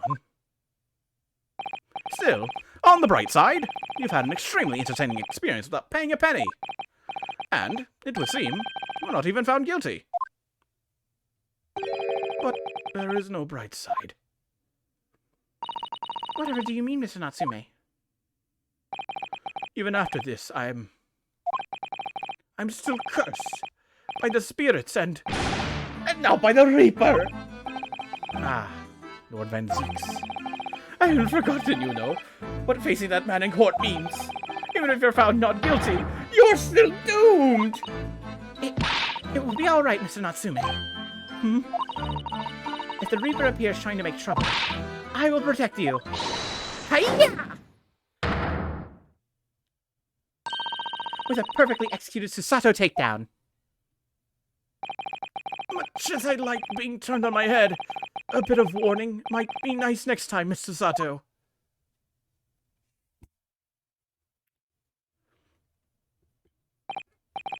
So, Mr. Natsume, what do you intend to do now? You mentioned something about recounting your experiences to your friends back in Japan?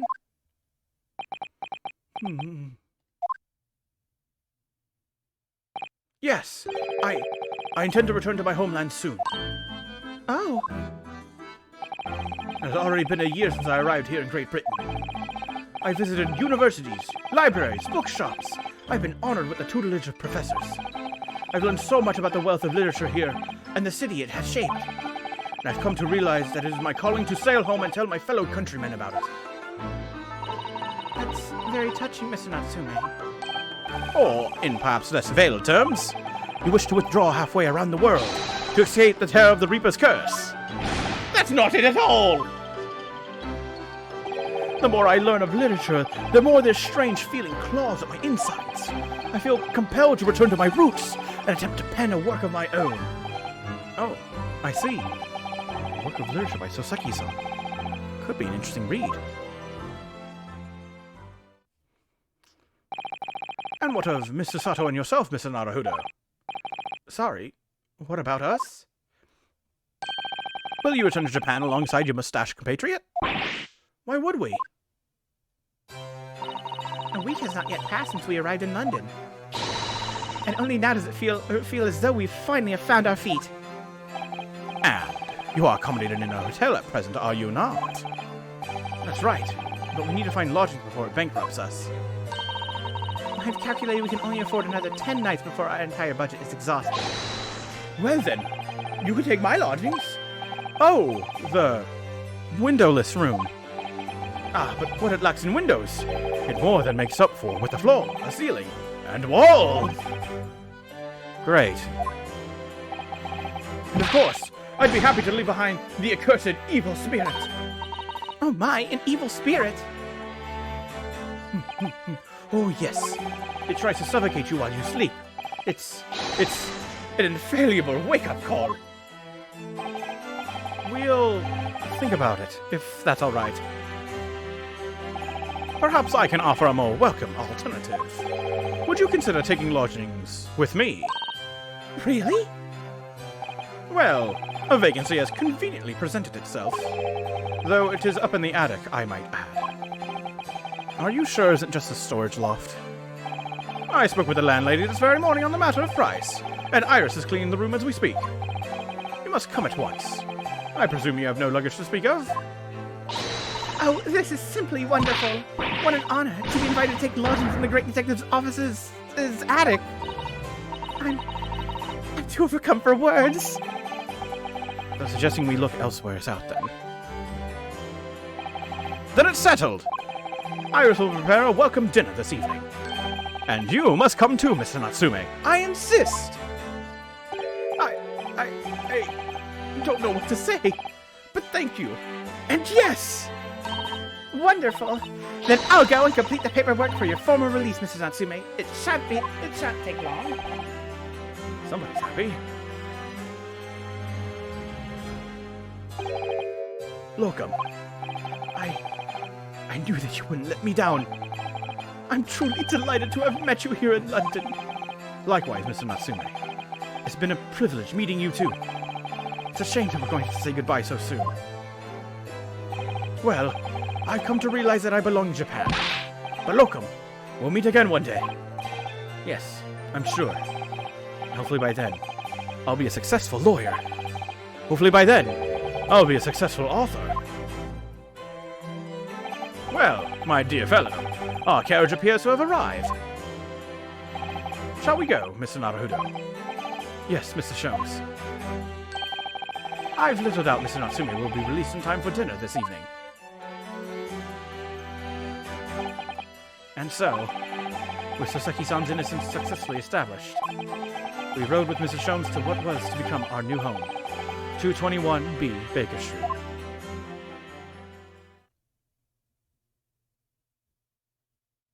Ah, very homey.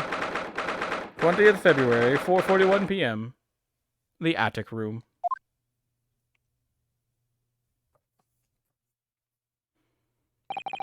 So this is to be our new office. Yes. Our office? I'd rather like the sound of that. Me too. It's simply wonderful, isn't it? I hope you can see this, Kazuma. It's only a small step. But I'd like to think we're getting a little closer to your dream now. So, my dear fellows, do you like the place? Ah, Mr. Sholmes. Yes, thank you so much. It's a delightful room, Mr. Sholmes. I simply adore it. Good, I'm pleased to hear it. Iris and I are delighted to welcome you. I hope everyone's hungry. It's nearly time for dinner. We'll eat as soon as Mr. Natsume arrives. We have a lot to celebrate. Iris, you must let me help you. All right then, Susie. You can be in charge of the salad. Splendid. Why does it have a gamepad on it now? She changed her gun. So, Mr. Naruhodo, how does it feel to have your own office in the capital? It's very exciting, actually. I can't help wondering what adventures await us. Those were precisely my sentiments when I first established my office at these premises. Until I discovered the dark truth about the city of London, that is. Sorry? London is a glorious place, full of wonder, opportunity, prosperity, and mirth. But the brightest of lights cast the darkest of shadows. Shadows? What do you mean? Well, I believe you're well aware of the murkiness that lies behind London's facade already. So, once again, Mr. Naruhodo.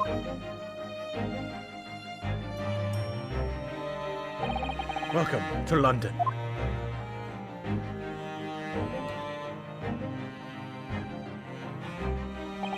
Of course, at the time, I had no idea of the significance of those words Mr. Sholmes so casually spoke. It wasn't long before my time came to lift the facade and see the true depth of the murk that lay behind it. End.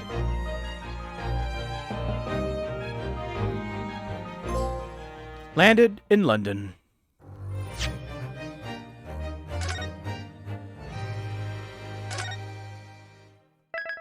And with that, we end another part. The adventure of the unspeakable story.